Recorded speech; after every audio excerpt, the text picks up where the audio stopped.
So the girl ended up in the body of a witch named Cobrana. Driven by human fear, she spent her life alone in the Black Forest. The Black Forest Witch used to have a different name, but no one has spoken that name for many years. It all happened so quickly, the girl stumbled and fell into the raging river, which immediately swallowed her up. She drowned and then woke up in the body of a fairy tale evil witch, a beautiful witch with magical powers. Isn't that wonderful? The girl in the real world could adapt to anything, so she would definitely survive in the fairy tale. Cobrana had a cozy house near the forest and extraordinary magical talents, now that's a jackpot, to give real estate and recognition at the beginning of life. Well, to be more precise, it's not exactly a confession. The locals were afraid of her, but the witch is working on it, and she also has a new hobby: cookies in the shape of people. Since the witch was alone, she came up with another hobby for herself. She invited guests to her place. The little witch simply loved to treat everyone to her new masterpieces. This thing just moved. However, the evil heroine's body had a poor reputation early in the morning. A local boy delivered fresh newspapers with the latest news. One of the Black Forest newspapers was stuck right in Cobrana's face, damn it. Attention all residents of the Black Forest. A cannibalistic witch is luring people into the forest area and baking them alive. What the hell, these damn yellow newspapers? Black PR doesn't suit Cobran. They can burn him at the stake for such hype here. For some reason, this little witch was nicknamed a cannibal from the very beginning, and since then she has been the main source of information in the Black Forest. Of course, none of the locals are looking at the crazy cannibal with the big stomach anymore.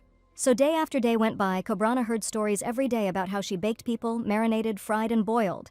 Then the little witch came up with a victorious idea. She had to prove to everyone that she didn't eat people. The heroine decided to make her house so cute and sweet that it would be simply impossible to pass by. Cobrana made her fairy tale house from cookies, airy biscuits, fruit marmalade, milk chocolate, lollipops, marshmallows, and caramel. Well, what will people say now? Only a die-hard lover of salty things will be able to resist and pass by her sweet dream. Well, what a great girl. Well, yes, she borrowed the idea of the sugar house from another evil witch from a fairy tale. There was a crunching sound behind the house. Someone had already been caught, so why did Cobrana suddenly start talking like a hunter? Wow, the girl had never seen such sweets in her life. The bewitching aroma filled the entire Black Forest. The stranger broke off a huge peach lollipop from the front of the house and began to taste it.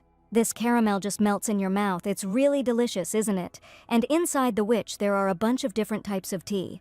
The girl jumped up like a frightened cat and ran away, throwing her basket of mushrooms at the cannibal. The cannibal witch tried to eat her. She sniffed her and looked closely at her plump cheeks. What? What a nasty thing. The witch rubbed the bruised area, and just a couple of minutes ago, it seemed to her that she had thought everything through well. And again, that all-consuming feeling of loneliness. In her past life, it had been her constant companion. Is it possible that in the fairy tale world, the same path full of sadness and despair is prepared for the girl? Why can't everything be different? In the real world, she always felt empty inside, but there was her beloved grandmother who was able to fill her soul with light and warmth. Granny said that food is needed to survive, but each meal must be well prepared. As her late grandmother used to say, first you need to eat something tasty to gain strength. In the fairy tale world, there is no food delivery for such a depressive case, but there is magic. Cobrana simply adores it. One light wave of the hand, a mental representation of the idea, and there it is right before your eyes. The tea table was literally filled with cakes, marmalade, marshmallows, chocolate, and fresh tea in an instant. It was beautiful. And today the witch will play lady and gentleman with the gingerbread men. The spicy cookies got their new looks and immediately got into character. These guys are so talented. And these little people are so cute. Cobrana would just eat them up. It's just a figure of speech expressing incredible delight. They have nothing to fear. Today, Cobrana worked hard. She baked carrot cake and apple pie with cinnamon and whipped cream. The little witch also made a whole basket of freshly baked buns with raisins, as well as cookies of different flavors. Today, the witch did a great job. Everything looks just perfect, like in the best pastry shops and bakeries. It would be even more ideal if there was someone with whom one could share all these delicious things. Yet, thanks to the magic of her heroine, the girl is not completely alone in her gingerbread house. Mr. Pachenkin gallantly took off his hat in front of the lady. Drool immediately dripped onto the back of his head. Well, let Cinnamon take 2 steps back. Cobrana immediately picked up the fluffy glutton in her arms. She can't eat flour, so she'll bake special cookies for the tailed ones. The plump cat's eyes immediately lit up, which meant that Cinnamon would also try the cookies. Then a golden tail approached them. Cinnamon already looked like a pig. What did she say? The mistress will get a hernia lifting this bowling ball. Vanilla is too strict with Cinnamon. Then let this mustachioed termite not dare to get fat while she is in Vanilla's body. Vanilla is asking for a fight. Cobrana poured herself some hot tea and continued watching the tailed thriller. With these two, the little witch doesn't need anyone else. Every day they have a drama, a horror, or an adventure on the air, and she doesn't need any cable. Besides, these kids are now in the same situation as the heroine herself, so they understand her now like no one else. The soul of a golden Labrador named Cinnamon now lives in the body of a black cat with amber eyes. And in the body of the golden faithful friend, there is now a cat soul named Vanilla, which both tales are categorically not happy about. In this fairy tale world, witchcraft, which is associated with the magic of transmigration of souls, is a forbidden and dark matter. However, they say that the real owner of this body still broke the magical prohibition and carried out her crazy experiment. I wonder what happened to the true evil witch. The girl now only knows that this world is based on the well-known story of Hansel and Gretel. Therefore, the little witch is waiting for a meeting with the fairy tale brother and sister to activate the key events of this dimension. And if Cobrana meets Hansel and Gretel, will she play the role of a terrible cannibal witch who will fatten up the poor fellows for her weekly menu? But the girl herself is not at all evil. She has passed many tests for personality type, and there are also people who need to be there. She will not be able to work through this with any psychiatrist. She was spineless all her life, which is why she couldn't build her life. Why this role? A loud crunching sound was heard outside the window of the gingerbread house. It seemed that someone in the garden was enjoying her edible home. On the lawn right in front of the witch's window sat two charming children with fairy tale looks. The kids obviously greedily gobbled up the biscuit and all the sweets that came to hand. The sweet boy blushed. His lips trembled. It tasted so good that he wanted to cry. Then a plump girl's palm hit him hard in the face. What a stupid guy. The little one told the little one to behave quietly here. The little one may give away their presents.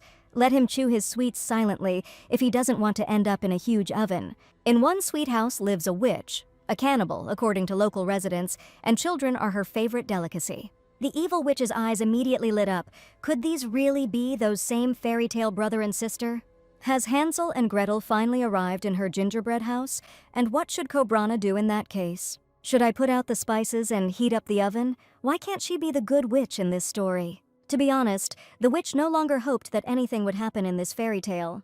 The body of a young girl was slowly sinking to the bottom of a raging river. We need to call rescuers and an ambulance quickly. However, it was too late. The new owner of the evil witch's body screamed with all her might. Her lungs were burning. She was suffocating. And what was she thinking? Because Lesta doesn't even know how to swim, but she rushed to save the child who fell into the river, as she had planned to do. The adults pulled the fallen girl out of the water immediately, as she was still afloat, but Lesta swallowed water and immediately sank to the bottom. But this child will return home to his loving parents today, unlike Lesta, who had no one to return to. A flash of bright light illuminated the main character. She began to regain consciousness and open her eyes. Could Lesta really have survived? And what is this unfamiliar ceiling above the girl's head? She has definitely never been here before. Someone hears her. Probably one of the passers-by pulled her out of the water and brought her home. However, why are there some kind of bottles with liquids scattered all over the place? What the hell? A shrill scream was heard here. What kind of psychopath or mad scientist has Lesta fallen into the clutches of? What is going on? The girl began to look around carefully everywhere. There were old, thick books on some practices with strange symbols. Candles were burning everywhere. There was no electricity here or something. Then suddenly a wooden chest opened. What kind of tricks are these? Inside were gold coins.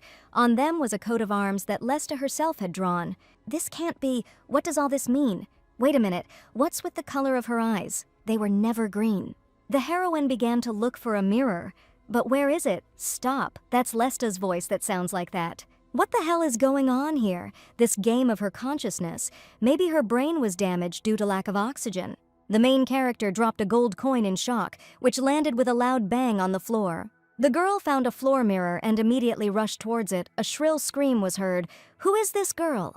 Lesta began to touch her face, her new hair, her emerald eyes, her chestnut hair. This is the image of an evil witch. Did Lesta really end up in the world of a fairy tale book that she personally illustrated? Everything points to this. During the day, Lesta is an ordinary girl who works as a teacher in a kindergarten, but there is something no one knows about her. It is her secret. At night, she is an illustrator. Wait a minute.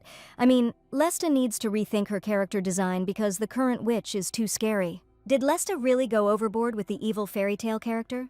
Okay, the witch does look creepy, especially if there is no one else at home. The illustrator never went to bed, but the new design of the witch was immediately approved. No, Lesta was not tired at all. And when the artist created the image of the evil witch from the Black Forest, she could not even imagine what would end up in her body. She would have added so much. And here are the two main characters of this fairy tale country, and the illustrator meets the characters of the book in real life. This is the dream of any of her colleagues, how the witch would like to make friends with the kids and not scare them with just her appearance. These two little ones are so sweet, like candy. I could just eat them. Oh, the phrase sounds creepy if it comes from a cannibal witch. The little witch waved her hands sharply, and two petty thieves were caught. The two little heroes were instantly entangled in magical meridians. This is a terrible witch cannibal. Hey, not scary anymore? Lesta changed everything. And now it's time to get acquainted because the kids don't seem to be burning with such desire. Nobody even asked them. The witch waved her hand, and the children were immediately drawn into the gingerbread house. And the sister told the little one that because of him, that psychopath with unhealthy gastronomic inclinations would hear them. The children began to scream shrilly, asking this monster to take its claws away from them. The children were seeing Cobrana for the first time, and were already calling her names. What a bad upbringing. Was this cannibal raised by hungry coyotes or something? Let the vile woman go away. Cobrana is actually in her own house, and at least the witch knows who the girl is. The cannibal already has one foot on the fire. Let this old woman start gobbling up her sister first. She eats like a horse. What a little one. Hey, what's wrong with Cobrana? The old woman. The baby continues to crunch on his cookie. He is serious now at this moment. Stress eating is natural. And these kids are just something. And who else should be afraid of them anyway? Shouldn't these two say thank you to the witch? Since they were going to destroy Cobrana's sweet house like termites, the girl is not going to thank the witch. People say that they are all vile and evil. And people also say that naughty and rude children must be punished, don't they? What barbaric century is this old woman from? Brother and sister were never punished. They are the most obedient in the world. Well, they often behave obediently. Okay, so the kids only behave obediently on holidays, which means the little ones aren't going to apologize to the mistress of the house. And this woman realizes that the little ones also call names, in which case they will certainly be punished. It's so funny to scare these two. You can really become an evil witch. You can't give in to this urge. These chubby little creatures are just so adorable when they get scared. They look like trembling squirrels. The children began to back away and ran into a wall. The choice was up to the little ones. Or they both apologize to the witch. Or the kids will drink tea with the mistress of the house and eat her cakes. She is so lonely here. Children don't need to be told twice. Cakes are like a magnet for any child. Here the girl shook her head and held her brother close to her. This witch thinks that they are so easy to fool. Well, yes. The baby's stomach began to rumble. Traitorously, Cobrana would set the table for now, and the boys could wash their hands over there. And now the two little guests were already sitting at the witch's table in the gingerbread house. What a delight. And here's the carrot cake. The witch simply adores it. She can eat the whole cake in one go. Ugh, how can there be a carrot cake? Children hate carrots. The witch has absolutely no taste. Nothing of the sort. The kids won't even understand that this cake is made from carrots. And besides, they haven't even tried it. Well, Mr. Cookie agrees with the witch. And besides, there is also honey and cinnamon inside. What a treat. In kindergarten, the girl had to master the skills of a ventriloquist. And here there is magic. Well, if the gingerbread man eats carrot cake, then the kids will try it too. Not so quickly. Let them not forget to chew. The carrots are so sweet. They really don't look like the ones the kids ate. And by the way, what are their names? The girl's name is Lunabelle, and her brother's is Belizar. What lovely names to call them short. Luna and Belly. They are brother and sister. The girl is 7 years old, and her younger brother is 5. So these kids are not Gazelle and Gretel at all. These two get along great with each other, and wouldn't their parents be worried about the kids being away for so long? Here, both children froze in unison. Something changed in their eyes. What was it? The youngest's lips began to tremble. His eyes began to water. Could it be that the parents abandoned such lovely little ones? Luna bit her lip and declared that she and her younger brother had been abandoned to their fate. Wow, this is the first time the witch sees parents abandoning their children in the Black Forest. It's just terrible. How can you help them? Here, everything in the heroine's soul turned upside down, which means that these two are now going through the same thing that she went through in her childhood. Lesta never felt needed and loved. She never knew true parental love. Let the children definitely take the carnations home and give them to their parents. Lesta tried so hard, her mother will definitely like them. Mom and Dad will be pleased and will praise their daughter for such a beautiful flower. She can't wait to give it to him. The little girl quickly ran into the house. She came back. Where are her parents? Lesta did something for them, and she can't wait to show it. However, a warning silence hung in the house, warning of something bad. Lesta immediately felt it. Instead of her daughter's answer, there was a small note on the table in the hallway. Lesta realized that it was addressed specifically to her. Mommy is very sorry that she can no longer take care of Lesta. She left her some money. Let her use it wisely. Let the daughter listen to her father, but her father soon disappeared just like her mother. Both left a little money so as not to feel guilty. So it means that these poor and defenseless children were abandoned by their parents, just like their heroine mother. Cobrana understands very well what these two are going through now. She is so sorry. Children should not have to feel all this. Children should be happy that someone dared to abandon such charming chestnuts. Are these poor cuties really Hansel and Gretel in this fairy tale world? But in that case, these kids will have to kill the evil witch in order for this book to come to an end. This will not happen. Lesta has been a nobody all her life, living other people's lives and dissolving into them, because it is easier than building her own. She needs a touching ending, so she has decided on her role here until their dad repents of his sins. The witch will take care of these children so that they will fill her next empty life with themselves. And who wants a cookie? So from now on, everyone will call Cobrana a good witch. She will have friends among her neighbors, and she will forget about loneliness. The witch is trying to fatten up the children now to eat them for dinner. First of all, the witch's name is Cobrana. Secondly, we will have to wait out human glory. It will be more difficult than expected. These cookies are also made of people. They are even made in the shape of little people, look. And this means only one thing: this psychopath is shrinking people and baking them in her oven. Cobrana moved the children to the bathroom. Without her magic, she wouldn't have been able to cope with them, so she soaps the children in order to eat them later. Have these kids ever seen a chicken being dressed up before it was baked? Both children gulped. They had never seen a chicken roasted. Could the kids really have lived that poorly? So the good witch must prepare for these children the most delicious chicken with a golden crust and honey sauce. Let these two behave quietly and peacefully. The witch needs to clean the house before going to bed. And let the kids play with the dog and the cat. Hey, the owner herself decided to get involved in this. No need to shift responsibility around. Cinnamon and Vanilla were happy with their lives, but the owner couldn't pull herself together and get her life together. Keep quiet and play with the kids. The owner took up motherhood just to avoid taking care of herself, because she understands that when the children leave, Cobrana will remain empty and incomplete. The evil witch quickly cleaned the house with the help of magic and made a bed for the children. The children were quite tired and no longer resisted as before. Belly thought, this is always not good. Little sister doesn't have to be such a pest, but Luna likes it that way. Overall, this witch seems okay. What does Luna think about this witch? She is not as old and scary as the locals described. The people of the Black Forest said that the witch was bloodthirsty, ugly and repulsive with a lot of warts. If the sweet instinct of self-preservation has dulled, Luna will not go to bed tonight and will guard their room. Hey, the cannibal witch has had enough to eat for today, so the little ones can go to bed peacefully. Sleep is needed so that children grow tall. Luna said that the witch wanted to make children bigger, that they would last longer. That's it. The girl's cheeks turned red. A smile appeared on her face. She felt so lonely in the fairy tale world. And she always dulled her loneliness with what was available to her. Children, it was much easier to dissolve in them than to start doing something herself. So Cobrana is incredibly happy that these chestnuts wandered into her gingerbread house. Morning came quickly in the Black Forest. The girl woke up because she suddenly felt cold and wet. Luna jumped up from her place. Damn it, not this again, Belly? This is serious now. This is not a brother. Luna measured Belly with a contemptuous look. Okay, it was the boy who made a fuss, but what if the witch finds out and gets angry? Why did the girl get this little brat? What did she do to anyone in her life? Let Belly sit here and keep her head down. And the older sister will check if the witch has woken up. The welcoming rays of the sun were already shining outside the windows. Luna carefully slipped into the kitchen and began to look around. Apparently, this witch is nowhere to be found. You can take advantage of this chance and escape before it's too late. They managed to survive in the gingerbread house, but who knows how much longer the witch will drag out her main menu. A nasty, girlish laugh was heard from the kitchen window, and Luna discovered that the witch was hiding outside behind a tree. Some two village girls were looking at the sweet house and talking about something, and what was that woman doing?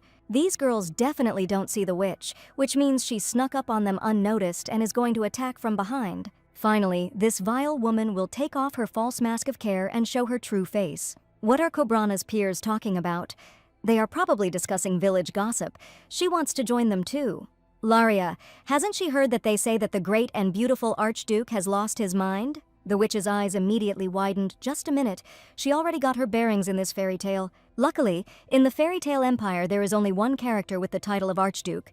His name is Walter Blaine, the young heir of a great family who received the title of Archduke too early after the tragic death of his parents. This is his image, isn't it? Hair the color of silver moon, dark eyes, chiseled features that you could cut yourself on. Thanks to the phenomenal abilities of his lordship, the archduchy prospers under his leadership without knowing wars. Such an outstanding person could not have gone mad. Surely these are dirty rumors spread by the ill-wishers of my Lord Blaine. Oh no, it is the damned cannibal. This psychopath has been watching the girls from the shadows this whole time. She's so crazy. We need to get out of here as soon as possible. Well, yes, Cobrana behaved like a stalker. But what to do if you want to be part of the conversation, but are afraid to start it? Let these ladies not believe the rumors.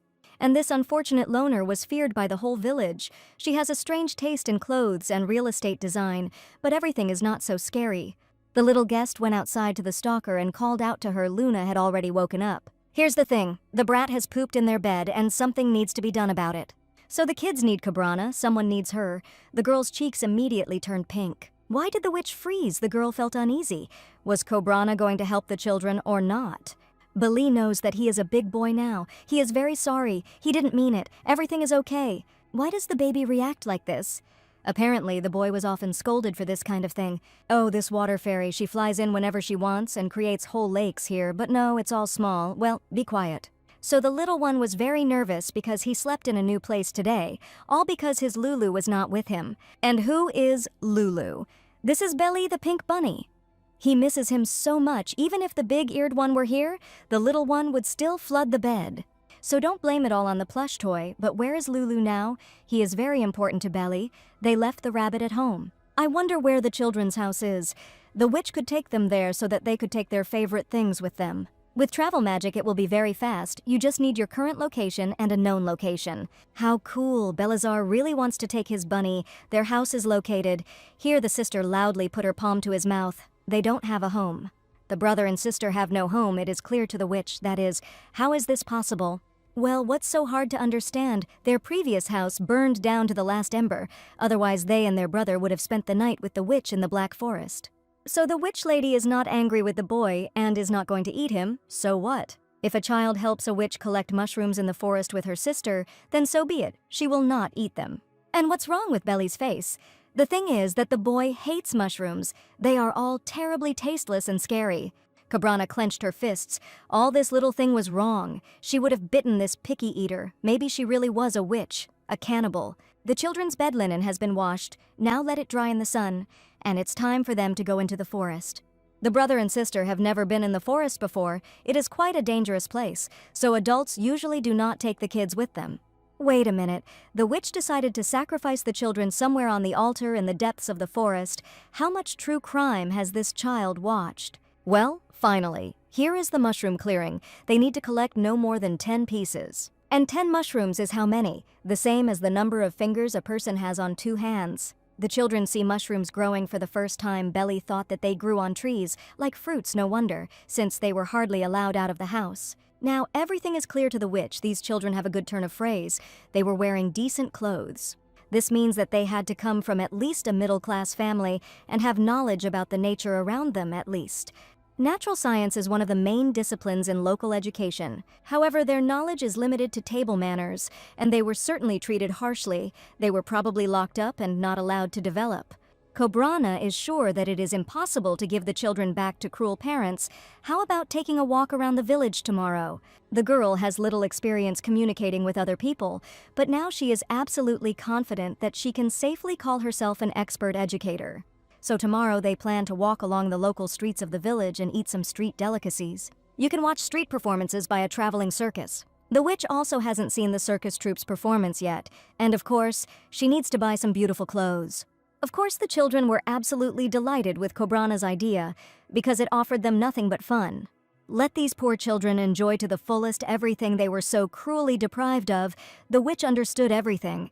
They don't have to explain anything to her anymore. It would be great if their beloved older brother went with them. Wait, the little one also has an older brother, which means another child has experienced the cruelty of adults. The little one is completely stupid and wants this witch to send them back home, but Belly misses her brother and her sister misses him too. The older brother always took care of his little ones, he loves them, but it's not as fun with him as with this aunt. Their brother is too protective of them, and this lady is as easygoing and spontaneous as the children themselves. The next morning, all three visited the nearest village. There was so much here, it was hard to tell. For starters, you can buy new and beautiful clothes. There is a tailoring shop on this street. Here is a sewing boutique. Inside the shop there were two girls. They were happy to welcome visitors to their salon. Stop. Both girls immediately changed their facial expressions. This is that psychopath who eats people. Yes, it is Cobrana, the very ambassador of horror in this fairy tale world. She is recognized everywhere. In fact, the main character usually creates her own clothes, and the little fairies make shoes. But since the witch will now devote her life to children, it is important for her to establish relationships with the locals in order to buy everything she needs in a humane manner. Hello? The witch smiled widely. She would like to buy clothes for these sweet babies, so there was no need to say that children are sweet. Price is not an issue. This monster just smiled. It was so creepy. He might just refuse to serve her. Wait, where did the cannibal get the case anyway? She must have stolen them from someone else's house at night. Let the children blink if they were being held hostage. As long as this psychopath has money, she is a client. We need to get rid of her as quickly as possible. Or else he'll turn girls into frogs, yeah. Cobrana eavesdrops on other people's conversations, tolerates insults. She's a wimp, not a witch. These are such country pigs. This girl just lost it. These provincial villagers have no idea about service. The sorceress asks for forgiveness. Let Cobrana not disgrace herself even more. Her sister is so creepy. When she is angry, she looks like an enraged grizzly. No matter how much they taught the eldest, it was all in vain. These children don't have to be polite at all. Belly forgot who they are. The boys were called by a sweet granny. She will show them her goods. A woman should not come closer to the cannibal witch. Everything is fine. The kids are clean and look healthy, which means this girl is not the worst person. Cobrana is very grateful. So what is there? The little girls are incredibly beautiful. The young lady's hair is the color of the night sky, and the purple-hued eyes are like a beautiful summer flower. The witch also noted that these guys seem to have stepped out of the pages of a fairy tale, as if royal blood flowed through them. The younger boy has eyes the color of northern ice and hair like gold. One outfit for walking, the second for sleeping, and this one is tailored specifically for Belly. They will take everything that is on display. And what do witches do for a living anyway? Although what difference does it make? Luna has such beautiful new shoes. Passers-by stopped behind the heroes. The cannibal probably robs those poor souls, whom she then eats. Cobrana hears everything, actually. Nothing criminal. The witch sells jam and mushrooms. She is such a liar. Who would buy anything from her? In reality, the evil witch of the fairy tale world is simply incredibly rich. The girl realized this almost immediately when she found herself in the body of her heroine. Someone left a whole mountain of gold coins in the basement of the gingerbread house, and at first Cobrana really tried to live modestly. The money is not hers. But now the witch has a family, and she really needs money. Everyone has heard about the reward that Archduke Blaine has appointed. What kind of reward is this, and what actually happened? The children of the head of the Archduchy were kidnapped. This can't be. That is why my Lord Valtor has raised the whole empire on its ears in search of the missing children. They say that he loves them very much and values them more than his own life. The notices on the wall say that a little girl and a little gentleman have been kidnapped. What a pity. A witch could help with the search with magic. What a relief that their witch isn't particularly smart. And what do the missing children look like? Damn! Here Luna screamed hysterically. What the hell? What was that anyway? What was that sound? Like a huge orc rushing towards the village. That cute little bunny looks a lot like Lulu's little brother. Let Cobrana take a closer look at him. This is a wonderful find. That plush-eared toy really does look like Lulu the bunny. The younger brother shook his head in resentment and puffed out his cheeks. There was only one Lulu, and it wasn't his little rabbit. This is another rabbit. You can't fool Belly. His Lulu is far away from him now. And what does Lunabelle think about this? Wait, Where is that little thundercloud? The moon was just screaming terrifyingly at the counter right here. So the girl now correctly understands the seriousness of the situation. Her child is missing, and she was not a mother for even a day. The witch understood everything. Her girl was kidnapped by the same child thief who deprived Archduke Blaine of his children. This scoundrel couldn't have escaped far.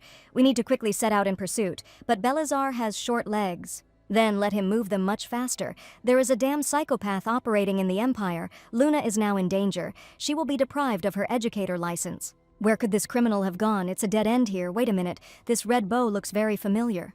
Yes, it's Luna. What the hell is the girl doing? She scared everyone terribly. And what is she really doing? The little girl stood on her tiptoes with difficulty, tearing the wanted posters off the wall. And how to understand all this? Why did the girl tear down the announcements Luna simply wanted to draw, but there was no paper at hand? Here's the thing, you just had to tell Cobrana about it. She would have bought Luna a drawing set. Let the little girl not leave the witch's side for a single step next time. She and her younger brother almost went crazy. Phew, what a relief that this woman is incapable of analysis and logic, and is also gullible, a real find for scammers. So much time has passed since the kidnapping of Mr. Blaine's children. Are they even alive? And when did this character even manage to get married and settle down? So that's why there are rumors throughout the Empire that the great Archduke has gone mad and lost his children. The girl had heard that the Blaine Archduchy was a thorn in the crown of the imperial family. Could they do such a thing? How I want to see the inhuman beauty of this hero in person. Here the witch fell heavily to the ground, and here there was always this stone. Well, the girl is terribly clumsy in both her and this life. It was all Walter Blaine's fantastic beauty that distracted her. The heir's silver hair seemed to have been created strand by strand from moonlight by a fairy, and his purple eyes were like precisely crafted amethysts. It is said that even the greatest sculptor of his time could not capture its perfect beauty. Meanwhile, the main character of the tale was tormented by a poisonous feeling of guilt and despair. His children. Valtor was unable to protect them all this time. Since their birth, the young man did everything to ensure the safety of the children, so that these two could have absolutely everything and even more. But the Archduke never managed to cope with this role. Lulu misses her little owners just as much as the boy himself, doesn't she? Valtor started taking care of children too early, without any experience, but he tried so hard to do everything for them. Where could Lulu's little owners go? Without the plush bunny, baby Belly would have nightmares. The wonderful hero pressed the children's toy to his heart, just so that everything would be okay with the children. If anything happens to Luna and Belly, Valtor will never forgive himself. He won't even be able to bear the thought. Archduke Blaine is willing to pay any price for his children, just so they can return home. Then the knight, who was the Archduke's right hand, ran excitedly into the children's bedroom. A message had arrived. The knight was breathing with difficulty. His men reported that 2 children had been found in a village near the Black Forest. They were a boy and a girl. The children's appearance was completely identical. They called each other Luna and Belly. Meanwhile, the main character was serenely chewing a fresh bun. Well, they can go home. Today was a wonderful day.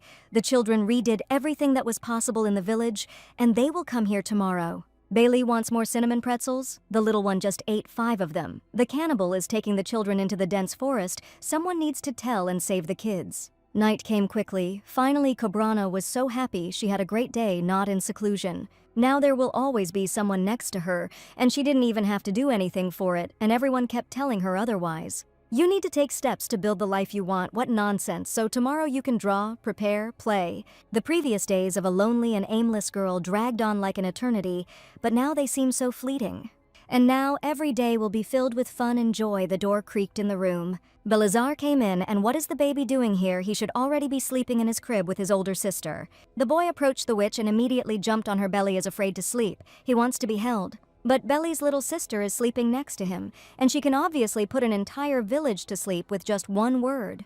What good is the moon when she snores? The girl doesn't sleep, and the one who snored was just a little brat. Bailey snuggled comfortably into Cobrana and began to snore. The girl began to climb up to them. How could you sleep like that on the sofa? And who could stop them? Their older brother always made sure that their backs didn't hurt in the morning. Because Luna and Belly are just growing and forming, and sleeping places like the sofa can ruin their posture and cause discomfort in the morning, the baby is just like an adult. But in this house, children are not forbidden anything. The brother and sister probably went through real horror. It's scary to imagine that a small child has no roof over his head to protect him from the rain, no food, and no adults to take care of him. The girl herself would have simply cried for days lying on the ground. So the witch is very proud of her brave and strong little ones for having come all this way. Cobrana hugged the girl to herself, let them sleep on the couch, let them do whatever they want, they deserved it. Now Cobrana will be the adult, she will decide all the issues, and Luna will be only 7 years old. Brother and sister were never allowed to do absolutely everything. Let them get used to it then. In that case, can the children stay and live with Cobrana in the gingerbread house forever? Well, of course, the witch also wants to live with these kids forever. Their days will not know any worries. That's why she's so glad that the harsh moon has finally thawed and allowed them to live as happily in the future as they do now. The witch is so glad that these poor guys managed to escape from their despotic parents. And even if their worthless father had appeared on the threshold of the gingerbread house, the witch would not have given him the children. Now these kids are her family, and no one will ever change that. Morning came on the outskirts of the Black Forest. The witch woke up first, how her whole body ached, and her back wouldn't straighten at all. How painful apparently now Cobrana's body will be at a 90-degree angle all the time. Then someone knocked insistently on the cookie door. What the heck, the witch of the Black Forest doesn't have guests. Someone's heavy hand knocked on the door of the gingerbread house. Yes, the hostess is coming. Why are you bothering so early in the morning? Here, the tip of a sword approached the throat of the main character with lightning speed. Something is not at all good this morning. Wait a minute, what a perfect creation this guy is. He surpasses all human beauty. The witch Cobrana is sentenced to death. And what cheekbones, wait, what did the handsome man say? And what's all this noise about? Such a scene would definitely benefit the future psychiatrist of these two. The vile witch is sentenced to death for kidnapping Luna and Belly. So he is the father of the children. There was a misunderstanding. Then a shrill scream was heard. Stop scaring this woman, brother shouldn't kill her. The young lady and the little gentleman must go with Sir Nex quickly, so this guy is the same elder brother. Wait, why the hell is everyone talking about Lunabelle and Belazar being kidnapped? Steel flashed in his purple eyes, like processed amethysts. And this coat of arms on the scabbard of a perfect young man, just a minute, this is the main character of the fairy tale world. Hair as if made of moon yarn, skin as if cast from white marble, facial features as if painted by the greatest master. The girl, of course, knew that this guy was insanely handsome, but is that even possible and legal? His beauty is simply blinding. What are they talking about? Oh yeah, they want to kill her. If this fantastic guy is the same Archduke Blaine, then Luna and Belly are his brother and sister. It took the woman a long time to understand. Hey, Cobrana just woke up, and if you think about it, there were so many signs pointing to this. And why is the girl so stupid? During this time, she has accumulated so many questions, and now they have melted away like snow. All because these children are nobler than all the aristocrats of noble houses. And Cobrana was so sure that they lived poorly, and so proud of her powers of observation. The girl can at least do something properly. If her brother kills this woman, then Luna will starve herself until she dies. Then the baby will go into exile for the whole day. Then Lunabelle will not eat carrots there. The little ones never ate carrots anyway. And now the little ones eat carrots. They eat everything that this woman cooks for them. She is, of course, a little crazy, but she cooks excellently. What did the kids just say? I mean, the little brother and sister ate carrots. They're talking about the orange thing with the tops, aren't they? Yes, yes. Luna and Belly ate carrots every day. So let your brother think carefully about what he will lose. And this morning could have started with carrot cake for breakfast. Cobrana does not forbid children to eat sweets instead of the first, second, and third courses. Yes, yes, this witch is cool. What did this rotten warlock do to the Archduke's little ones? What does this incredibly handsome aristocrat mean? The witch just taught the children not to be picky about food. The knights heard that witches use magic to control human will and brainwash people. Perhaps one of the black spells was cast on the young lady and the little gentleman.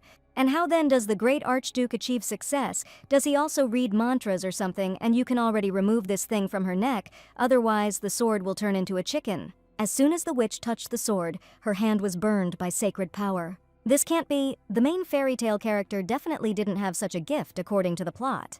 But then who owns such a powerful sacred power? Cobrana does not see a single paladin here. Has this psychopath gone deaf or something?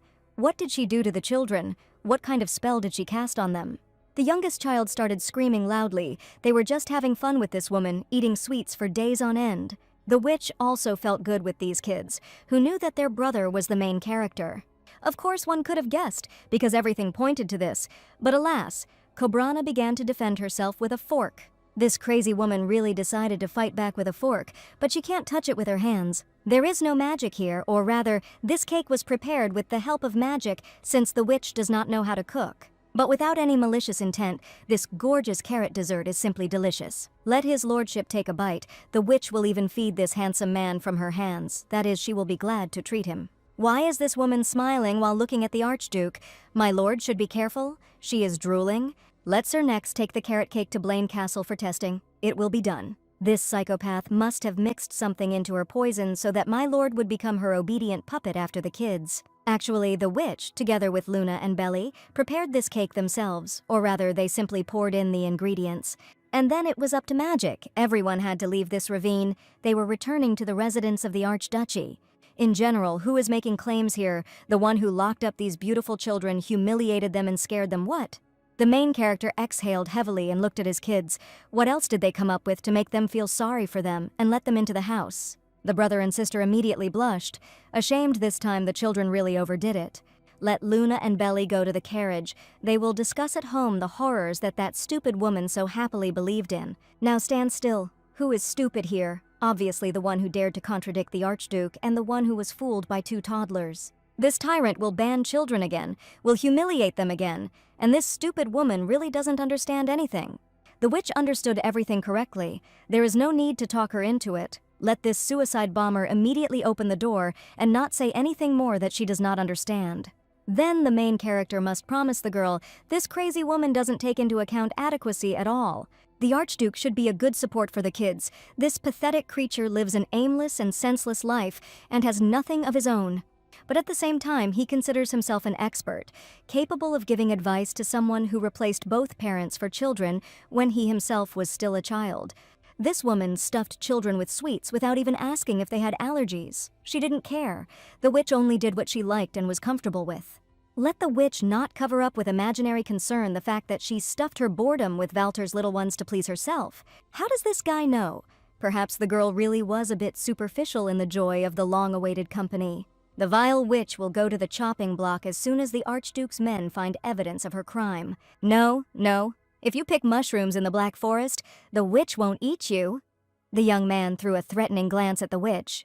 On top of everything else, intimidation was added. It didn't work out very well. These two should have remembered this very phrase of Cobrana. The witch didn't mean it at all. It was just a ridiculous misunderstanding, just like Cobrana herself, apparently. Well, apparently the girl believed in herself too much. These children will have to return to their home. Cobrana will write a letter to the kids. If they see unfamiliar words there, they should ask adults to read them. Now, quickly move away from Walter's kids. Stop poisoning the minds of these two. It was supposed to be such a happy morning, despite the back pain, and here the main character takes away her chestnuts. The knights saddled their horses, the children were put into the carriage, and they could return. From the Archduke's carriage came the cries of the younger brother, asking why they couldn't take Cobrana with them. They were having so much fun. Here the witch crashed into the carriage glass. Cobrana hadn't finished speaking yet. It was creepy what this crazy woman was doing. Let my Lord Blaine wait another minute and then get out of his carriage. Yes, she's making fun of me. Is this psychopath so tired of living or something? Let the brother and sister sit quietly in the carriage and not stick their heads out. What else does this abnormal woman need? The girl brought children's things that she bought for them yesterday at the village fair. There are toys and clothes. Valtor's little ones don't need the things cursed by the witch. Does she really think that Luna and Belly don't have all this at home? My Lord Blaine made sure these children had everything and more, and this woman thinks her belongings are more important than anything else. And the kids simply can't live without them. The young man is right, who in the Archduchy needs the consumer goods of a witch. Not a single thing met the kids' standards, but they pretended to be very happy so as not to offend her. And Cobrana considered herself all this time such a great expert in relation to children, but in fact, she screwed up here too. It's time for them to finally leave this remote village, then let the brother give his word that he will not kill this woman. Her chestnuts are now saving the witch's life without them. This guy would have deprived her of her head long ago. Let the little ones return to the carriage. It is dangerous here. Then let the older brother thank his aunt for taking care of his brother and sister. Why else would he thank the one who used his children to satisfy her boredom? Brother himself always taught Luna and Belly that they should be able to thank even for little things. The main character sighed heavily, unlike this pathetic parody of a teacher. Valtor understands how important a good example is. and that caring for children is not only carefree games, and certainly not complete freedom of action. The Archduke is grateful to this woman. The girl immediately beamed. She did a great job, didn't she? This crazy woman has no idea what it means to be responsible for children. And if she really wants to make her life exciting, she shouldn't do it at the expense of others, especially other people's children. Real care for children does not always look joyful. You need to make the right decisions for them, and not those that will give you extra points in their eyes. And this impudent woman only did what looked fun to her, without even thinking about the harmful consequences for the kids. The protagonist slammed the carriage door behind him and ordered his squad to go home. What can I say? In fact, this guy was absolutely right about everything, she just never admitted it to herself. The girl was never distinguished by her intelligence and diligence. She lived the way that was easiest. And here is the result: she lost her past life because she decided to thoughtlessly pretend to be a heroine, although there was no need for it. And in this life, she copies the mistakes of the past, and again, a miserable and meaningless stagnation of life awaits her. The fluffy tails pressed their ears. They were very sorry, but these children had to leave someday. They weren't Cobrans at all, and their older brother was clearly taking excellent care of them. And who would the witch be cooking roast for dinner tonight? With whom should she start breeding domestic rabbits in her garden from tomorrow? These two lumps of light and warmth brought colors into the witch's life, something she herself could never do, or rather, did not even want to try. But at the same time, I always dreamed of a rich and vibrant life. Why is it so senseless and worthless? Vanilla came up to the owner. She feels her depression. She is so sorry. But Cobrana will be fine. The hostess simply needs to take control of her life and begin to shape it the way she wants. And then the girl will not look for her happiness in someone else. It will always be inside her. The witch is fine. In any case, the witch can always ask her furry friends to spy on the chestnuts and tell them about their lives. The hostess didn't hear anyone at all today, that's right, and so the children disappeared from Cobrana's life as unexpectedly as they appeared. The current time is 5 o'clock in the evening. The sky is clear. The spies are on the territory of the Archduchy of Blaine. The owner of the crew responsible for delivering food is in no hurry. This guy smiles like kittens in a fish shop.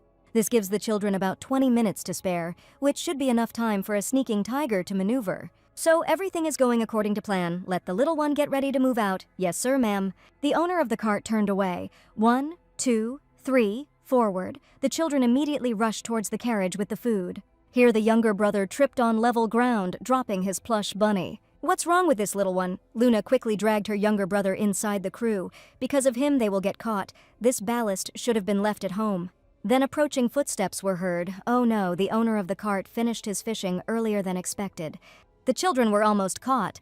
The girl managed to drag the little one into the carriage in time, and they were not noticed. The owner of the cart climbed up and began to adjust the reins. The kids' plan worked again. The children can escape the Archduchy again and spend their days lazing around with Cobrana. The kids did it all, not like their older brother. That's disgusting. How did the brother manage to figure everything out? The little one was going to rob the local bank. What kind of mask is he wearing? This is his disguise. How is that possible? Luna thought it all out so carefully. Yeah, the kids ran away like that last time. They are serious. The main residents of the Archduchy of Blaine. Now let the little ones go get changed.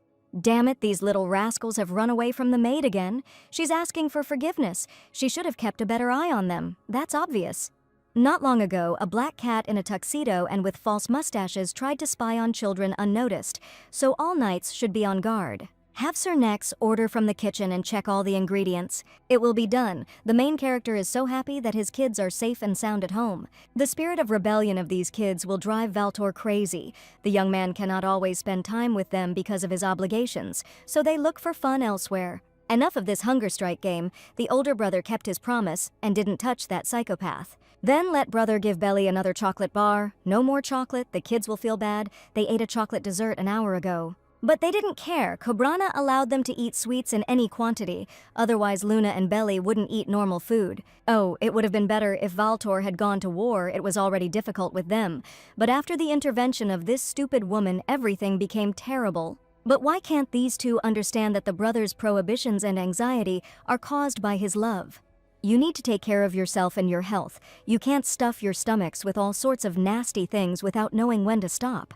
You can eat sweets in moderation today. The chef prepared strawberry juice. It's a local harvest. Besides, because of the rotten emperor, Archduke Blaine never knows when danger will creep up. What does His Highness say? The chef should bring that very dish. Let Harold carry it. These little ones drive the cook crazy with their whims. They don't like anything except sweet desserts. What if the head of the archduchy blames his chef for everything and drives him away like a dozen unwanted nannies for his little ones? Children need to eat a variety of foods to develop and grow well. That psycho from the Black Forest fed the kids only sweets, so now it's even harder to please them. But the chef has no choice. He must please the gastronomic preferences of these little sadists. This is stewed beef with carrots, the signature dish of the archduchy's chef. Did the cook really put carrots in Luna and Belly's food? Isn't it on their blacklist? That cunning witch used magic, but the cook used only his own powers. The younger child scooped up some carrot stew with his spoon and pulled it into his mouth. Sir Harold was struck by lightning. It couldn't be. The little gentleman really had swallowed the carrot. Time seemed to stand still around him. A bird outside the window chirped and stared at the boy in bewilderment. What the hell? Did the little guy really put his worst enemy in his mouth? The younger brother ate the carrot first. And what about the young lady? Luna also assured that she was now eating carrots. What a relief. That means that Harold the cook won't be fired from the archduchy today. There's no need to pack our bags. Here the girl's face changed. Well, what a nasty thing. Nothing in common with carrot cake. What an expression on the young lady at the table. This carrot tastes like dirt. Stand there. The little one actually spat the food right out onto the tablecloth. Where did the kids pick up such filthy stuff? Though they may not be able to answer, Sir Harold should try making carrot cake. By the way, the children expect to get a portion of sweets, just like the witch had in the hut. 10 days have passed since the kids returned, and that crazy woman only ate sweets. The older brother asked me to prepare desserts for them every day, but they can be eaten in moderation. To prevent the kids from getting toothaches and stomachaches, the children leave here. Their brother doesn't respect them at all. The witch always allowed them everything. They ate sweets for breakfast, lunch, and dinner, but in a month they would already be crying from tooth decay. Not to mention the diathesis and lactose intolerance of the younger one, and Luna and Belly don't hear anything. The kids slammed the door behind them. They want sweets. Period. Valtor had put so much time and effort into getting these two used to eating well, and this woman had ruined it all. Luna's room, the brother and sister are already able to think for themselves. Don't they understand that Valtor only does what he takes care of them? The children know that their big brother loves them, but can't he be as cheerful as Cobrana? Harming your health and development is not fun at all, but Bali enjoyed it all. So what if the little ones go on strike, then no sweets for them even in reasonable quantities? Well, okay, the boy doesn't agree. Here the moon is on its own. And who will now entertain the children while their brother is busy with his important affairs? Let them return their nanny. The kids themselves forced her. Their last governess was the most talented. Valtor brought her here from the other side of the empire. The Archduke had a hard time coming to an agreement with the woman, who had already retired, while raising even the most disobedient children. In the end, in her resignation letter, the poor woman wrote that it was a great opportunity to rethink her job as a nanny. What does that dry woman with straight posture have to do with it? Luna says that the older brother should return that witch to them. Cobrana never had anything to do. They spent their days having fun and doing whatever they wanted. When the kids grow up, they will condemn this. They even slept on the couch, and the witch didn't nag at them like their older brother. Just think, they compare this impudent woman with their own brother. The children saw what happened to their peer, who was allowed to eat sweets in any quantity. His teeth were black, and the doctor had to remove them. There is no need to scare them here. Luna lived with the cannibal for several days. The kids should understand that everything has consequences, and the parent's job is to save them from what can harm the children. And the one who cares only about his own comfort, not caring about the outcome for the children, does not even have the right to approach them, but Cobrana did not eat them. Not a very good argument for someone who is being considered by the children as a candidate for the position of their nanny. Then the little boy came up to his brother and tugged at his sleeve.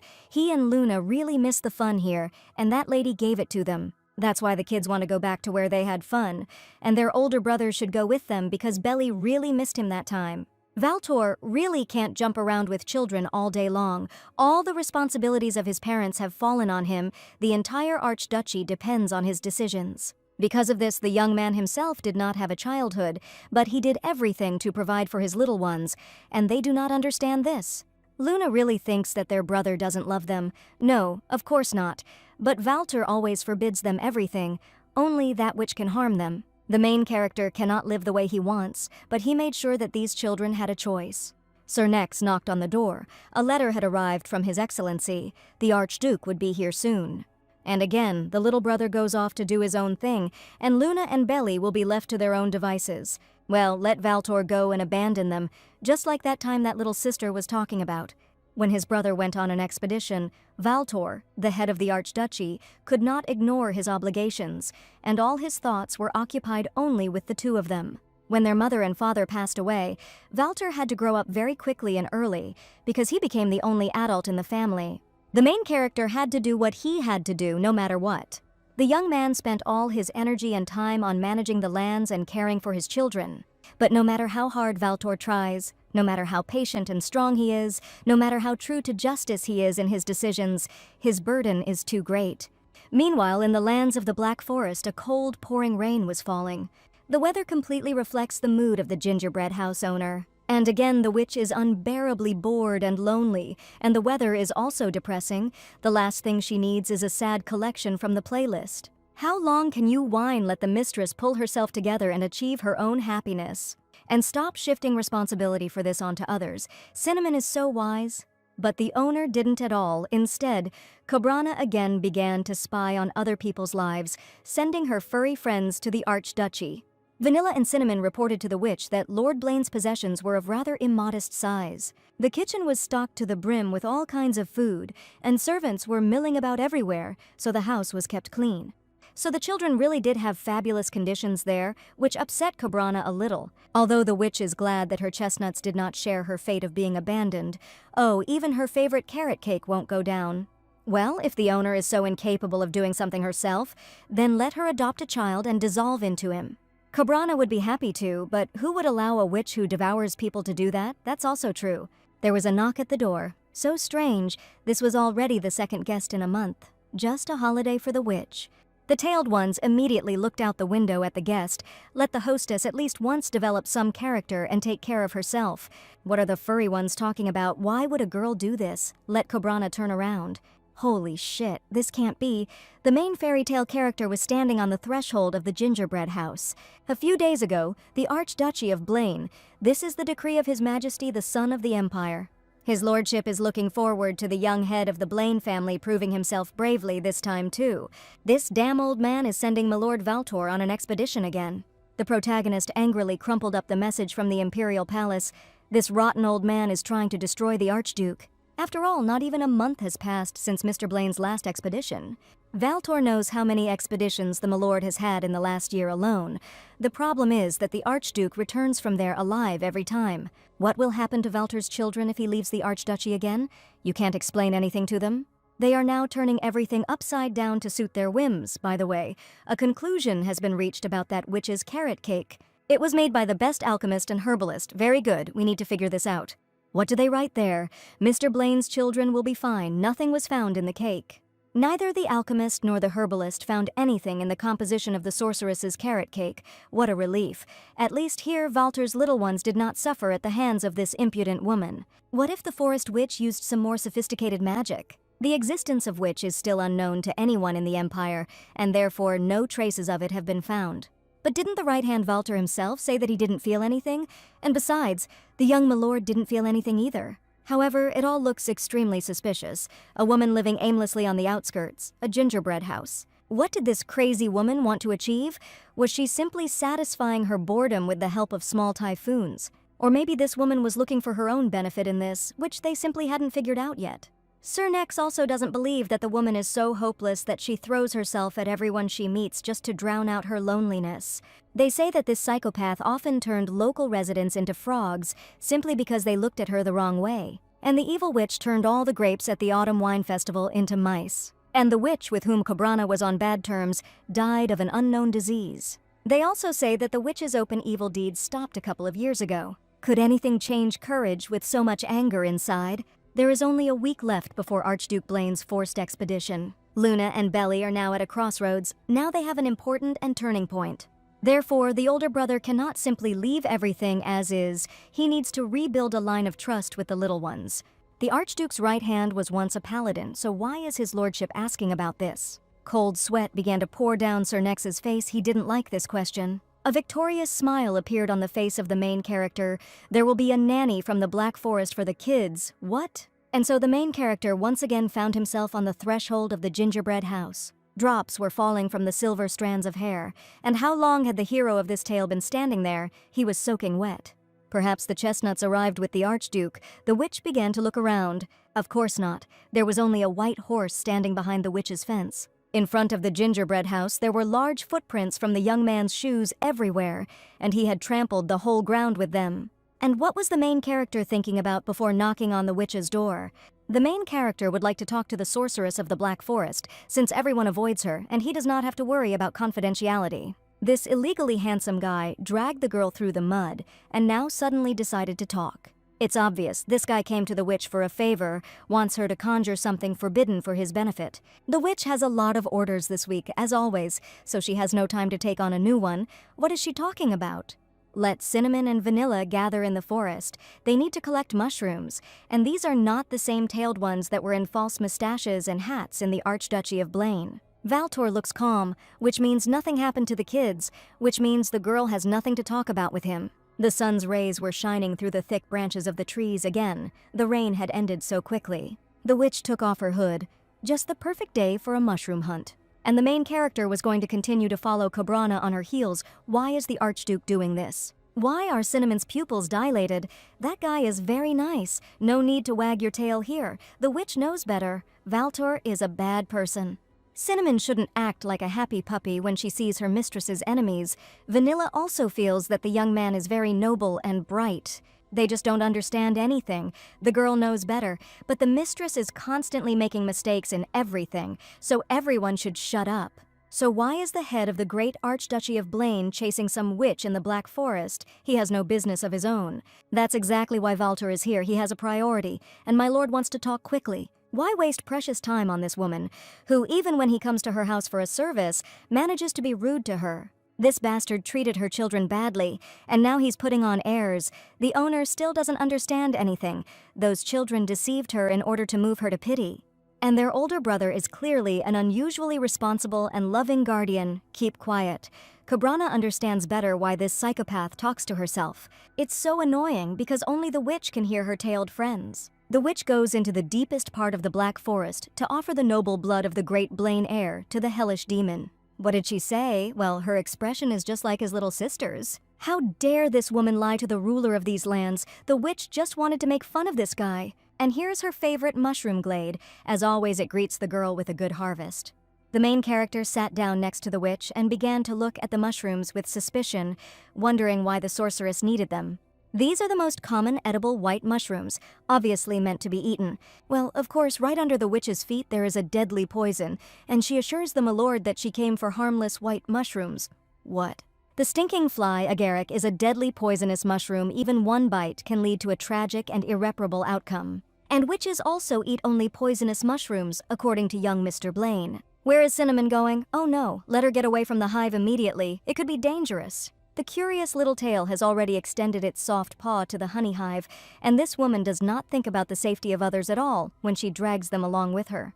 Paws off, the fluffy lady doesn't want to be left without food today, so she should have climbed into the hive right in front of Valtor. Now Cobrana looks irresponsible. Let Cinnamon get out of there immediately. The owner herself dragged her here. She and Vanilla wanted to stay at home. And what kind of murderous aura suddenly began to be felt right behind the witch's back? The main character pulled the string of his bow and took aim. Steel flashed in his gloomy eyes. What the? Something the witch didn't understand now. The main character of the fairy tale world really decided to deal with the local villainess. Well, so what? She called him names a couple of times. What did the girl do to this guy for which he decided to take her life? The heroine had just begun her second life, which is why Walter became attached to her. She practically never even left her hut. Well, the witch overheard local gossip a few times, but she couldn't kill for that. The main character's arrow was very close. The witch squealed and instinctively raised her hands. A magical pillar burst out of her finger. The arrowhead turned into a mushroom. The second arrow suffered the same fate, and the third and the fourth. What the hell is this stupid woman doing?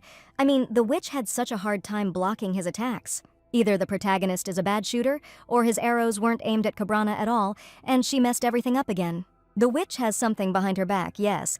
How did this woman live to her age? Well, she died recently. What is this bear? What an enviable observation the witch has. She didn't know that there were many of them in the Black Forest. Nope. Cobrana didn't even think about it and brought the kids here. What did she say? Nothing, nothing. Damn it, why did that crazy woman help the bear? Let her just not say that it wasn't her doing. Well, she made a mistake. It happens to everyone. No one has so many failures. She is the ambassador of failure. Let this crazy woman step aside and not get underfoot, and it will be better if she remembers about her tailed friend. That's right, the witch completely forgot that Cinnamon remained on that tree with the hive. Magical currents knocked the beehive off the top of the tree and brought it down right on the bear's head. The brown predator immediately ran away. It was so cool. Cobrana is a good guy, right? Maybe she will praise herself later after she saves the one she is responsible for. Exactly. Where is Cinnamon? The main character jumped from the tree and called out to Cobrana the furry one was okay. The furry glutton didn't have time to get hurt. Valter saved Cinnamon, and the furry ones told their owner that he was good. Nothing of the sort. Too close from here, the hero's inhuman beauty simply blinds and enslaves the witch. The main character returned the cat to its owner, which the witch stared at, regretting that the milord had not been poisoned by the poisonous fumes of the fly agarics. But why would she need that? The main character of the fairy tale world is clearly paranoid that everyone is trying to kill him. If this handsome young man is truly possessed, then it is understandable why he locked up the children. Here the main character suddenly grabbed the girl's hands. What is he doing? If the witch wasn't trying to kill Archduke Blaine, then she was trying to gain his favor. And with these very hands, the sorceress could both summon the bear and then successfully defeat it. What did I say? The girl here in her head extols the beauty of this bastard, and he again accuses her of attempted murder. A shrill female scream echoed throughout the entire Black Forest. Get out of here! Soon, a cold downpour caught the heroes by surprise. They needed to find shelter nearby and wait out the bad weather. The witch has no intention of winning the favor of Archduke Blaine. On the contrary, she wants to be alone. This witch controls the weather. She decided to simply give Walter a cold. What the hell? To her great misfortune, Cobrana is not capable of such a thing. And why did he become attached to her? How long will the main character follow the girl around? Doesn't he need to manage his lands? The perfect young man began to untie his scarf. Drops rolled down his marble skin. Cobrana could not tear herself away. Several large drops reached the young man's lips. And what was the witch looking at there? What a nasty thing. It seems the young man caught Cobrana by surprise. She needs to get herself in order too. The witch began to smooth her wet hair, and who was she kidding? Next to this guy, she would still be dust. Local residents said that when the forest witch suddenly changed her behavior, she also changed her appearance, which is why she needed this to seduce men. Cobrana saw her reflection. Cinnamon and Vanilla told her that the witch's appearance had suddenly changed. Just a couple of days before she received this body, and after the witch received a chest of gold coins from a stranger. The girl thinks that her character's appearance changed because she redrawn her, and that's the plan. Wait, what kind of cat is this that is crazy about water? Cinnamon is a scammer. If the young man guesses about the exchange of souls, it's the end for her. Cobrana waved her hand. A white sheet flew into the protagonist's face. What the? The witch simply handed over a towel so that the young man could wipe his face and hair. And now it's time to warm up by the fire. And without magic, the girl can at least do something. The next question. The young man can also sit next to the fire and warm himself up. The witch is not going to eat him, okay? The main character started to wipe his wet hair. Hey, he's splashing. When this boy saved Cinnamon in the forest, the girl for a moment thought that Valter wasn't so bad. Would someone like that be able to take good care of children? Then the handsome young man put one mushroom on his dagger and stuck it into the fire. Hey, what is this Archduke doing? Valter is hungry, so he decided to have a snack with what he had at hand. Actually, these are Cobrana mushrooms. Actually, they grow on the land of the Archduke and belong to him, just like her sugar hut, by the way. So that's how it is. But the girl has magic, which the lord of these lands will answer. That without her witchcraft, the girl would have died long ago of hunger or in some hole in the forest. This woman is completely irresponsible and inattentive, but she can do this. A magical stream leaked from the witch's finger, and a strawberry cake appeared in her hand. And the woman will gobble it up alone after Valter saved her furry friend.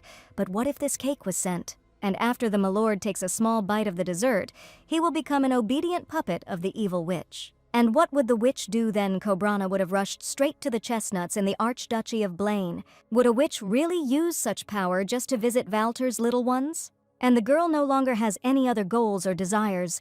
The alchemist and the herbalist of the Lord checked her carrot cake. It was clean. The witch did repeat this once, so how could this woman bribe the kids? It's simple. All children love sweets and having fun, and the girl took advantage of this. A second piece of strawberry cake appeared in the witch's palm.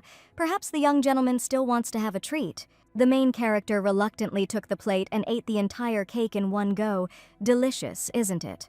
Should the Archduke thank the sorceress for not turning him into a frog after her cooking, Cobrana doesn't do that. Although I did do it a couple of years ago, to be honest, the records of these cases are still kept in the archives. They can finally get down to business. Archduke Blaine has a lot of questions regarding this suspicious character. People don't change overnight. You can't get off the path you've been choosing your entire conscious life. Well, that's true. Even in her new life, Cobrana completely copies her life path, so why did she suddenly decide to become a good witch of the Black Forest? The witch was dying, then she began to rethink her sins and decided to improve herself in order to become a good person. The main character doesn't believe it at all, but you can't fool this guy. And from this intense gaze, the girl has heartburn. It is Cobrana who must suspect him of child abuse. When the witch treated Valtor to a cake earlier, he quietly took out his utensils, which means he was afraid that she would poison him. If the main character doesn't trust the witch so much, then why did he even come to her in the forest alone? Even last time, the Archduke took with him only a few accompanying knights, and then Cobrana felt a powerful sacred power. But she never found her paladin, which the sorceress thought about so much she actually has a name. So why did the great heir come to the Black Forest? My lord wants to arrange for the witch to grow up. This is not an interrogation, but the young man really needs to find out a lot of things about the forest witch. And when the answers to the questions are received, this guy is not accidentally going to tie her to a pole and set fire to some wood under her. And who of the two is paranoid now? My lord Blaine has one request for the witch. The girl knew it, but how did she know it? Does she have the gift of foresight or something? Why else would Archduke Blaine waste his precious time on an evil witch? And in general, Cobrana is an excellent judge of character. There was no point in telling the mistress this. The master could easily check it. It was quiet there. Cobrana would not cast a spell for him. Her answer was no. What nonsense! This crazy and aimless woman herself asked Valtor about this. What is he talking about? Cobrana doesn't need anything from such a person. He dragged her through the mud. She dealt with it herself, but he's asking for it. The lord of these lands falsely accused the witch of using forbidden magic, and her carrot cake turned out to be pure. The young man did not even apologize. Mr. Blaine was indeed wrong in sentencing the witch to death without evidence. What did he say? Did this guy back down so easily? Apparently, his request was very important to him. And the witch shouldn't apologize for keeping his little ones, ignoring the fact that their older brother goes through hell every day. For ignoring the safety of the children by taking them into the forest, not even asking them about allergies, and using them solely to satisfy her own needs. Hey, the kids said they were abused. This woman still doesn't understand. The Archduke's little children simply moved her to pity, and she was not smart enough to analyze elementary things. The children had signs of beatings. They looked unhealthy or withdrawn. Maybe they were scared of their older brother when they saw him? No. So what does all this mean? Valtor's mansion has hundreds of rooms, dozens of gardens, stables, farms, even a turquoise lake. What a terrifying prison cell, isn't it? And the witch had trash everywhere, and it was a complete mess. Just like in her head, how can you keep children in such conditions? It was a creative solution. No matter how much noble blood flows in these children, they need to go outside, but not with an irresponsible loner into the dense forest to the predators. But the boys liked playing in the forest. The kids like everything they were strongly asked not to do. Was the sorceress really ready to risk their lives for the sake of her own amusement? Of course not. Cobrana simply didn't even think about the threat. This is precisely why the young man says that caring for children is about making the right decisions for them, not for yourself. A good guardian cannot only do what makes him happy, he has a number of responsibilities towards the children. But while they are still little, shouldn't they try as many things as possible? Of course, not within the bounds of the law, on common sense. There must be balance in everything. Otherwise, the lives of children will become as meaningless as this woman's. It's a shame, but this guy is right. Children need to learn. However, the young man cannot help but notice that the forest witch does have experience in raising children. It can't be called long, but the girl really took care of the children. Those kids weren't her own. Those were wonderful days, but she can't go back there. By the way, Cobrana had another reason why she became fond of the chestnuts. Luna said that their parents, or rather their older brother, abandoned them. She really said that. It was a business trip, and the young lady turned it into a drama to attract attention. So here, too, Cobrana was wrong. They should have a good discussion over a cup of fresh and aromatic tea. But to be honest, the heir to the archduchy also feels guilty. Valtor is obliged to take over the role of the head of their family, along with all its responsibilities. Due to his position as an aristocrat, the emperor constantly sends him on expeditions and diplomatic missions. Because of his duty to his parents' legacy, the young man did not appear at the estate for quite a long time. This is why the little girl could feel abandoned, although her older brother did everything to prevent this from happening while on the expedition. The kids are still too young to understand the complexities of adult life and true motives, but their safety is Valter's top priority. Well, I'll be damned, this guy really cares about his kids. The tailed ones had been telling her this for a week. So this handsome guy is not as bad as Cabrana thought. It seems the tea is not poisoned. He is serious now. The rainy weather continued, condemning the two characters to imprisonment in the cave. After talking a little with the Witch of the Black Forest, the main character exhaled. She constantly asks about his kids. This means that his children are really important to her for some reasons unknown to him. As the witch could already guess, Archduke Blaine had not arrived in the forest thicket just like that. The main character has one crazy request for her. The tailed ones immediately pricked up their ears. The young heir of the family is sent on an expedition again, so he would like the witch to look after his little ones during his absence. It sounds crazy, but the young man has no choice. Not a single governess in the empire will agree to stay with his little monsters. The little ones have already earned a dark reputation in the society of capital nannies, and not only, but they need someone's presence nearby. Here the witch grabbed the young man, and she couldn't even dream of such a thing. Cabrana would be so happy. So the key point here is the happiness of the children. The witch is suspiciously impatient. The girl is ready to go to the chestnuts right now. Let her saddle the horse. Why does the girl even let go of her hands? What is my Lord Blaine even talking about? About his hand, which the witch has not let go of her claws for about 3 minutes. Valtor seems to be talking to a dolphin, by the way. They are very smart, then with the wall. Now the heroine didn't even care about this guy's barbs. She quickly dragged the Archduke to the exit of the cave. Where is the girl rushing to? To the chestnut trees, of course, to the residence of the Archduchy of Blaine, but there is still pouring rain. And indeed, a clap of thunder was heard in the sky. Well, the little witch had been waiting so long to meet the children that she could endure it a little longer. Such joyful news completely absorbed Cabrana's mind. She got too carried away. The young man noticed this and did not yet understand whether it was good or bad, but they would have time to find out. The main character giggled. This smile. Valter is already inhumanly handsome, but his smile is simply enslaving. With a little patience, they will head to the lands of the Archduchy of Blaine as soon as the rain stops. Cabrana tried on the uniform of the Blaine house staff, and why so gloomy? Now the girl feels as if she has become a servant to Milord Valter. She loves colorful fabrics and frills so much. A couple of hours ago, a pile of instructions fell on the table in front of the main character's face. What the... And the girl must learn all this while working as a nanny for 2 toddlers as a test. An exam will be held in an hour. The candidate for the position of nanny fed the children only sweets for more than a week and encouraged the deterioration of their upbringing. The inspector would not even let such a person in the door. And when the girl can see the chestnuts at all, from now on, the village girl is not in her own forest. In society, there are norms and rules of communication. A governess of a noble house cannot call a young lady and a little gentleman so vulgarly and cloyingly. This was the longest and most painful training for the girl. It all started with language etiquette when communicating with nobles. It turned out that this is very important here. Getting permission from Archduke Blaine, the butler, or the head maid, let the woman simply kill Cabrana. It is necessary to inform the commander of the guard and the right hand of the head of the Archduchy about all meetings, trips, and walks, as well as guests of the Blaine residence. But according to the rules of the local aristocracy, the nanny cannot eat with the children, but this way Cabrana would strengthen their bond. She is not here for personal gain. And this woman doesn't have to feed her children tons of sweets to make them like it. That's clear to her. Feeding babies sweets so that they don't get fussy during meals is a low trick that anyone could pull off. The witch was lucky that nothing happened to the teeth or health of the young gentleman during their stay in the Black Forest. So if this girl really intends to become a nanny, she should think only about the well-being of the children and not her own.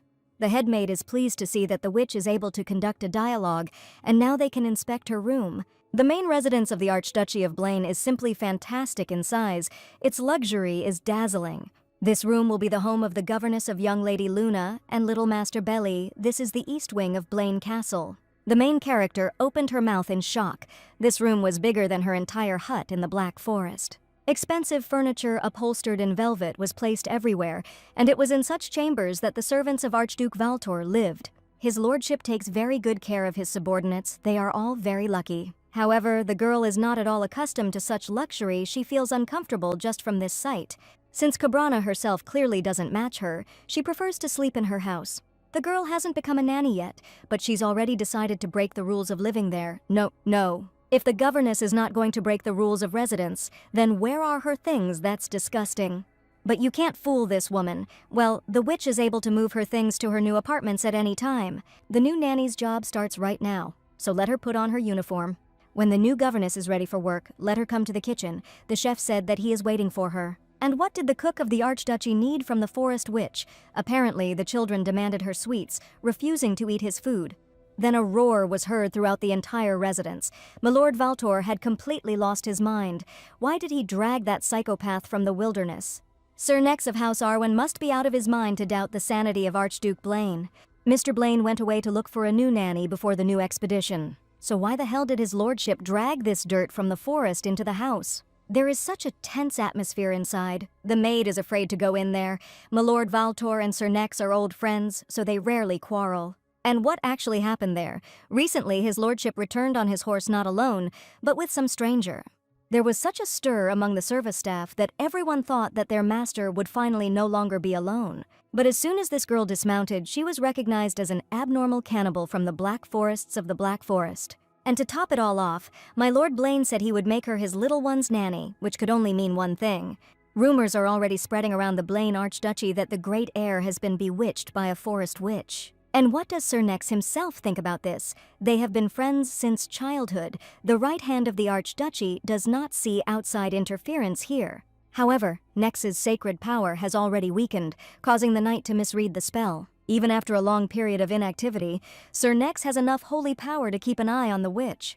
What? I mean how to look after the witch. Nex knows that his milord trusts only him, and Valtor's little ones are the most important thing to him, so the Archduke excludes his right hand from the upcoming expedition. I mean, how can Mr. Blaine leave the division commander aside on such an important expedition? After all, we are talking about hunting such a dangerous monster. It will be the most dangerous expedition of all time. Except for the time when Nex joined the Paladins, he has only protected Valtor since childhood. What task could be more important than protecting Archduke Blaine, protecting his brother and sister, of course? Mr. Valtor has always put his children first, so this is his lordship's plan. The head of the Archduchy of Blaine believes that the sacred power of his right hand is enough to resist the magic of the forest witch. That's exactly it, Sir Neca, as always catches his master's motives at a glance. The kids are already going through a crisis, age, and rebellion. Valtor can't leave them unattended. And the witch from the faithful forest will be just a leash that the young man uses when he goes on an expedition. As soon as the head of the Archduchy returns home, he will immediately get rid of her. What a relief. His lordship will deal with this problem when the time comes, but there is something strange about this woman. What exactly is being discussed? Nothing dangerous. But this witch only thought about Valtor's children, without even asking about the conditions for herself. Can a person be so inferior that he fills his life with impressions only at the expense of other people? Isn't that strange? The sorceress didn't give a damn about her comfort. Cobrana only needed the chestnut. That's what's strange. Does she really have no desires of her own? This may turn into a serious problem in the future, but due to the fact that she only did what she wanted and did not engage in adequate upbringing, she may change her mind. So the right hand of the great Archduke must keep an eye on this strange woman. Meanwhile, the main character had been wandering around the floor for 15 minutes. It seems she got lost. It would have been better to listen to the headmaid about where the kitchen could be and how many rooms there were. Now the girl wanders around the east wing of the main residence of the Archduchy of Blaine. The kitchen must be on the first floor. We need to go downstairs. A familiar face. Cobrana remembers him. People like this girl are not forgotten either. Some kind of strained conversation comes out of them. It's time for the witch to go. It was Sir Nex who stole her carrot cake for the alchemist to test, and the governess was not told that she was not allowed to wander around the castle aimlessly. The headmaid did say so, but she was told that the chef was waiting for the nanny in the kitchen, and Cobrana couldn't remember where she was. My Lord Blaine's right-hand man is the nanny, and who does Sir Nex work here? He is the captain of the guard and vice-captain of the Order of Knights of the Blaine House. So the guy is a big shot here. The nanny hasn't heard about her vulgar manners of communication either. She's heard about it many times. It looks like Nex has been working with Archduke Walter for a long time. The girl should call him Sir Nex. They are not close friends. The vice captain of the nightly order is clearly not someone this woman can afford to be familiar with. Nex serves here more than anyone else. So let the girl finally get her thoughts together. If she wants to work here, no one will bother her here. Mr. Nex won't take his eyes off this woman. He is so loyal to Valtor, and he also seems reliable. And this guy is also very handsome and cute. Here the knight's face turned to stone. What is Mr. Nex so unhappy about? The governess will find the kitchen herself. It's over there. Well, okay, wow, what a huge and beautiful kitchen. So many people work here. Everywhere there are a lot of different selected ingredients, fresh fruits and vegetables. Everything is only the best. There are at least 100 people working in the kitchen of the Archduchy of Blaine. And that's the cannibal behind the cooks, yeah, the new nanny for their master's children. Apparently there are no more people for that position. Why are the cooks standing there? They want to get out of their schedule. Everyone should get to work immediately. The chef appeared in the center of the kitchen, which means that there is that witch with sweets, and everyone already knows this. The Archduke's right-hand man returned to the kitchen. He heard that the chef wanted to see the governess. That's right. So Nex was checking her out or something, and so the chef asked his lordship about dinner for the young lady and the little gentleman. But my Lord Blaine said to contact their new nanny, as she promised to improve after the sweet marathon. There are a lot of foods that children don't like to eat, but once you add them to a roast, you can't drag them away by the ears. At least that's what they said in kindergarten. But every child has their own individual preferences, isn't it? It's like a lottery. Since the new nanny considers herself an expert on children, let her take on preparing dinner for the little ones. Dinner will be in 20 minutes. There will be just enough time. As I said, Cobrana cooks with magic, and it is unlikely that she will meet the deadline.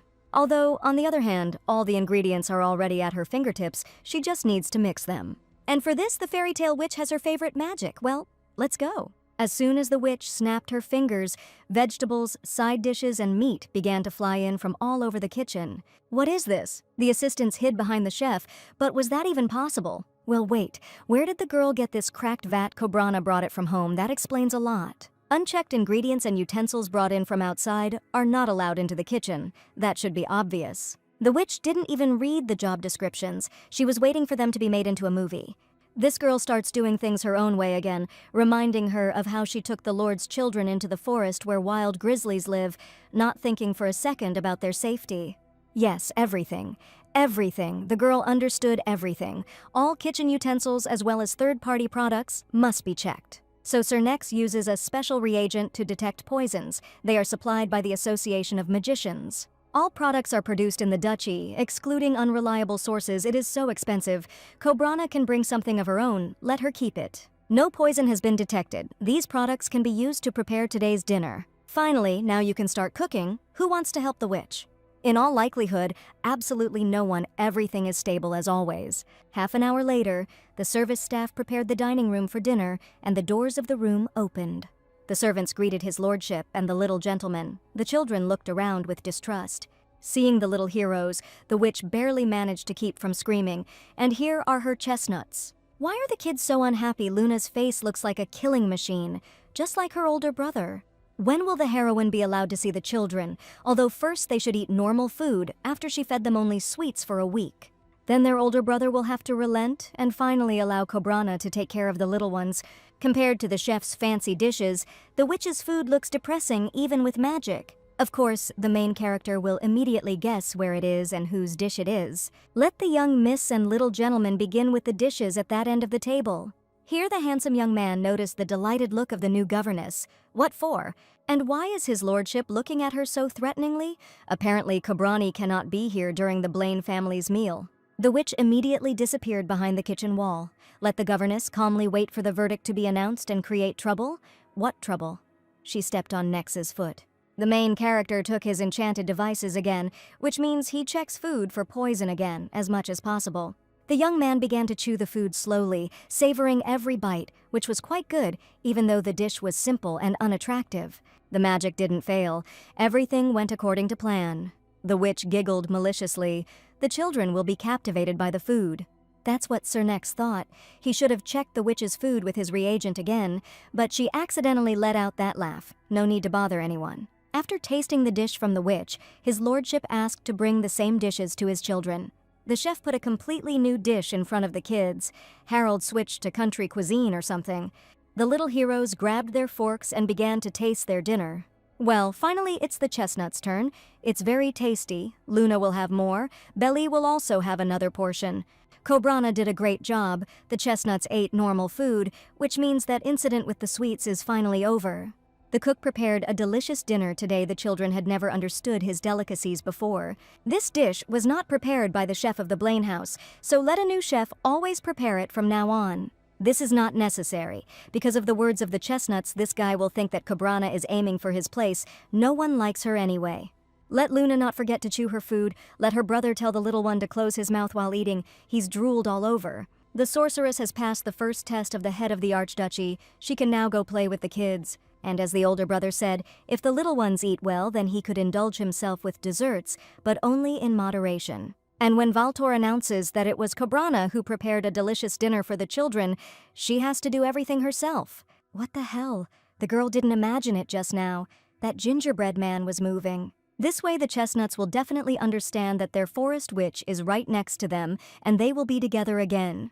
The brother and sister immediately jumped up from their seats and began to look for the mistress of magic. There was Cobrana. The witch quickly opened the kitchen door and waved to the kids. It was her. The chestnuts had missed her. The kids immediately dropped their cutlery and ran to the witch. She knew it. The girl missed this so much. She was needed and important to someone again. Her life was again filled with bright colors. How are her donuts doing here? The kids are doing quite well here. It doesn't look much like a prison. Luna is ashamed. The governess will not remember her stupid manner of communication. She works here, but she is integrating her life. And Lunabelle and Belazar must finish their dinner. The chestnuts must obey their older brother, otherwise she will be thrown out of here. Come on, chestnuts, Sir Nex was telling this woman. It's all right, my Lord Blaine knows it's like explaining to dust. Let the new governess wait outside until the end of the meal, and then they should talk. Why is Valtor giving orders here? Nex is baring his teeth. The milord is the head of the archduchy, and the witch is just his service personnel. She is forgotten again. Actually, the girl thought that she would spend time carefree with the chestnuts under the roof of Valtor's house, but she actually became a nanny. His lordship said that the girl should not wear the uniform anymore. She would only disgrace the staff of the Blaine house. Valtor told the heroine to wear something easily recognizable from a distance. And what kind of clothes could it be then? What a shame. Cobrana forgot to move her things here again. But it's okay. This will make your work much easier. After all, in this huge manual for nannies, there is not a word about the fact that a governess cannot connect her home with the help of magic. And the newly minted governess promised to follow all the rules, so she is not breaking anything. The door of the gingerbread house opened.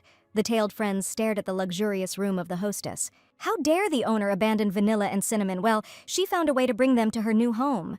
Why is the hostess taking so long? Did something go wrong? Let her tell him where to start, Cobrana. Preferably from the beginning, everyone in the residence of Archduke Blaine is wary of her, but as she wanted.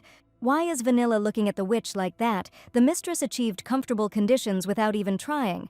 That is, she is again planning to live as a parasite at the expense of others' emotions, without thinking about anything. Well, she's fine with the chestnuts. At least the owner made that guy crawl on his knees. No matter how much you teach a housewife, she will still remain a wimp. And where are those noisy little monsters? The witch bathed Luna and Belly and already put them to bed. They will see the kids tomorrow morning. And by the way, the girl also needs to take a bath. The hot water quickly filled the bathroom with steam. It was so good the girl had been dreaming about it all day. The pleasant water immediately washed away all traces of fatigue and made my thoughts clear. What a wonderful end to such a busy day. It's so great that you managed to make a window into your sweet house. Poor Vanilla and Cinnamon were already starting to worry that their owner had abandoned them. Wait a minute. After Cinnamon and Vanilla's spying, the Archduchy banned black and white cats and false mustaches. Then a hissing sound was heard from the bedroom. The witch in the robe immediately burst in. Don't dare touch her furry friends. What the heck? It was the kids who found Vanilla and Cinnamon in the nanny's room and not the residence guards. What a relief. It's so scary to sleep alone. The kids might sleep with Cobrana. They will have terrible and painful nightmares. Not a drop of pressure. What little manipulators. The headmaid said something like that during today's briefing. The heroine won't remember anything anyway, so today they all sleep in this room. The little heroes happily jumped onto the bed. The unfortunate cat immediately turned yellow in the air, and they can go back to the forest. Sleeping on a bed in this composition is really much more comfortable than on a sofa, and your back doesn't hurt. Valtor was right. How was the day of the young lady and the little gentleman, what Cobrana calls names? Their little hearts have suffered so much, it would be better if the nanny took pity on them and kissed them. Is this really a new manipulation? Cobrana can't quite get it, but oh well, she misses those sweet donuts so much after all. Finally, the girls' nights are not filled with depressing silence and hopeless loneliness. Luna and Belly tried to escape and get to the Black Forest to play with the witch, but their older brother stopped them, and he did the right thing.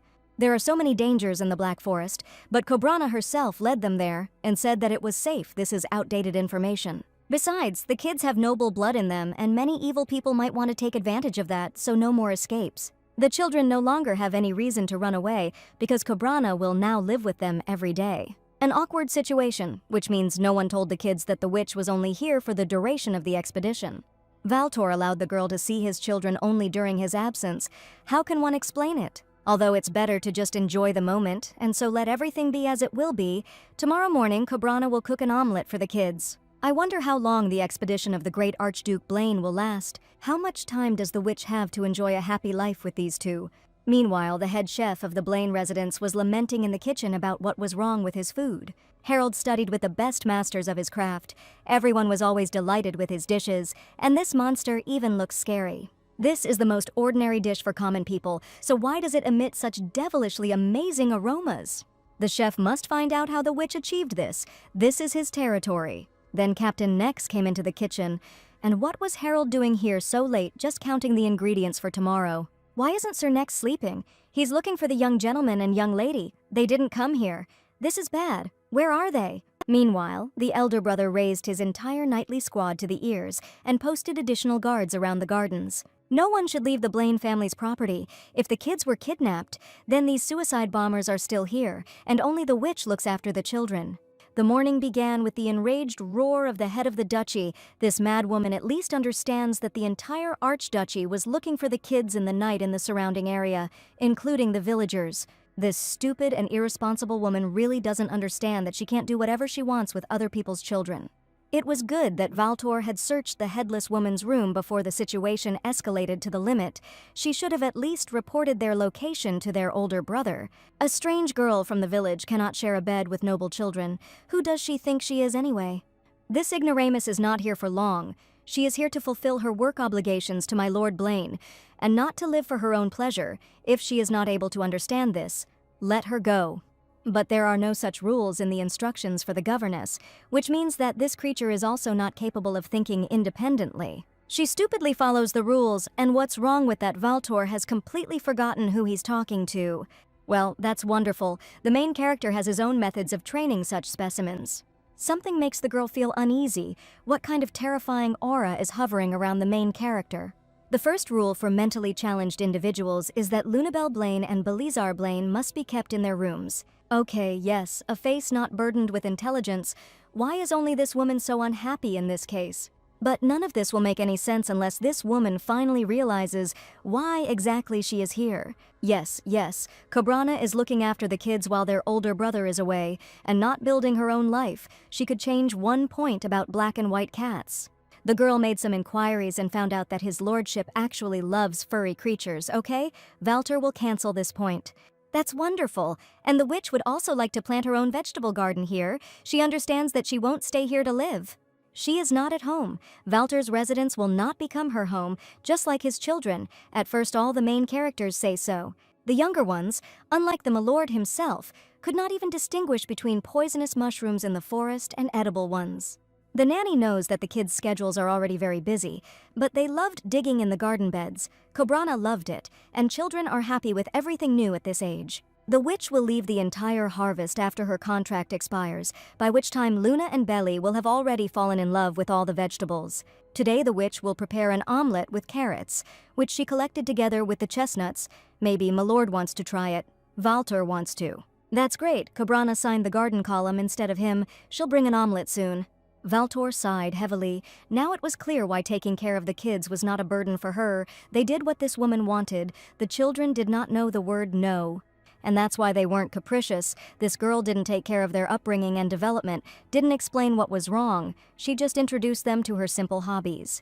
And in this woman there is the same childish stubbornness as in Luna, and a lack of understanding of most of Bailey's things. She has even more of these qualities than the children themselves. And here they are. Though they all have cute little suits, the garden patrol is taking up its post. What's this? Little gentleman should be having physical education classes and a back massage right now.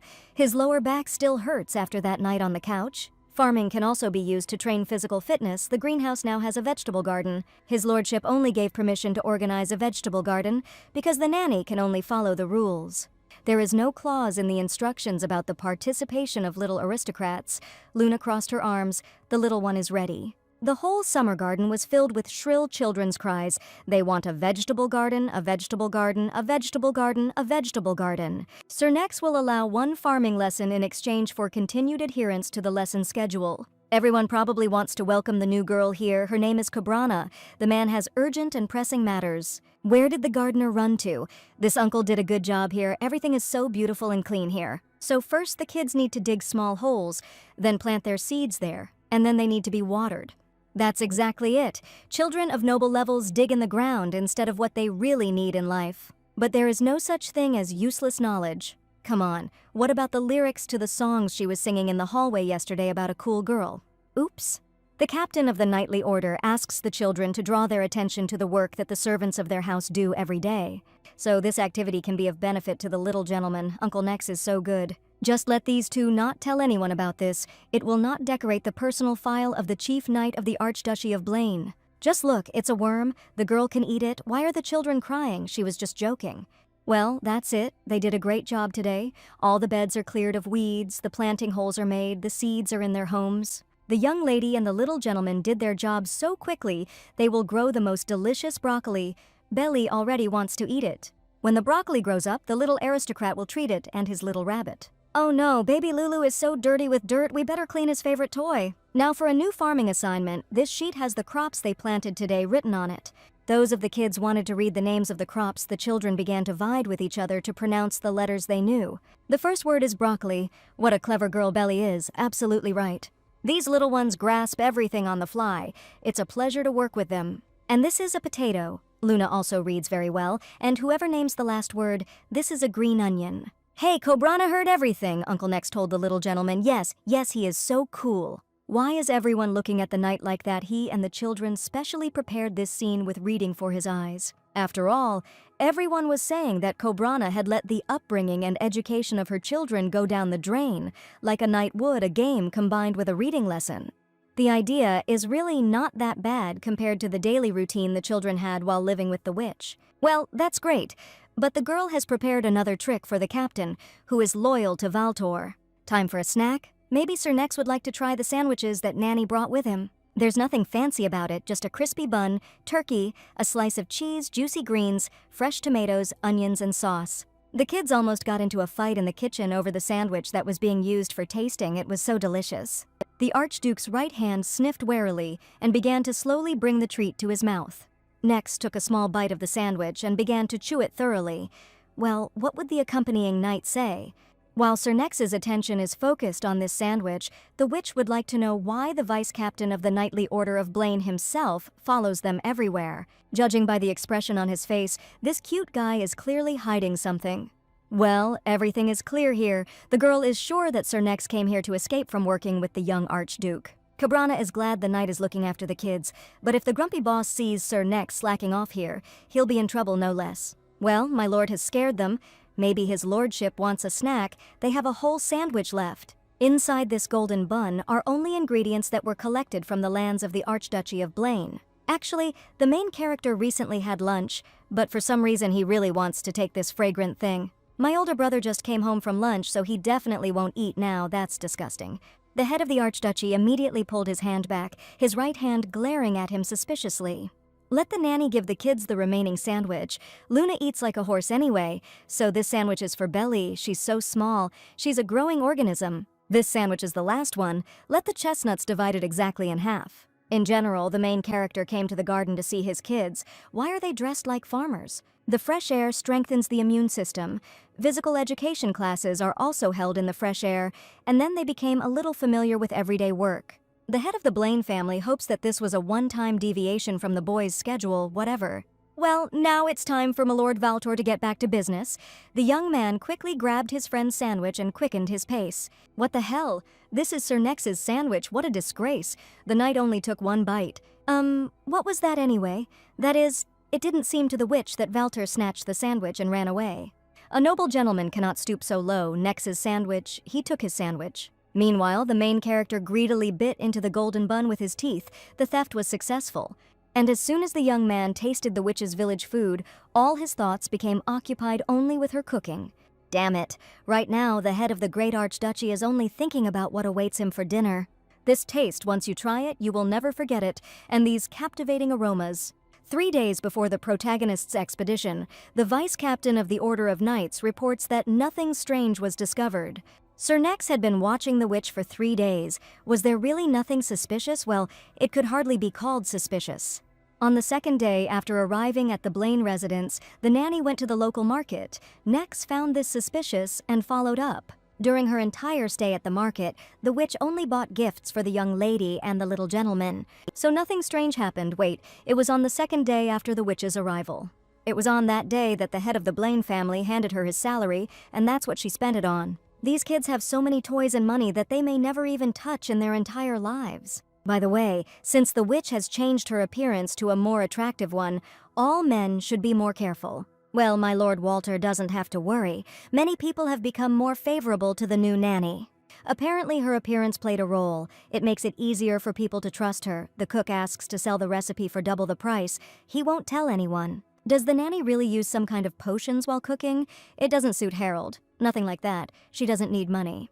The nanny will simply tell him everything. The cook with 10 years of experience asks for help from the forest witch. The meat needs to be cooked for several hours. Children's taste buds are too sensitive, so the amount of additives needs to be reduced.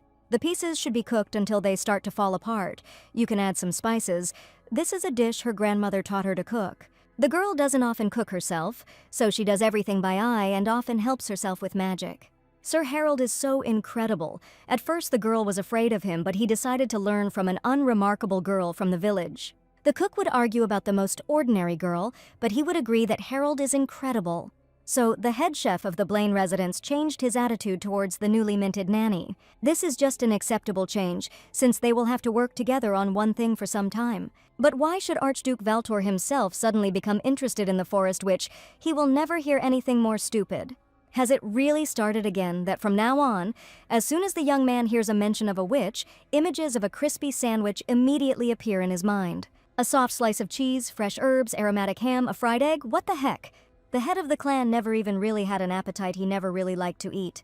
And this damn witch has a direct association with food in Valtor's head, so she appears there too. The main character knocked on the door of the study. She could come in to see his lordship. She must have done it on purpose. The girl didn't want to distract Lord Blaine from his affairs for long. It's okay, the vice captain of the Knights has already finished his report anyway.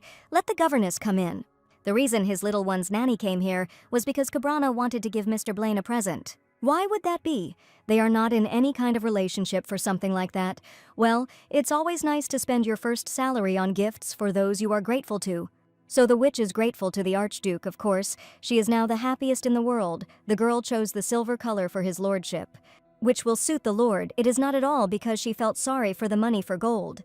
So, in general, the new governess decided to give her master a silver pendant. Well, there is no strange energy coming from this decoration, and with the help of silver you can detect poison. That's even better. They didn't have the best relationship, and now suddenly the witch decided to shower him with gifts. Very suspicious. The main character enthusiastically pressed Valtor to let his lordship open his gift quickly. The real gift is hidden from prying eyes and is located inside the gifted medallion. Why is she so excited the young man doesn't like it, and how to open the pendant? It's very simple. My Lord Blaine must press here, then the medallion will open. The witch unceremoniously squeezed the young man's hands in her palms and began to move his fingers towards the push button. Either this woman has absolutely no respect for other people's personal boundaries, or this is another trick to suit her own interests. Perhaps this is the witch's goal. She is trying to gain trust in order to then take people under her control. What does this ignorant woman allow herself to do? Is it possible to touch other people without their permission? She was just trying to help open this medallion. From now on, let the witch not approach her master without permission. She is definitely trying to achieve something. That's right, the main character is probably afraid of the forest cannibal. Cobrana will take this into account. It's not about fear. You can't touch others without permission. This applies to anyone, not just witches. With the help of magic, Cobrana finally opened Valter's pendant, and inside were his little ones. The nanny drew it herself, exactly like this. What a relief, my lord already thought that she had shrunk his children and enclosed them in a pendant. Very accurately and beautifully drawn, Luna and Belly are as real as can be. Cobrana has been drawing since childhood. And I thought that during the expedition, the older brother would miss his little ones. That's true. A good gift. Thanks to the new nanny, the Archduke will be able to see his little ones even on the battlefield. But in reality, this is not exactly a gift. What else is this supposed to mean? Is the witch expecting payment for her efforts or something? Not exactly. This is her bribe. What? The main character just really wants to get along with his lordship. So that's the thing. The witch is trying to cloud the lord's mind with imaginary good deeds. But the kids don't know when their new nanny's contract ends. If they did, even Cobrana wouldn't be able to handle Luna. But if the children find out about this later, it will hurt them. They are sure that their nanny will stay here forever, and Cobrana herself was not against it. This woman is completely devoid of conscience and dignity. That's what she was trying to achieve with her gift. She decided to give Valtor a medallion so that she could permanently settle into his domain and settle down perfectly with everything ready. What a baseness, using children to extend your contract and enjoy life in the Archduchy of Blaine at someone else's expense. As expected from the village witch, not a word to the children, the head of the house warned her. And let that vile woman take back her bribe. She was just joking about the bribe. Get out of here. The main character rushed towards the door. It was time for her to put the children to bed. There it was. It fell through. She also beats her chest militantly and says that the most important thing for a witch is the happiness of children, and she herself hides behind Valter's kids so that she can live happily at their expense, no matter how vile and dirty. This witch did nothing for her own happiness in life and simply decided to enjoy others. And here is the little aristocrat's favorite nanny. Everyone quickly wash up and go to bed. But it was still so early. Luna wanted to paint her picture, and Belly still wanted to play with her little rabbit. Oh, the witch forgot about the boy's stuffed animal again. If my lord finds out his brother has been pressing that mud to his face all day, she'll be finished. And as the baby looks forward to taking a bath with Lulu today, the bunny could use a hot bath. Here the little gentleman recoiled from the nanny and hugged the toy tightly to himself. No bath for Lulu. What's the matter? Why is the baby against it? This little rabbit still has the scent of their mother on it. So they shouldn't wash Lulu. They can't let their mother's scent disappear forever. So here's the thing. In the 2nd grade of elementary school, her mother left and abandoned Lesta to her fate. Before leaving, the mother decided to give her daughter a parting gift and filled the refrigerator with food. Lesta didn't touch the food until it all went bad. Later, the grandmother came and noticed expired food in the refrigerator. Her granddaughter could be poisoned by it. All the food had to be thrown out, but the girl began to scream and cry hysterically. She begged them not to throw away the food because it was the last gift from her mother. And back then, Lesta idealized her image and treasured it. It's okay. They won't wash Lulu. Let the kids hug Cobrana, and really tight. The girl really needs someone to hug her and warm her. Unlike these children, her parents really just abandoned her. These kids miss their parents so much. Lesta missed them too and waited for their return every day. The witch crosses the line again, but there will be no other chance to get what she wants. Let these two generators of life and warmth become hers. She did nothing for her own happiness, so it is so easy for her to dissolve in someone else's joy, to make it her own. It was decided that they would become her family. Maybe the children have something they would like to throw away. That's great. Tomorrow I'll have to tell his lordship about this. Morning came quickly, time for breakfast, but the younger brother and sister were still not at the table. Whatever their irresponsible nanny is thinking, Valter regrets his decision more and more every day. And here are the kids. Cobrana was dragging 2 sleepy babies behind her. What the? And why didn't my little sister get enough sleep last night? What time did the nanny put them to bed yesterday? Today there are still lessons about divine power ahead, and for the sake of the 2 of them, the teacher, despite being busy, comes straight from the temple. Judging by everything, it's unlikely to be soup for breakfast today, which means there's some tender meat simmering in the pot. Everyone needs to gather strength before today. It's so delicious. These simple dishes are comparable to quiet evenings in front of the fireplace. Those very evenings that warm the body and soul in the cold winter. What kind of thought just slipped through my mind? Wait a minute. Why is it so quiet in the dining room? Why don't the kids argue while eating? Why can't we hear the sounds of chomping, falling cutlery, or the moon's displeasure? And why are these two looking so closely at their older brother? It looks scary. As soon as the head of the archduchy reached for his glass, the children immediately repeated his gesture. So here's the thing. Brother and sister, for some reason, decided to repeat everything after their brother. But why are they doing this? The girl glanced at my lord, winked at him 3 times, and covered her mouth with her hand. This woman just hissed at Archduke Blaine. The instinct for self-preservation has completely abandoned this ignorant villager. Well, okay. Since the kids decided to repeat everything after their older brother, he will watch how they cope with cabbage. As soon as the main character brought the vegetable that the kids hated to their mouths, cold sweat began to run down the children's faces. A victorious smile appeared on Valtor's face, and what would the little gentleman answer him for? Both children stood stony-faced over their plates. At this point, the young lady gripped her fork tightly and quickly shoved it into her enemy's mouth, a vein bulging on her forehead. Oh well, the little sister really did defeat the cabbage she hated. Luna's face turned pale, but she continued to chew diligently. Belly was also cool. He slowly put the cabbage in his mouth. What was this anyway? The girl lived through the cabbage and happily announced her victory. What? What kind of victory are we talking about now? What did this woman say once again without informing the Archduke? Her chestnuts are such good fellows. Whose chestnuts? Why is she clapping like a seal? Come here quickly. What the hell did this woman do here? She was counting on the support of my lord, but she didn't explain anything to him. It was a competition. Behind the adults' backs, the children started throwing cabbage at each other. Luna won. No, Belly won. The essence of the competition was who could imitate their older brother better, and now the witch has also made clowns out of the children. Adults should be able to entertain themselves. Stop pitting kids against each other in order to satisfy your boredom. Valtor will refer to the fact that by repeating after adults, children learn, and in this way they can be taught the rules of behavior at the table. Yes, because Mr. Blaine's manners are simply impeccable, and he is an excellent example. And this woman is skilled in flattery, by the way. The winner of the competition must be chosen by his lordship. Also, give a reward for winning.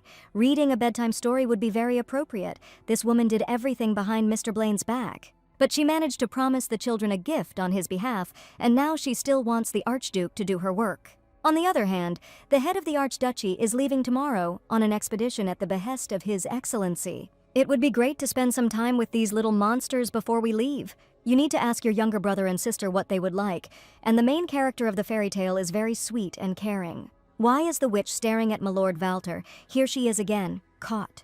So the kids finished their breakfast, the children roared militantly, they were eager to know the name of the winner. The head of the Archduchy clapped his hands, calling for silence among the participants of the competition. Both kids did a great job. Lunabelle Blaine was so diligent in eating things she didn't like that she could set an example for many picky kids. Belazar Blaine didn't drop a single fork during the entire breakfast. Valtor is so proud of him, and his brother also dared to eat something he doesn't like. It is very difficult to choose a winner, so in this fight both children won. The kids were jubilant, but what about the reward for the winners? What will it be? Her school, the little girl immediately asked about her award and what his lordship would choose. That's right. For such outstanding merits, the head of the clan is obliged to give a reward, whatever they want. My Lord Blaine immediately declares that eating chocolate until you vomit, sleeping until lunch, and refusing to study is not accepted. The little brother is so quick to answer. Could it be that the witch told him everything in advance? The main character's face was frozen in surprise at what the kids wanted to do. The witch would answer for this. Valtor believed that he and the children would have a fun and cultural time. But instead of all sorts of options for spending time, they chose this. The kids want their older brother to become their horse and take them for a ride. And it wasn't even some grand game. They also hung blankets and made a tent. These children just needed attention and nice words. It's not about the witch. Anyone who plays with the little ones even a little can take her place. That's the whole secret of their affection. And now they will play cave explorers. The older brother will be a knight. And Belly wants to be a witch, but he is a boy and should be a magician, but he wants to be a witch. Okay, let her be a witch. Luna hit Valtor with a pillow. Orcs attacked them. Knight attacks, that's right. Why did this woman watch their games all this time? It's humiliating. But now the little brother is always trying to hug me. It turned out to be so easy to get the little one's affection and loyalty. Even the grumpy and capricious little sister now doesn't get off her older brother's neck. To be honest, the main character hasn't felt this happy in a long time. The kids were so tired from fighting in the dungeons and dragon caves that they fell asleep right away. When these two sleep, they are the spitting image of angels. You need to enjoy this moment before they wake up. Now the head of the Archduchy needs to finish all his business and get some sleep before the expedition. His lordship so easily delighted her chestnuts today, the nanny was even jealous. Whose children, that is, the children of my lord, of course. But it really turned out that the happiness of these little ones does not require much, and this cannot but please because they do not need any witch then. The main character always thought that his younger brother and sister didn't like spending time with him. However, today the young man learned that the kids, on the contrary, are very happy about this and do not bother him only because they are busy. By the way, even during the game, the kids closely watched their brother's movements. The boys noticed every time their older brother looked at his watch or out the window. Luna and Belly know that Valtor has a lot of things to do. They will soon go to bed, so their brother can go. The young man would very much like to put all his responsibilities aside for at least a day and just be a good older brother. But after the death of their parents, this became impossible, otherwise it would hit these children especially hard. The witch is not against activities and development, but children also need to be allowed to do what they want. Of course, but children shouldn't spend their whole days doing nothing but nonsense like Cobrana. Otherwise, their lives in the future will be depressing and aimless. Apart from their older brother, these kids have no one else. Hey, what about the witch? She also wants to become their family. Okay, they'll come back to this later. The girl here has a painting for sale. It would look good in the nursery. And why the lady suddenly started talking about this, his lordship will decide when he sees the painting in person. This is impossible because the picture is in her head. The witch has completely lost her mind. This woman should have been checked not for forbidden magic, but in a mental hospital. This crazy woman calls a picture that she didn't even draw magnificent.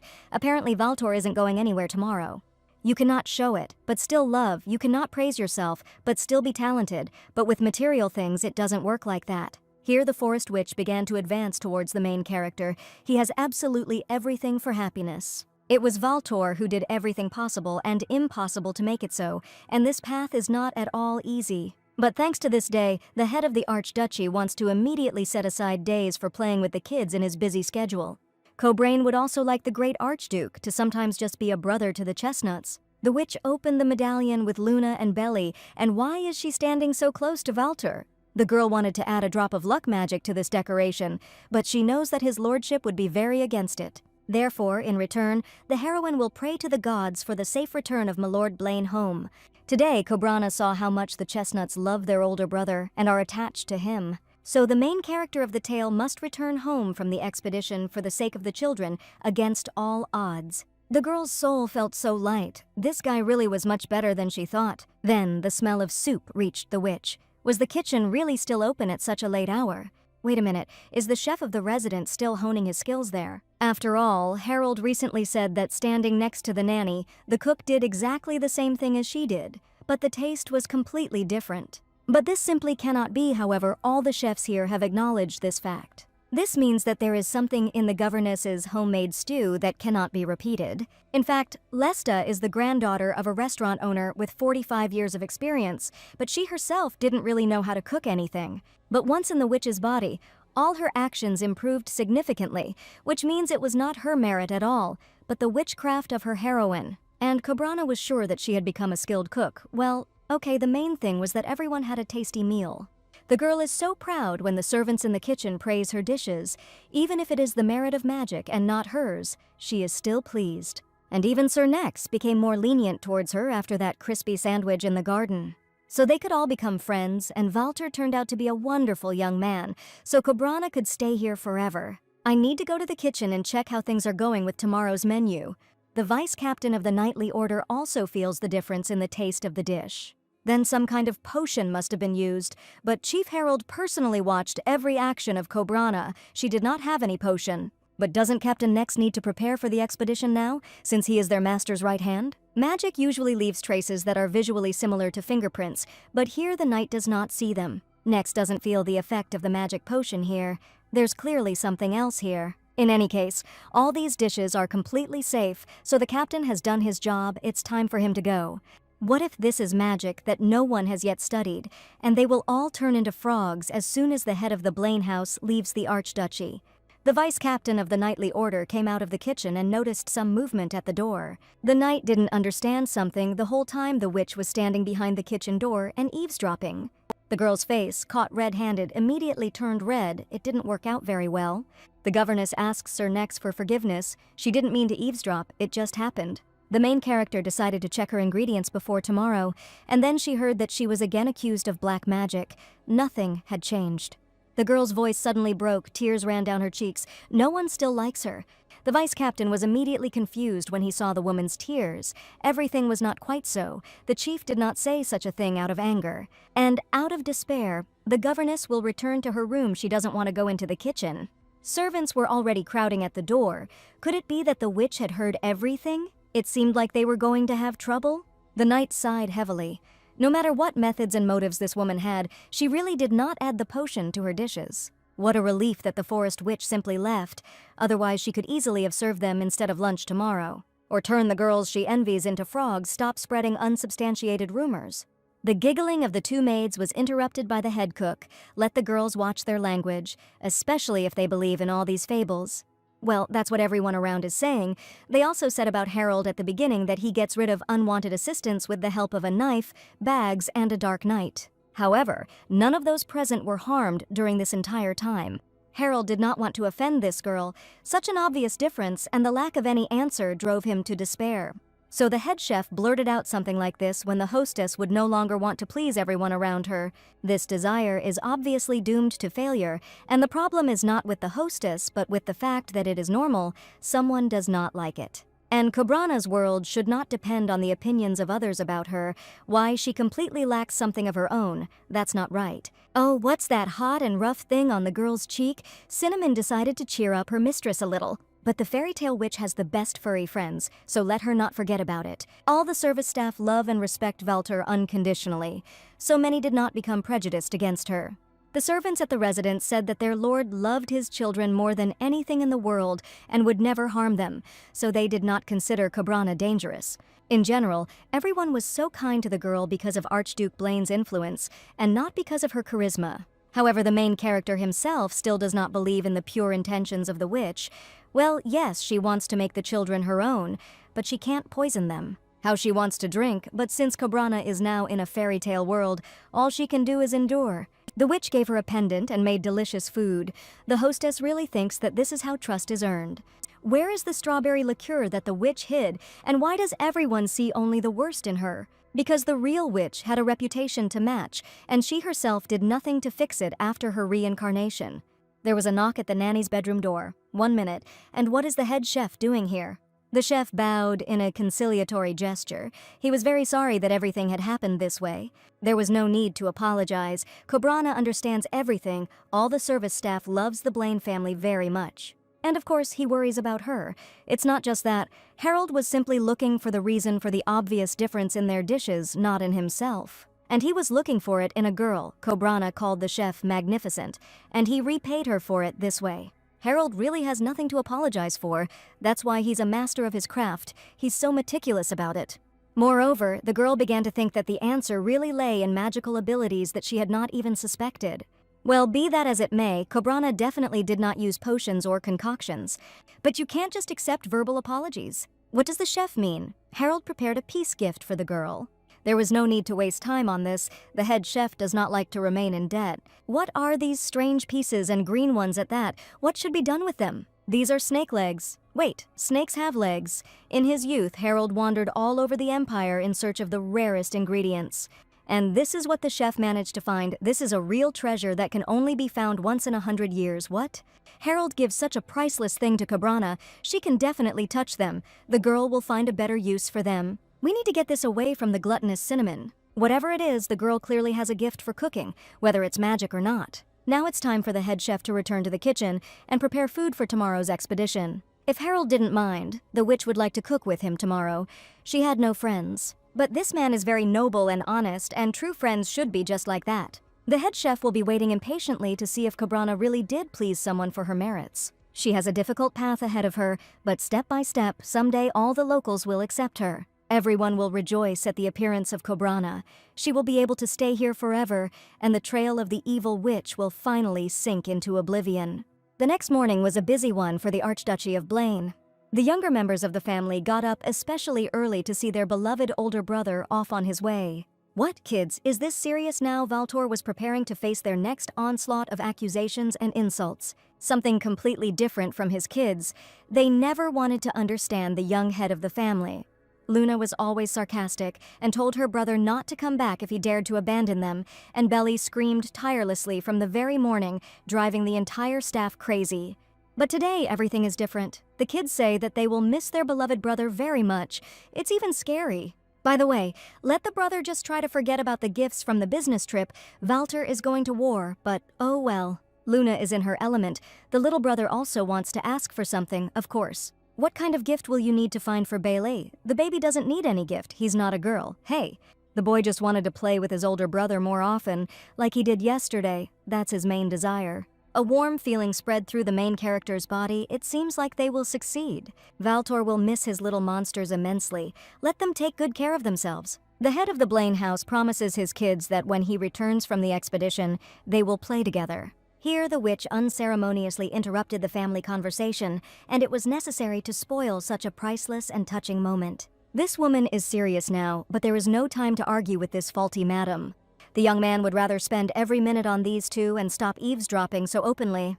The protagonist took his little sister by the hand, and so it was time for Lunabelle Blaine. The little girl must now listen to her brother very carefully. While he is not in this house, their family will need a reliable support. Therefore, in the name of the head of the great Blaine family, Archduke Valtor leaves Lady Lunabelle in charge. And the older brother thought, well, yes, Bailey is sure that power will spoil his sister. Let the little one shut up. Yes, an hour before the main character leaves on an expedition. What does this woman want from Valtor again? Today is an important day. He needs to check his equipment and night squad. Cobrana will distract him for just a minute. In general, little Luna is used to being in charge. Since she is older than Belly, she would be pleased if her brother left her in charge during his absence. But the governess doesn't think this is cruel, because no matter how smart his little sister is, and no matter how much Valtor helps her, Luna won't inherit the title in these lands.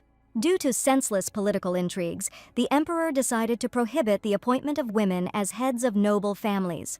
But the little girl really likes to behave like an adult, and Luna will really like it, and it will suit her. And after that, she will just have to accept the fact that no matter how suitable she is for the role of head, she will not be allowed to do so.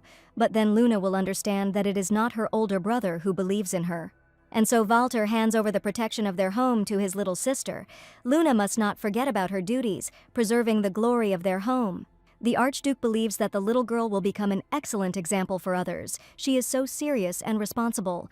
Well, of course, Luna will keep everything and everyone under control here. She is so grateful to her brother, she simply ignored the hint to avoid trouble. In a world where intrigue and scheming rule, Lunabelle Blaine will restore the glory of their house. Sister is so cool. It sounded like a proposal for rebellion, but the baby actually looks really cool. In this case, the head of the Archduchy can calmly set off on an expedition. The main character hugged his little ones tightly and kissed them on the tops of their heads. Luna tried to demonstrate her belligerence with her whole appearance, while Belly simply melted from his brother's tenderness. So Archduke Valtor will soon return to his native lands. Let the older brother be careful. They are waiting for him very much. Valtor turned to the kids and smiled warmly at them. As soon as this damn expedition ended, everything would change for them. Now the young man knows what to do and how. So many happy moments together await them. Luna and Belly finally felt the love of their older brother to the fullest extent, and the witch also deserves credit for this. And now it's time to go to foreign lands because of this damn old tyrant. As soon as the head of the Blaine house left the lands of the Archduchy, the little housekeeper immediately took up her post. The little girl started, of course, with her image. The outfit should reflect the greatness of the Blaine family.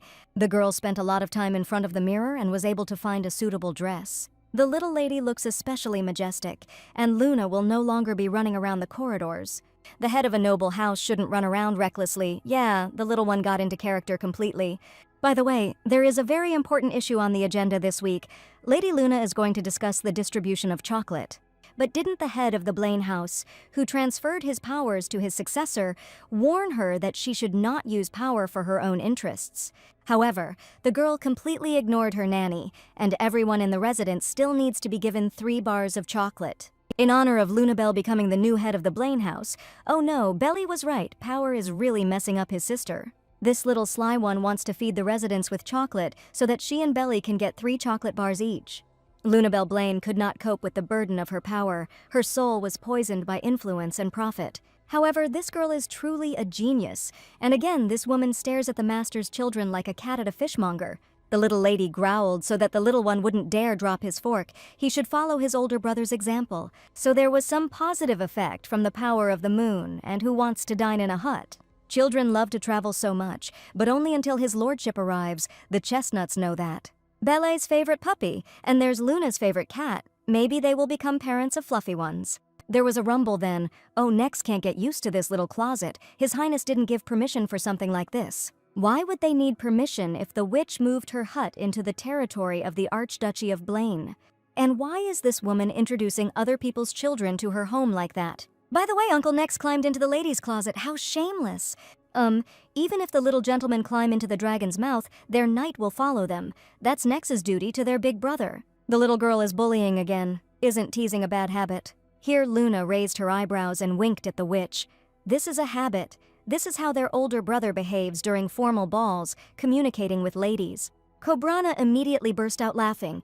These kids are betraying the main character on all fronts. His lordship does nothing of the sort. It happened once, when my lord was still too young, and his little sister doesn't forget anything. She's just like, Mr. Valtor, Uncle Nex is covering for their brother again. It's so unfair. It would be better if Uncle Nex told the younger ones something compromising about their brother. Well, Luna gives it. Then a little gentleman came up to the witch, and today they will eat fried rice. Last time, the little rascals caught the witch making a nighttime foray into the kitchen, so the girl had to share her night snack with them, and since then, the two have been constantly asking for fried rice. Well then, let the little ones wait a little. We need to prepare everything. First, they need to finely chop the vegetables, coarsely chop the ham, and be sure to add the mushrooms. This way, the kids will definitely be able to enjoy the whole extravaganza of taste. Well, everything is ready. Let the kids wash their hands. This homely and simple dish was something the girl often ate alone in her past life. And now the witch prepares this dish for 2 chestnuts. The children never doubt Cobrana's cooking. This is Belly's favorite fried rice. Luna also loves this dish, and Sir Nex has never tried it before. Bon appetit to all. How nice it is to eat in such a circle. There is no longer a ringing silence and oppressive emptiness. Everyone was having fun. Since the main character left the Blaine residence, the children missed him very much. And the huge table with an empty space right in the center made them sad every time. So now they dined in a small forest hut. Perhaps his lordship will exchange the large dining room for a smaller one upon arrival. The witch is trying to get close to the milord's residence and start arranging it for herself, or something. No. It really is much more comfortable this way. Maybe the knight will be able to persuade his master. Here the girl realized bitterly that when the main character returned home, the witch would have to disappear. She will leave someone else's life and return to her empty, aimless, and nondescript one. And here it's so good, the girl really feels like she's in a fairy tale, and it will soon end. Meanwhile, in the west of the Empire, the protagonist's expedition was making successful progress. The Knights of House Blaine have done a great job and can take a rest in this area. However, all resources and weapons must be prepared before departure in advance. It will be executed. His lordship is in such a hurry to complete their current mission and return home. It seems that all these rumors are true. What is this friend talking about? What is this about? The great Archduke Valtor has a lover. Everyone has been talking about this for so long now. A certain person appeared in the main residence of their milord. They say that Archduke Blaine personally brought this girl to his house. Apparently, he is eager to return to her. His lordship had a lover, and the knight immediately covered his interlocutor's mouth with his hand. Doesn't the knight see that Milord Valtor looks into his medallion at every possible opportunity? And when Mr. Blaine admires his pendant, his face immediately becomes softer. He smiles. It is immediately clear that the pendant was given to her by her beloved, so inside there is a portrait of some aristocrat. Lately, it has become fashionable to put a strand of hair inside. How Valtor misses his little ones. Their milord is immediately so cute. I wonder if the kids even slightly realize what significance they represent in a young man's life. After all, the head of the Archduchy does not often have the opportunity to show his true feelings to the little ones. One of the knights approached his commander and announced that it was time for a meal. Well, what can you do? Valtor knew where he was going and why. This is a typical military soup. So you'll have to eat this crap to replenish your strength and not offend your team. How such abomination can even exist, Valtor clearly feels every ingredient of this substance. And the little ones are probably currently tucking into the witch's homemade stew, or maybe some crispy ham and egg sandwiches.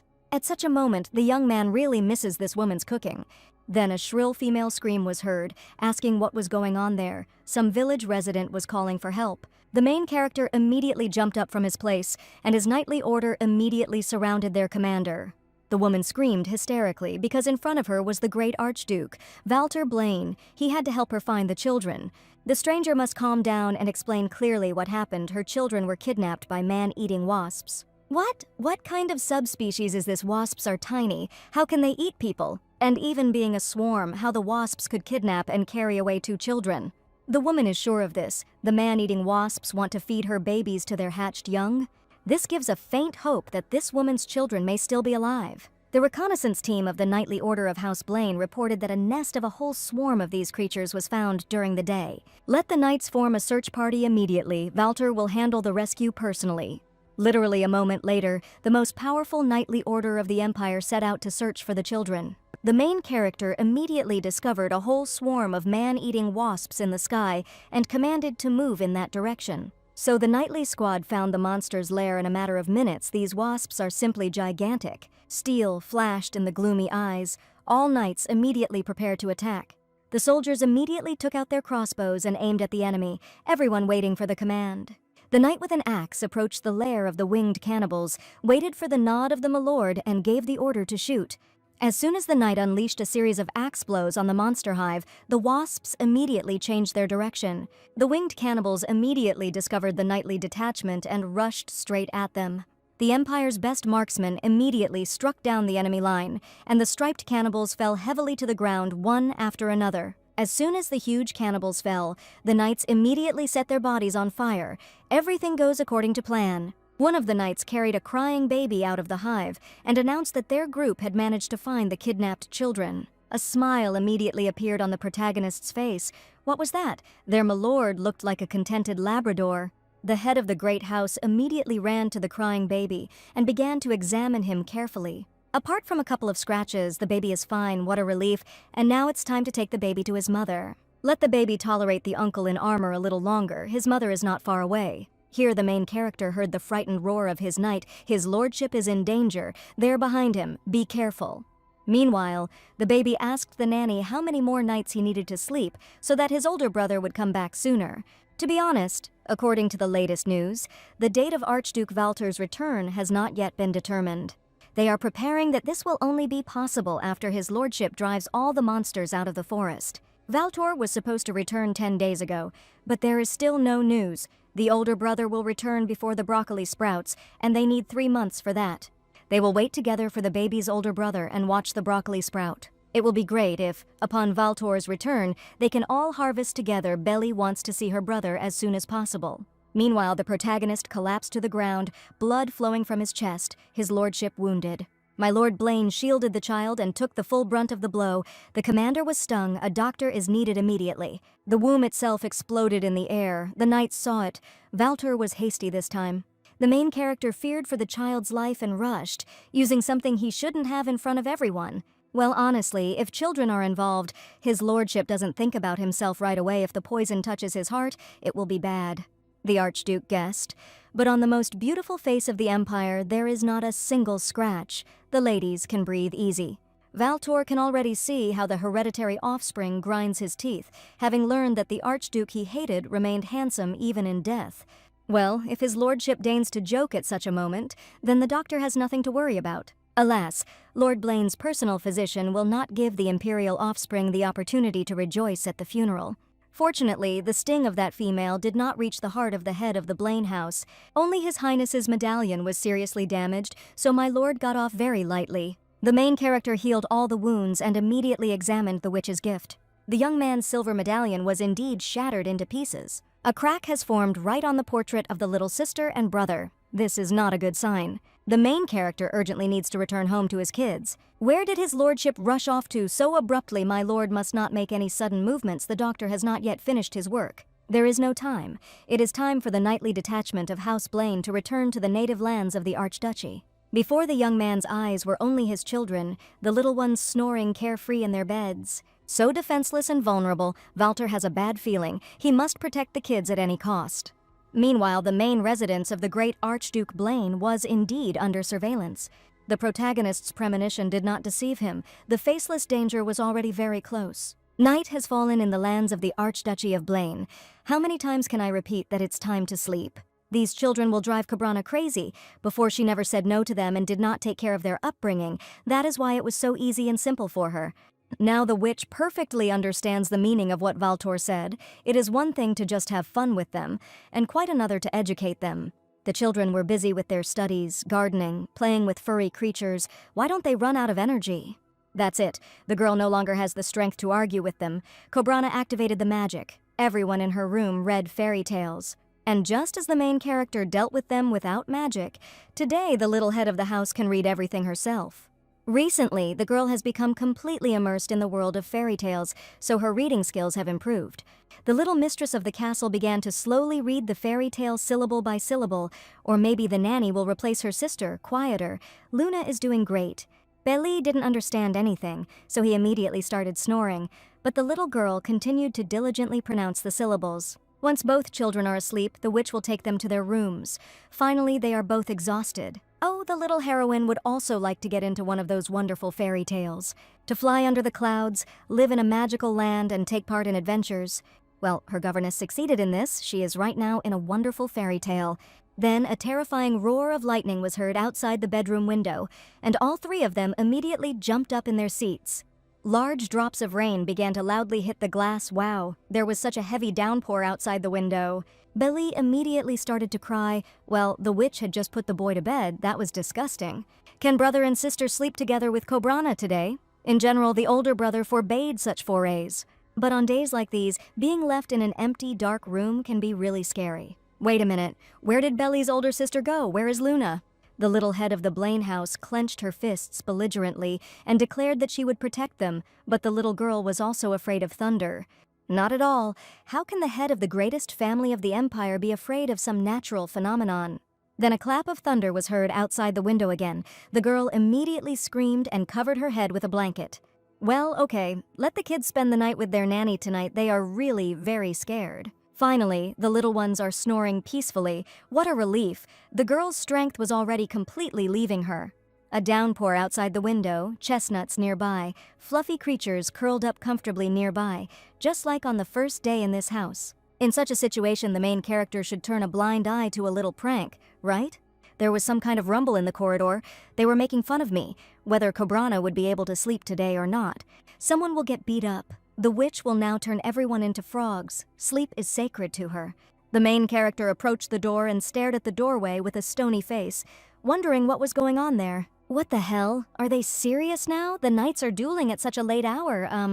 The hostess doesn't understand the situation again. No, the knight got drunk and had a friendly sparring match, and the witch would be happy to report it. Wait, this fight doesn't look friendly at all, and the warriors don't look drunk. What the hell? The main character's right hand ordered the nanny to immediately save the children. This is an assassination attempt. What Sir Neck said, the witch did not understand or hear anything. Then the door of Luna's bedroom suddenly swung open. Some stranger flew out of the little heiress's private chambers. What was he doing in Luna's room? This is a form. The staff at the Blaine Archduchy's residence do not wear such a uniform, which made Cobrana freeze. Next told her to save the children, so she is a governess. But where are the defenseless children of Mr. Blaine? What did I say? This brat is clearly asking about the chestnuts, not out of good intentions. The witch is right. Where are the children? Let the scoundrel give them up immediately. Cobrana rushed to run. How long did it take her to understand? The main character's children are in danger, as is everyone in the Blaine house. These degenerates broke in here to kill the kids. The vice-captain had a hard time holding back the onslaught of the mercenaries' attack. There were too many of them. The witch had to protect the children at any cost. The witch immediately rushed to her bedroom, so Valtor had no paranoia. He had been right all this time. And his kids really want death. Not like the witches from the Black Forest, freaks. The main character slammed the door shut in front of the mercenary, running after her. It was too close. I need to catch my breath. My legs are shaking. The owner would be better off hiding the children as soon as possible, and then coming to her senses. The furry ones are right. The main character does not understand who arranged all this and why, but one thing is clear: these degenerates came here for Luna and Belly. Children need to wake up and run quickly. Something unexpected and dangerous has happened. The kids were reluctant to listen to the witch. They wanted to sleep. 5 more minutes. In an emergency, Cobrana could never act quickly. Her mind and movements seem to slow down, but she needs to pull herself together, otherwise they will all be finished off here. The little heroes have put on a lot of weight recently, so she won't be able to carry them alone. But the forest witch has a way out for this case. What would the girl do without her magic? Who will be the first to drink the strawberry juice that will turn the little ones into tiny crumbs? Children began to constantly reach for juice. It was just like in the fairy tale about Thumbelina, just as Luna dreamed. As soon as the boy took a couple of sips, he immediately grimaced. It didn't look like strawberry juice at all. The nanny deceived them? Yeah. And she can live with it? The little heroes immediately soared into the air. The miniature children landed right in the palms of their governess. Cobrana is the coolest nanny. Others would not have allowed it. There was a crash at the bedroom door, and now it was time for everyone to get out of here together. But it was too late. The witch, as always, took too long to realize the situation and did not have time to take the children away from the threat. Where did this stupid nanny put the Archduke's children? They are not in the nursery. They have already been sentenced, but this girl has not yet. The mercenaries held out an axe. Why does everyone call Cobrana stupid? This guy doesn't even know her. The witch immediately hid her hands behind her back. She doesn't know anything, and even if she did, she wouldn't say anything to such a vile orc. This idiot even realizes what awaits him. When the greatest warrior of the Empire finds him, he will beg for death. Let that bastard shut her mouth and show me where those damn Blaine stubs are, what she said. Here, the emerald eyes of the Black Forest Witch flashed. It was one thing to insult her, but quite another to insult her chestnuts. Not only did the nanny have such a hard time putting them to bed, and now everything is in vain, she herself has been deprived of sleep, but now they are mixing the chestnuts with dirt. The furry friends, feeling the sudden change in their mistress, swallowed nervously and backed away. Let the kids stay in her pocket for now. Why is this girl talking to herself? What a psychopath. The witch can't hold back any longer. These degenerates are climbing to their death out of turn. You can't disturb social workers while they're sleeping. You can't be rude to a sleepy woman. This bastard made the most fatal mistake of his life. The entire domain of the Archduchy of Blaine was illuminated by a green magical flash of light, and a shrill screech was heard. How scary! The mercenary began to feel his body. Just a minute, all parts of his body are in place. Nothing happened. This girl is really crazy. She decided to scare the mercenary. The nanny really wants her nose painted. Whoa, stop. That was the mercenary who just made that sound. Why is everything around so huge? This girl made him smaller or something. Well, quickly put everything back, otherwise. Here the main character ran up to the rude frog and kicked it with her foot, and now get out. -1 freak. The voices of mercenaries were heard in the corridor, and what was that light in that room? This is from the chambers of the nanny who hid the brats. It will be easier and more pleasant than expected. And these cretins don't learn from other people's mistakes, do they? Let them get out of the Blaine house. The sorceress's magical currents turned the mercenaries' swords and daggers into juicy sausages. Where did the sausages come from here? And who is this mad cat? And there is a golden wolf. He is drooling. Cobrana is furious. These degenerates at least understand how hard it is to raise 2 small children and put them to bed. The girl promised herself that she would never, under any circumstances, behave like an evil witch. The main character can't even keep her word to herself. What's wrong with her? Now she will rightfully be called a vile witch. Damn it. The owner couldn't fall into another depression after everyone was safe. That's right. The witch only turned their weapons into sausages, but didn't disable them.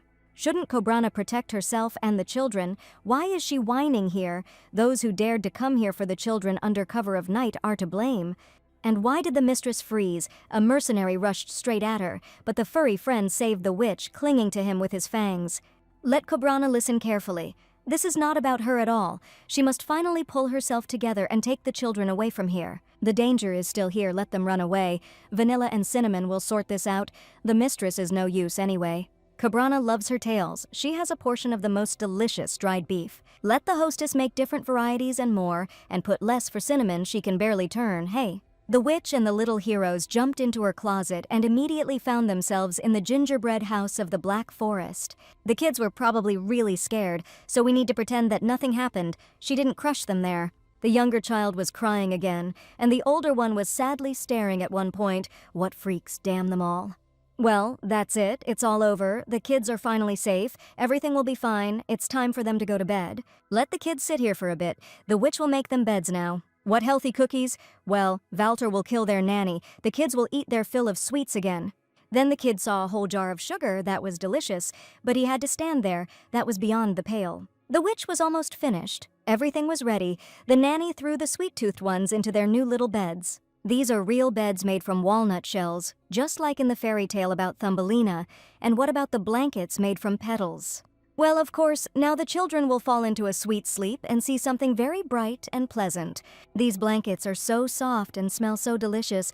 I wish I could sleep like this all the time. I feel so sleepy. It's as if the kids are falling asleep in a flower field under the open sky. The youngest one immediately began to snore. One can only envy his stable serenity. What's the matter? Why doesn't the girl close her eyes and go to a beautiful dreamland? Can't the little girl sleep? Everything ended well, they are safe, she has nothing to worry about. After all, the kids have a nanny nearby, but what if those freaks come for them again? Who will protect them then? This isn't the first time, it's not the first time that mercenaries have tried to kill Luna and Belly.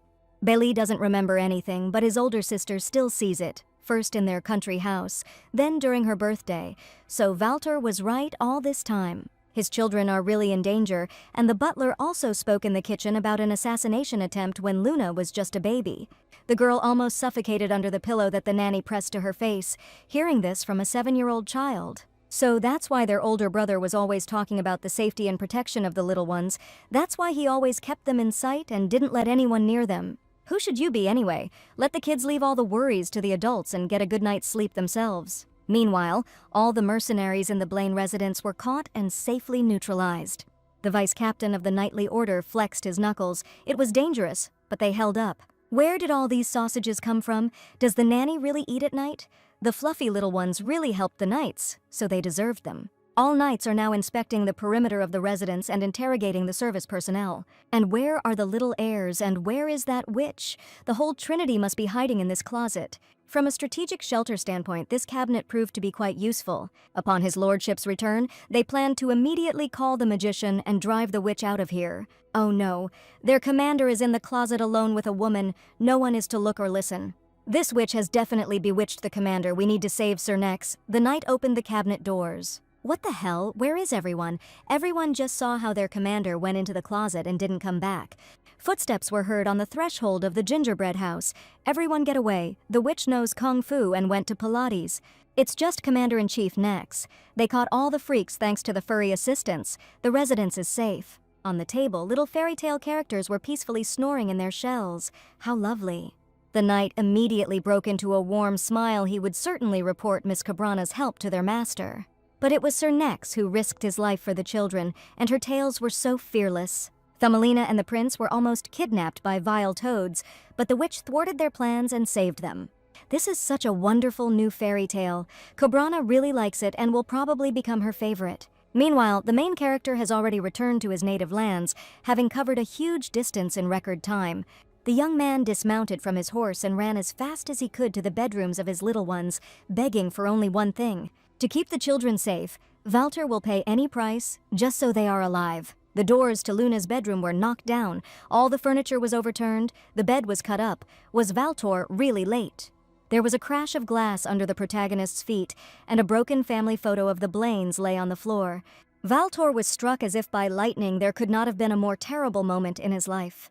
The sound of approaching footsteps was heard in the corridor, and the main character immediately became wary. His lordship returned to the residence. It can't be. And so on time, something like that happened here. Cabrana was already beginning to worry that there had been no news from Milord Blaine in the last few days. Let the witch immediately answer where the Archduke's children are, only this is important now, and not her next empty chatter. Oh, come on! What is this woman mumbling about? Where are Luna and Belly? The kids are sticking out from behind the nanny's back. In all likelihood, Miss Cabrana gets lost during serious situations. Sir Nex will tell you everything. Judging by the fact that these degenerates dug a tunnel to get past the fence, the customer is not afraid to play dirty. And these orcs had no shortage of strength. Considering their rude manner of communication and appearance, they were mercenaries from the north. On the battlefield, the main character had to experience many times how cruel and strong the mercenaries of the north are. Unlike the Knightly Order, the guards and guards of the residence did not have to deal with these offspring. And yet, Valter's faithful friend managed to repel the attack despite all the unfavorable circumstances. So Sir Nex performed a real miracle. The Archduke is forever indebted to his friend. To be honest, it wasn't just the captain and his knights who deserved the credit. The witch also protected the children. and her furry friends helped take down a couple of mercenaries, so the knights wouldn't have coped without the forest team. The witch's methods required some modifications for such a case, but it was quite obvious that even in such a situation, she was a gentle person. And what did the witch do? Well, she turned the mercenaries' weapons into sausages and broccoli. And judging by her anger, the witch was clearly not in league with the mercenaries. And how did the milord manage to exterminate all the monsters so quickly? Walter left his army. The Archduke temporarily left command to his deputy. Did intelligence manage to report the attack to the master? Not at all. During the battle, the Archduke was wounded. The pendant with the portrait of the kids broke, and the young man sensed something was wrong. The head of the Blaine family will interrogate the complete degenerates later. Now he has one thing to do.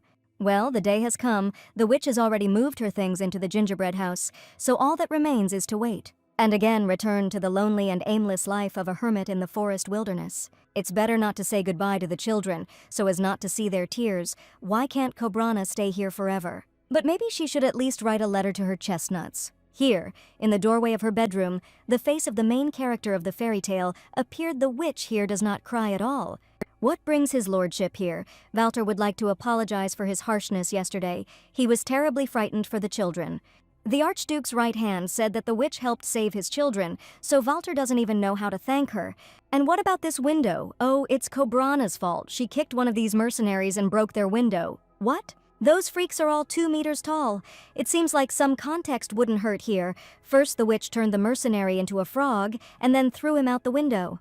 The main character will compensate for the damage to the Archduchy. Is this woman joking or something? This is not at all necessary, and Miss Cobrana is generally aware that the ancient Blaine family is one of the richest in the empire. To be honest, the girl initially wanted to forgive the head of the house and ask to extend her governess contract, but after her vandalism, she had nothing to say. The witch broke the window, turned the man into a frog. Now everyone will definitely consider her an evil forest cannibal. The thing is that it was so hard for her to put the children to bed that day, and she wanted to sleep so much, and that jerk ruined everything and even called the children names. Cobrana really didn't do all this on purpose. She lost her temper. It's so hard to be a guardian of many children.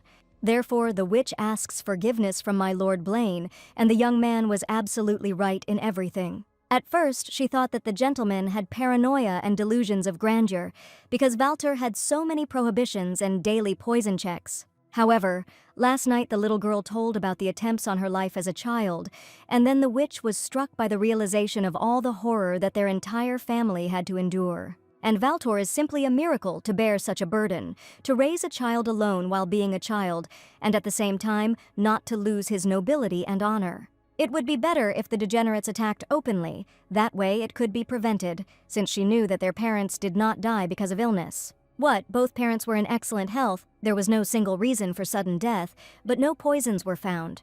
The lifeless bodies of the parents were found in Beli's bedroom when the baby was only 1 year old.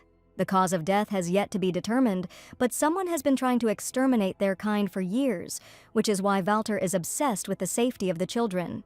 The Archduke is sure that the death of their parents was ordered, and then the 17-year-old immature boy was faced with this reality. However, now everything has changed. Walter has become the most influential and powerful representative of the noble house, which obviously threatens the imperial family. The main character really understands that one day he will meet his end at the hands of a hired killer. He is in the way of too many people. However, the young man will hold out until his children grow up and are safe, and Beli will lead their clan. Walter is the brightest and strongest person that Cobrana has ever met and will ever meet in her life. The young man himself was a child. He lost both parents, but at the same time he managed to give his children everything, raise his family to a pedestal, and repel all assassination attempts. The witch started crying even more. She was so stupid she had imagined such things about him, and he was just a ray of sunshine. If someone sees a crying lady in the company of a man, they will think something indecent. Cobrana is so sorry the young man sacrificed his life, his happiness for the sake of his family, how she would like to take away all the bad things from this house. Walter is young, well, in general, in the eyes of a witch who has already lived for several hundred years. Why is this body so old? Can the witch look at the chestnuts one last time before she leaves? No, the girl can't do that. Well, that's what the former governess actually thought. Of course, if the children notice the nanny's tears, they will immediately understand that something is wrong. They have had enough. In that case, it's time for the witch to return to the Black Forest. The girl bowed gracefully. But the witch is very grateful to Lord Blaine for the fact that, despite his completely justified worries about her, he gave her a chance at happiness. It was a wonderful time that will forever remain in the heroine's heart. What nonsense is this? The temporary contract has come to an end. Cobrana knows that. Cobrana thought she would leave these children with a heavy heart, but realizing that they have the best big brother in the world by their side, she is at peace. To be honest, the Archduke himself should also take care of himself. The world needs such a wonderful person, and he too should become happy. She will greatly miss those radiant smiles, endless arguments, and nighttime snoring in her ear. Enough already. Valtor understood everything, and he believes that they both have revised their positions on many things. And what is this supposed to mean? Let my Lord Blaine quickly finish his sentence before she loses consciousness from excitement. The protagonist felt mistrust towards Miss, but did not doubt her interest in the children. Now Valtor can trust her. On this basis, the head of the Archduchy of Blaine offers the girl to draw up a new work contract as a nanny for his children. The witch didn't hear things wrong. She adores this guy and will always be in his debt. Why? The girl's heart started beating faster. Her mouth went dry with excitement. This was the happiest moment in her life. And what is Valtor doing now? Nexa will have a stroke. Could the witch please hand me some paper and a pen? You don't need to ask her twice. And so the main character, of his own free will, began to draw up a new contract for the nanny from the forest thicket. Simply amazing. Let the girl read all the points of their contract carefully this time, especially the fine print. What difference does it make what is written in the contract if this is her golden ticket to a happy life? And in the contract term column, Valtor wrote that its term would expire when Archduke Blaine no longer needed Miss Cobrana's services. This means that the nanny's contract is permanent, and there is no way to thank this benefactor. Could it be that the young man finally realized that he could trust the forest witch? Cobrana was wrong in many ways, and now it is already obvious to her, so their further interaction will be much more pleasant and easier. The girl began to sign her precious contract while performing a winner's dance. What is that?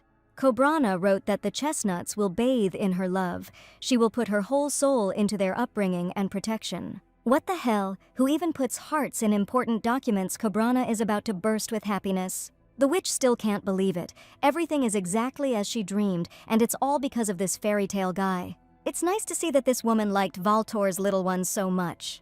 Valtor has completely lost his mind. Nex is calling the temple servants and exorcists. The milord's mind is clearly damaged. Let Mr. Blaine blink if his will is being held hostage, and what a noise his friend will make when he learns of the terms of the new contract. The little one sees this. Green shoots have appeared in their garden bed. They succeeded. Milord generally listens to his advisor. Valtor will take care of the witch himself if it irritates Nex so much. The kids are usually sick at this time. But now the children do not show any signs of illness, which means that the children's immunity has really strengthened. Hello Nex, of course, understands everything. The witch helped save the kids, but he didn't think that their brother would be so easily broken. Valtor didn't expect his friend to understand his decision, but in difficult times it would be better if the children had someone else besides their older brother. Wait a minute, this is not what the vice-captain of the Knights of the Blaine family was thinking about right now. His master swam away. Valtor chased after her and ordered the little witch to stop, and she coquettishly shouted to him that he was in her nets and was catching up with her as quickly as possible. Ugh, how disgusting. There is no need to invent anything there, especially since it is so dark that the Archduke shuddered. In general, it would be necessary to tell Her Holiness that a friend is complaining about work. What a bastard, this is Nex Valtor speaking on behalf of a friend. Not a word to Her Holiness, otherwise Uncle Nex will tell the kids about that trip when their formidable older brother sucked his thumb in his sleep. Don't you dare! The old friend knows too much about Valtor and it's becoming a problem. And for the sake of serving such an ungrateful bastard, Nex left the Paladins. He definitely had a clouded mind, that's all. He left. So now, in the dungeon of the Archduchy of Blaine, are imprisoned all the mercenaries from the north who got into the house that night, except for one frog. Although the protagonist gave the order to interrogate those degenerates, in reality there is no need for this. The traces of magic that were found match the magic used by the mages of the hereditary degenerate. This degenerate gave the order to kill Luna and Belly. However, at present, the Archduke does not have a solid lair that he could bring down on this rot. For a full-fledged battle, support will be needed so far. The only allies are House Arvin, to which Nex belongs. And the court nobility is too easily influenced by outsiders, and if this degenerate manages to wriggle out of it, then the Blaine family will be blamed.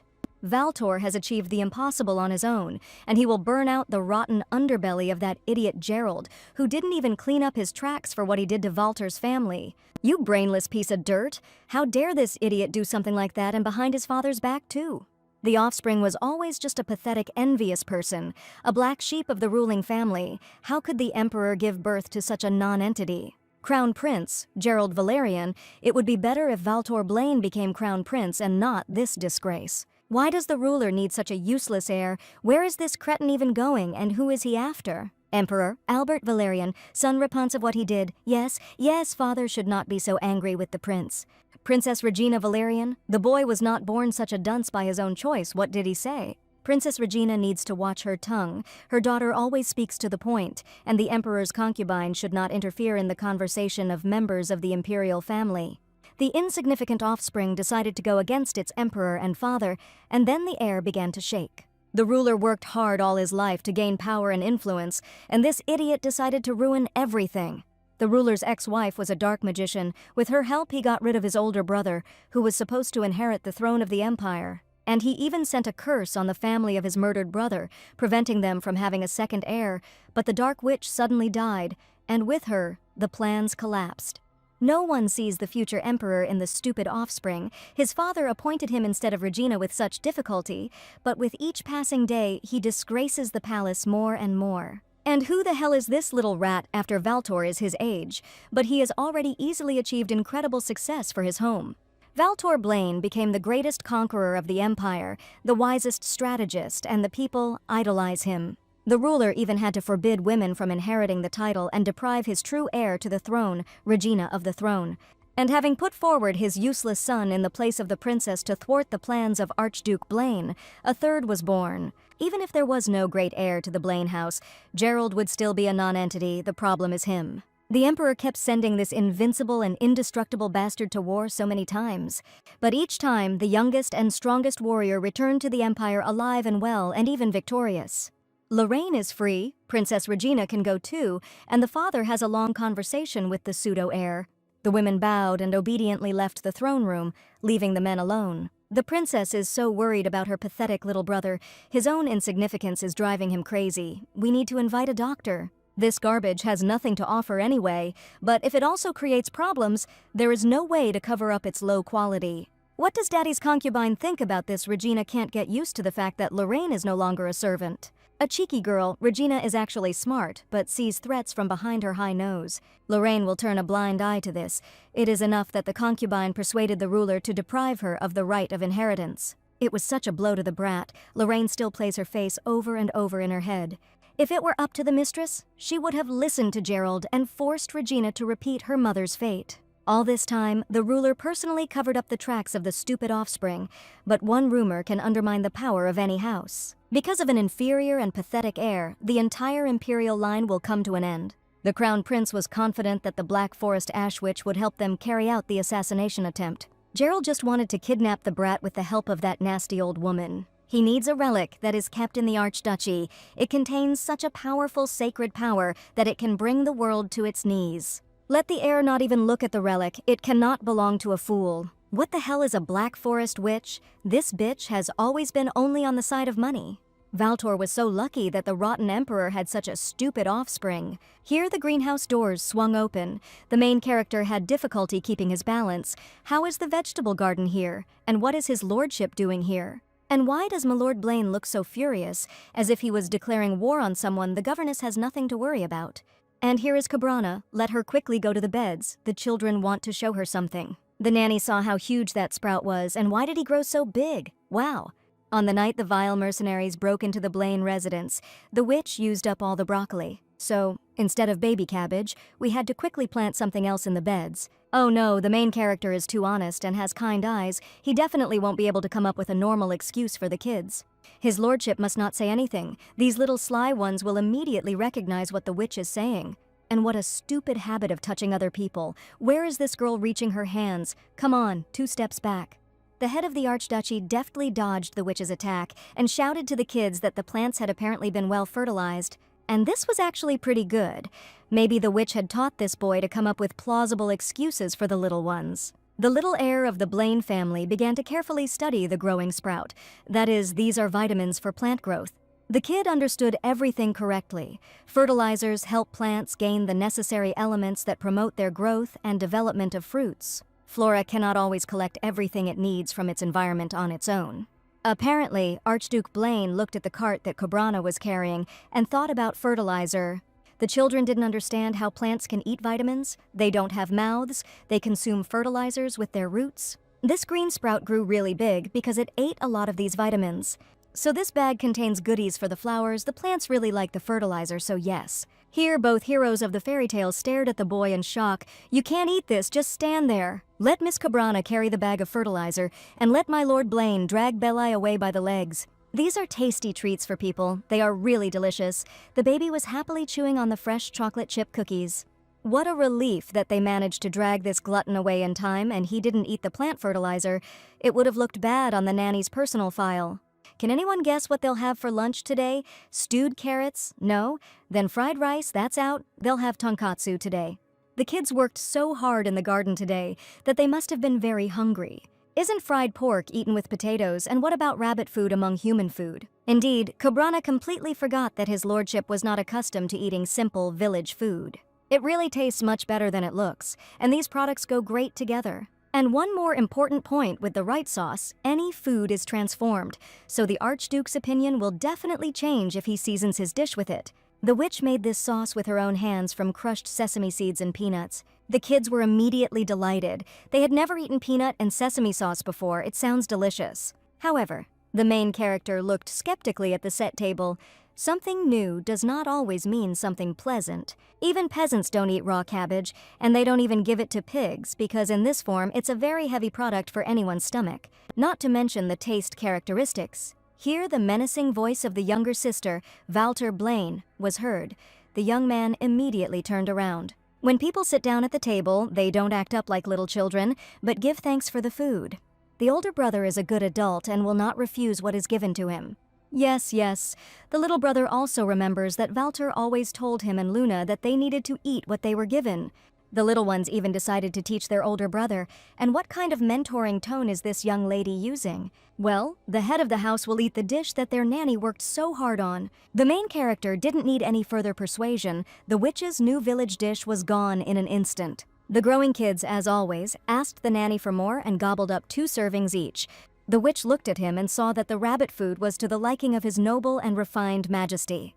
Valtor completely forgot that his opponent was the man who persuaded Luna and Belli to eat carrots. Well, just like a child, but Cobrana is very happy that the food she prepared was to the taste of the young man. After that terrible night, his lordship not only allowed the wardrobe in the bedroom to be connected to the gingerbread house, but also allowed people to go there. Still, the main character is an unusually sweet and kind young man, but he still has some character flaws. The witch wanted to clarify here whether Lord Blaine was planning to make the dining hall and dining table smaller. The head of the Archduchy had no intention of changing the interior of the family estate for the sake of the whims of the nanny when they ate in a more comfortable room. It was more convenient for everyone to communicate with each other. In this case, the witch suggests a visual experiment they will eat in her gingerbread house, and at the same time, check how safe it is there. After the midday meal, the kids immediately rushed out to play. The weather outside was simply wonderful. So what would His Grace say? It's so nice to eat without any servants, in a warm and family atmosphere, isn't it? Once again, this woman forgets herself and begins to cross boundaries. The nanny is not a member of the family. Luna and Belli are not her children at all and will not become them. They have already been through this. Well, why spoil everything? They were having a good time. Why couldn't they play along? Besides, the table in the dining room was very uncomfortable, and the air there is somehow heavy. You can't turn food into an etiquette lesson, and didn't the witch do that herself before leaving? That's different. The atmosphere during meals can really affect their perception. If the meal seems dreary, then it feels more like a mandatory task. The main character is ready to try to change the environment so that the children feel more comfortable and can become closer. The head of the Archduchy has had it tough lately, and now Cobrana is constantly bothering him. Let Archduke Blaine eat some candy. Walter is not a child. Sweets improve mood and promote brain activity. The heir of the Blaine house has just returned from an expedition, and now he needs to go somewhere again, this time at least not far. The ruler is throwing a ball in the palace, but why doesn't my lord want to go to the celebration with the kids? The kids were always bored there, but Luna seemed to want to get into the palace. And why has Miss Cobrana recently started talking to the gentleman like a child? Valter has never been defenseless, and he has never been a child either. Still, the young man noticed that even the witch's care made people feel uneasy. She was always intrusive and had no sense of boundaries. The conversation with the nanny is not over yet. They need to discuss one more issue. And what we're talking about is that the head of the Archduchy proposes adding a new rule to their contract with the witch. Right now, where is the pen and paper with the contract? Let the nanny read the innovation carefully. And why did Mr. Blaine decide to write a new clause in their contract? Because the witch still doesn't understand words. Milord Valtor has repeatedly repeated the inadmissibility of tactility and physical contact on her part, but she does not understand that one cannot touch people without their permission. So what if I touched the main character of the fairy tale a couple of times?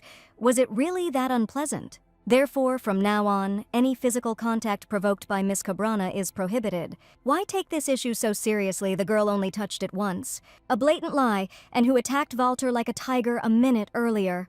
Hey, so the situation was an emergency. That's where the mistake came in. It was just about the garden. No need to exaggerate. It is also forbidden to backbite and gossip about your master. This is completely beyond the pale. Wait a minute. There is no set of rules for His Highness. Now the witch will organize clear legal frameworks for him.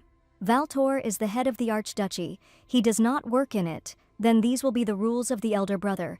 It will not hurt him to improve his position. No swearing, at least 10 compliments a day for each child, participation in active games every day. Oh well, then no stupid jokes from the nanny, no silly pantomimes, no imposing yourself, no crossing personal boundaries. No sarcastic jokes. Luna repeats everything after her older brother and recently almost made the nanny go to hell from shame, and power spoils her a lot. So the little girl has observation skills and a tendency to analyze other people. The witch is 5 years old or something, and she complains about another girl, a bully. Luna took after her late mother in character. It is in their blood to notice the obvious, so this is due to the witch's shortcomings. What did he say? A magical stream covered the protagonist's face with a piece of paper. The manner of my lord communicating with the nanny has a detrimental effect on the upbringing of the children. The Duke always restrained himself and very sparingly pointed out the endless disadvantages of the witch. Time passed. Peace and quiet reigned in the great Archduchy of Blaine, though not for long. The witch pressed herself against the wall of the carriage and demonstrated with her whole appearance that she was not touching his lordship. The crew is shaking so much that if the witch accidentally touches Mr. Blaine, he will lock her in prison. The main character did not even suspect that the governess was so important to touch him. And they have already arrived, not yet. And now also not. And when they arrive, the older brother promised that it would be soon. There are 6 hours left until arrival, but that's so long. They've been traveling for 4 days already, so compared to the distance they've traveled, it's not much. At the moment, the protagonist's carriage is heading to the capital, because tomorrow the new year begins. On the first day of the new year, all the high and court aristocracy gather together for a ceremonial event. This is the largest event that residents are most looking forward to. The fabulous atmosphere, the mystery of the holiday, incredible outfits, luxurious dishes and gifts. They hadn't gone anywhere for so long. Today the baby won't sleep all night. The little one said the same thing this year, and as a result, his snoring shook the room at 9. For security reasons, the poor chestnut spent so much time within the walls of the residence. How about writing a fairy tale while they were riding in a carriage? So everyone will have to add their phrase to the sentence started by the previous person. Cobrana will begin. A long time ago, in a dark forest, lived a husband and wife, and they had a wonderful son and daughter. The boy was called Hansel, and the girl was called Gretel. Only their family was poor, and so the parents abandoned their children, and the kids filed a complaint for failure to fulfill their responsibilities for the care and upbringing of children. What? It should be a fairy tale, and what kind of fairy tale begins with parents abandoning their children? Here the girl agrees with Valtor, of course. The plot of this tale really raises questions. Cobrana simply became interested in what kind of plot would result if it were created by characters from a reimagined world of the same fairy tale. It's Luna's turn. Hansel and Gretel themselves didn't want to live with such parents, so they left home. The girl is as radical as always. And when the brother and sister wandered into the forest thicket, they met a witch there who baked them a carrot cake, and the little one just wanted to eat it. After the carrot cake, Valter, Belazar, and Lunabelle Blaine lived happily together with Cobrana. What? The adults immediately looked at each other, with anyone but this woman, and to live with such an untouchable. The young men snorted and immediately turned away. It would be better to just play with words. Then Luna will be the first. Her word is power. Who would doubt it? The knight hears the stomping characteristic of the Yeti. They are somewhere nearby. There are approximately 2 or 3 of them. The Yeti is getting closer. We need to drive the carriage further away and send Vikram after it. It won't be difficult to deal with such monsters. The nanny must ensure that the children do not leave the carriage. It will be done. The cracking of branches was heard behind the snow-covered trees. The monsters are approaching. Everyone pay attention. The protagonist's obsidian eyes immediately identified the target. The appearance of a Yeti on this trail is not surprising. 2 huge figures emerged from the forest thicket, their bodies covered in thick fur, their eyes glowing with something completely unkind.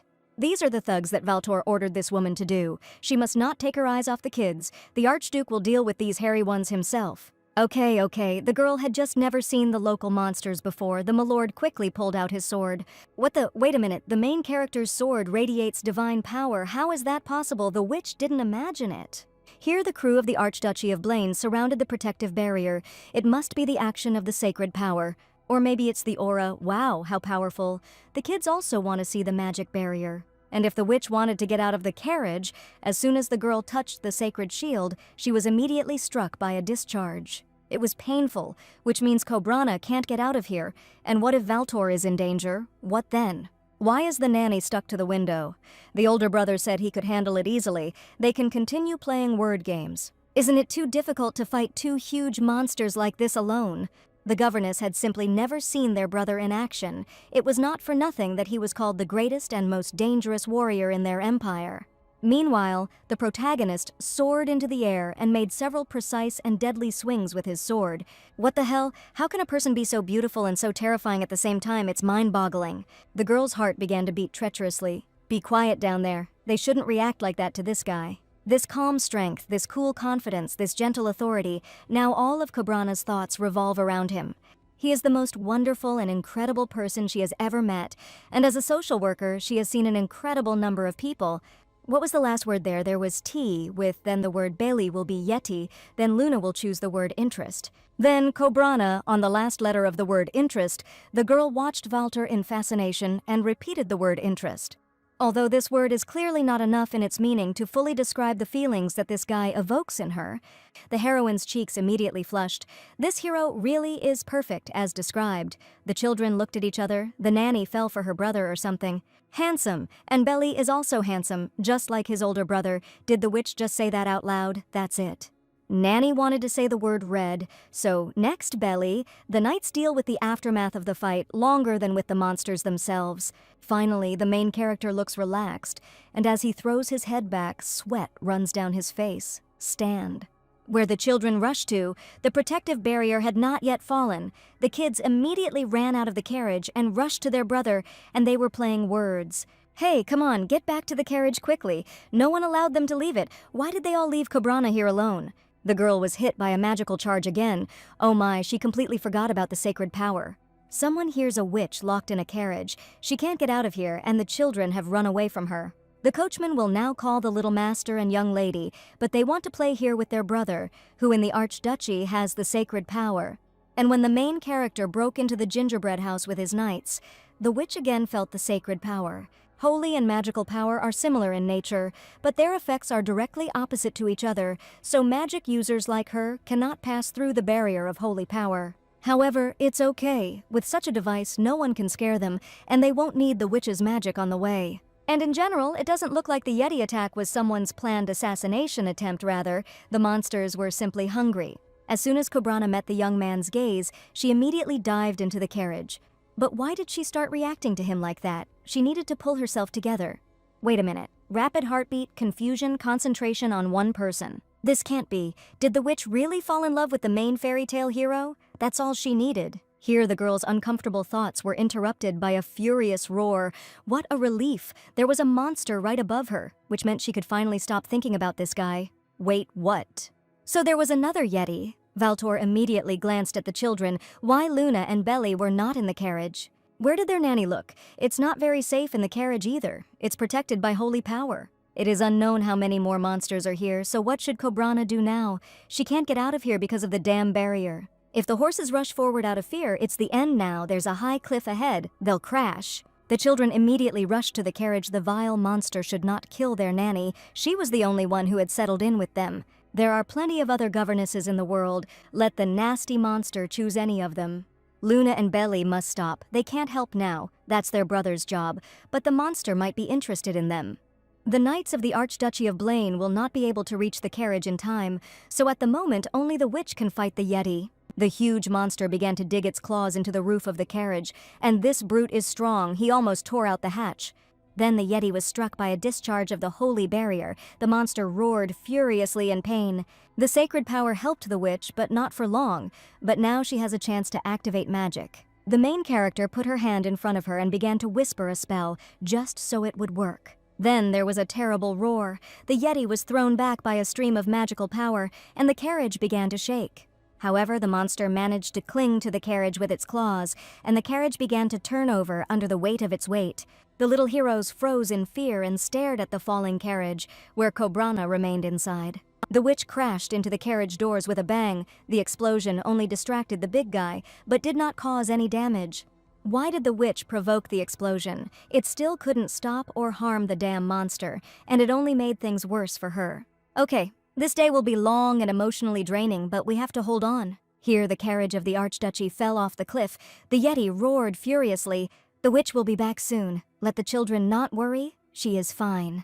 If only there was soft grass or a flower meadow waiting for the crew below, but not sharp stones. The main character was thrown from side to side, and she barely managed to grab onto the carriage door. To the girl's great happiness and relief, a soft and fluffy snowdrift was waiting for her below. Phew, what a relief! Cobrana is alive and well again, not even seriously injured. So first we need to get out of here, otherwise the witch's gag reflex will soon make itself known. The girl seemed to have ridden 30 times in a row on a full stomach when a strong hand grabbed her palm. This feeling, which sends a warm ripple through her entire body, is what she only thinks about again. The witch almost died. It seems the nanny is not injured. What a relief.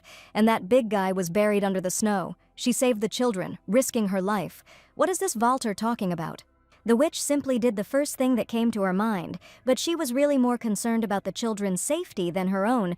The young man was indebted to her. This is the nanny's job. The children were very scared when they saw the carriage with their nanny flying down, but they will be fine when they see her safe and sound. Wow, the main character's hands are so strong and pleasant. When Walter squeezes her palm like this, she is not afraid of anything. It's as if the whole world freezes, and there is only this moment in which Cobrana feels protected and warmed. Why has the girl been silently looking at the Archduke's hand for a minute now? It's time for them to get up and move on, that's it. Rather than the witch being caught red-handed, oh, her leg. Apparently she twisted her ankle. The girl won't be able to walk and climb the mountain on her own, but Miss Cobrana is a witch, so that's not a problem. She knows healing magic. She doesn't know. That's the most basic thing. And she flies on a broom. She doesn't fly.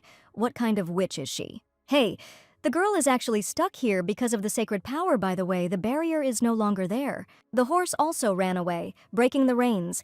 As soon as the Yeti began to break the carriage, there was only one way out. And what has his lordship been planning for so long, if he thinks it over so carefully? The main character can only carry the witch in his arms. But why does the young man talk about this so dismissively and without enthusiasm? And what about the ban on any physical contact with His Highness? The nanny can stay here, and on the way back they will come for her in a carriage. It would be better if they went through this humiliating journey in silence, wouldn't it? The protagonist, with a stony look, picked up the sorceress in his arms and carried her up. Cobrana snorted resentfully and crossed her arms in front of herself. It's not easy for a young man to walk while also trying to keep this woman's balance, so if falling isn't in her plans, it's best to grab his neck. What can you do? The witch asks for forgiveness. It's just that she had never been warned before. Wait a minute, Walter jumped off a cliff or something, and his poor horse is nowhere to be seen. Winter is in full swing. The young man's beautiful water has already turned red from the frost. His shirt hasn't even had time to dry after the fight. Even from his silver hairdrops fall, this guy never thinks about himself. How can you endanger such a miracle? Why is this milord walking around in the snowdrifts without a jacket? You need to cover your neck and ears so you don't spend the entire holiday lying around with a runny nose. Where did this woman see a child in front of her? And no one has repealed the law on tactility. This woman is not afraid of anything at all. She made a hole in the bedroom of the Archduchy, added her house to Walter's residence, and has completely lost her fear. And during the battle with the Yeti, everything was covered in their blood, and the sorceress calmly admired, well, at least she always loved the true one. Hey, the closet transition wasn't in the rules, so the witch had nothing to fear. And who was admiring it? What was going on? Why did the young man talk about it? Did he really notice how Cobrana greedily watched his movements? Let His Highness tell us how he came down here. Since we are talking about fearlessness, they are almost there. This is not an answer. The children have nothing to worry about. Their older brother has never let them down. Now they need to warm up. The adults will come soon. Why are they walking there for so long? Then what if something happened to them down there? What if an ambush was waiting for them there? The little lady knows that there is nothing that her older brother cannot do. What for? Could it be that the little one was right, and their nanny fell in love with their older brother, like all the local girls? What's going on here? Why is the nanny hanging on her brother's arms? Let the kids stop bullying, their nanny twisted her ankle. The main character immediately put the witch on a snowdrift, but there was nothing to worry about. Cobrana got off very easily. Get a healer here urgently. 2 healers, a herbalist and an alchemist. Bailey will blow for now. Their older brother is also fine, by the way, and is glad that the little ones were interested in this. And what if something really hurts my brother? Everything is fine with Walter, as expected from the great Archduke Blaine. This guy will never admit it to his kids. Even if he gets hurt, he needs to find a healing potion quickly. The main character brought a healing potion from the first aid kit, and the witch dripped it onto her ankle. Learning healing skills would be much more useful than spells to revive cookies. She doesn't think so. Everything is fine. It's because the boy blew on the wound. Walter is holding Cobrana's hand. She has goosebumps. And why is the nanny drooling? The girl immediately shook her head. It was all from stress. Let the nanny with the children get into the last carriage. It would take time to repair the carriage. The Knights of the Order of Blaine will ride ahead to the village and return as soon as they have finished repairing the carriage. Apparently, they would have to spend the night nearby. The protagonist went forward to inspect the perimeter and let go of the witch's hand. The girl immediately felt cold and lonely.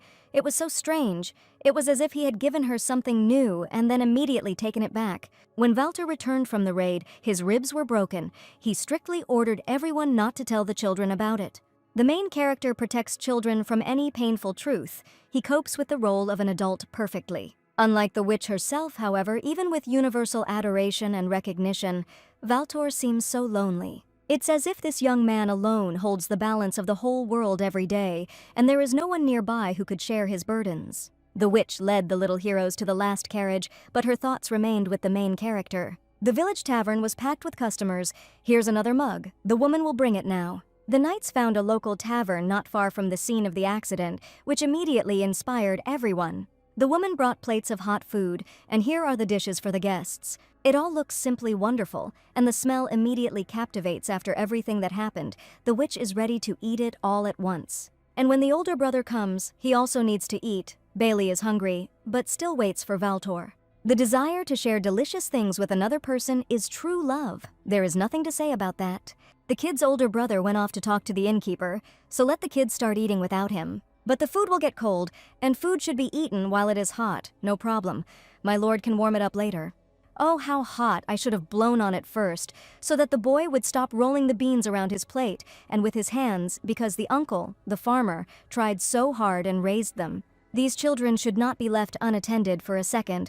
They are somewhat similar to Billy, but at least they eat with appetite. It seems that the kids have tasted all the delights of the variety of tastes and textures from both Chef Harold's dishes and the local cuisine. I need to ask the woman for the recipe for this potato and lingonberry sauce. The tavern door creaked. Here comes the big brother. Let him sit down quickly and eat before it gets cold. As for the local food, Luna really liked the potatoes, and Belly is eating a second helping of baked vegetables.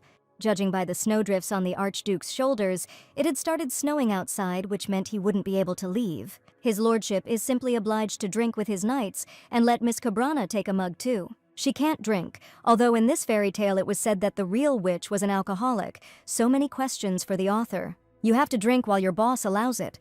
If Sir Vikram is an aristocrat, then why doesn't he observe table etiquette? It's just that during such gatherings, adults usually skip the formalities. Wow, this guy could star in a beer commercial? What graceful and confident movements.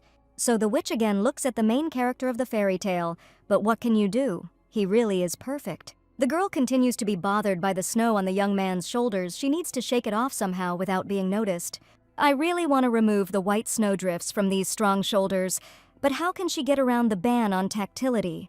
The witch has already received 3 serious warnings. She is crossing personal boundaries again, but she cannot restrain herself. What the hell did this woman do here? Cobrana simply blew a snowball off the Archduke's jacket. And why would she need magic in that case? Well, she hasn't mastered it that well, so she would only be able to remove 1 snowflake at a time. But the witch knows how to turn a weapon into sausages and bring cookies to life. She clearly didn't think long before starting her training. If this woman is so restless, let her take my lord's cloak and touch it as much as she wants. This is Valtor's jacket. His scent remains on it. We need to pull ourselves together. Let the witch just not hope for gratitude. This is her desire, not the young man's. What is this? The nanny is sniffing their older brother's cloak, who fell in love with Valtor. Their nanny fell in love. Let the little one stop making up all sorts of nonsense. If only Uncle Nex could see how Cobrana blows snowflakes off their brother. By the way, where is Sir Nex? The Supreme Pontiff's motorcade was attacked by Yetis last night. It is for this reason that Valtor's right-hand man went there to help, since the situation is extremely serious. Not everyone can visit His Holiness. Nex used to be a paladin in the service of the Pontiff. So the holy powers that the witch felt in her house and in the carriage belonged to Sir Nex. Only Miss Cobrana must not mention this, especially outside the Archduchy of Blaine. That's why, if she asks such questions, then she should even more so forget this information. Valtor sometimes forgets that he is talking to a witch and gives out unnecessary information. The safety of children and the entire Archduchy depends on secrecy and concealment of important information, and the witch is definitely not the kind of person to whom she can be trusted. Besides, she spills the beans. He is right. If it weren't for her tailed friends and the Knights of the Blaine Order, the sorceress wouldn't have been able to cope with the onslaught of mercenaries with her meager knowledge. Instead of learning really useful skills, Cobrana was doing nonsense, of course. She can't be trusted. So where is the room that the innkeeper prepared for them, at the very end of the corridor? By the way, the owner of this tavern told their older brother that the kids got the biggest room. The witch opened the bedroom door and saw Valtor undressing. Who should she thank for that? I mean, what the hell? The girl immediately closed the door in the Archduke's face. And why did this woman burst into my Lord Blaine's room? And where then is the nanny's room with the children? Something happened to the visitors. Apparently they were given the same room, but they needed 2 bedrooms. Oh, did the young parents really want to put their son and daughter separately so they could be alone? What did this woman say? How could one even think about being close to this specimen? Hey, Cobrana hears everything. Valtor and the kids are indeed of the same blood, which is why they look similar, but the witch is nowhere near them. How could anyone mistake her for the mother of Luna and Bailey? Well, the young people just look the same age. That's what the woman thought. Well, she and my Lord Blaine look good together, don't you think? What the witch is saying, did Cobrana say it out loud? It is a pity that this assumption was caused by the nanny's expensive clothes and not by their relationship with the Archduke. Valtor ordered the headmaid to find clothes for the witch that would make her stand out from the crowd of servants. But Mrs. Valeria interpreted her master's order completely differently. It was simply about bright elements. And this mistake of Lady Valeria led to the spread of rumors about Archduke Blaine's personal interest in the witch. So they are all sleeping together today? Not at all. The knights don't have any free space there by any chance. My lord wants to share a room with his knights. Oh, Thorn has caught a cold. He might infect Mr. Blaine. Enough of making excuses.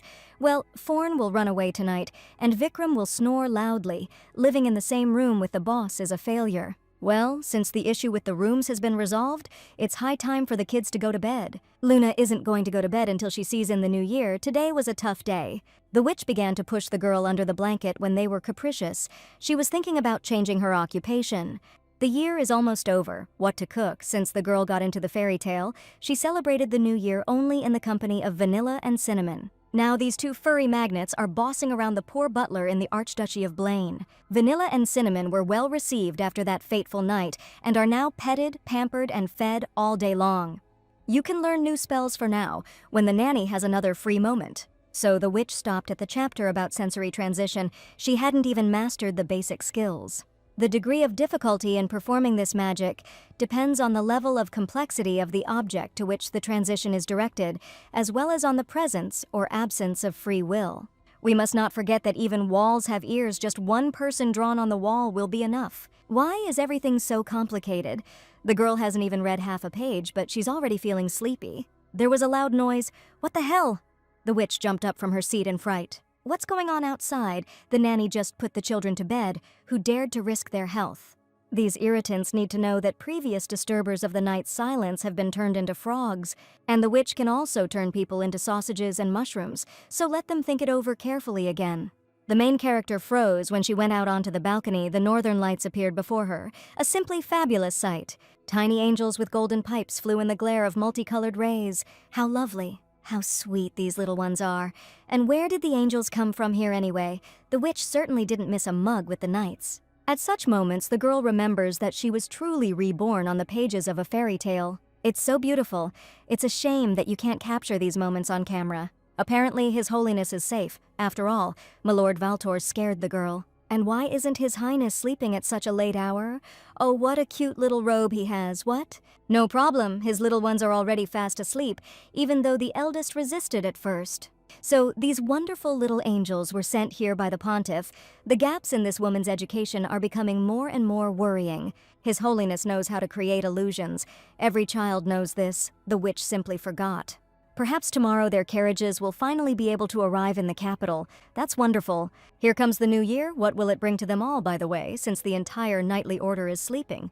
My Lord Blaine is not afraid of a new attack. They have a witch with them who will turn their swords into sausages. What should he be afraid of? It's very funny. How long will his lordship continue to bully? Since the holiday has arrived and everyone is asleep, it's time to celebrate. Where did his lordship go looking like that? Valtor has such graceful ankles? What?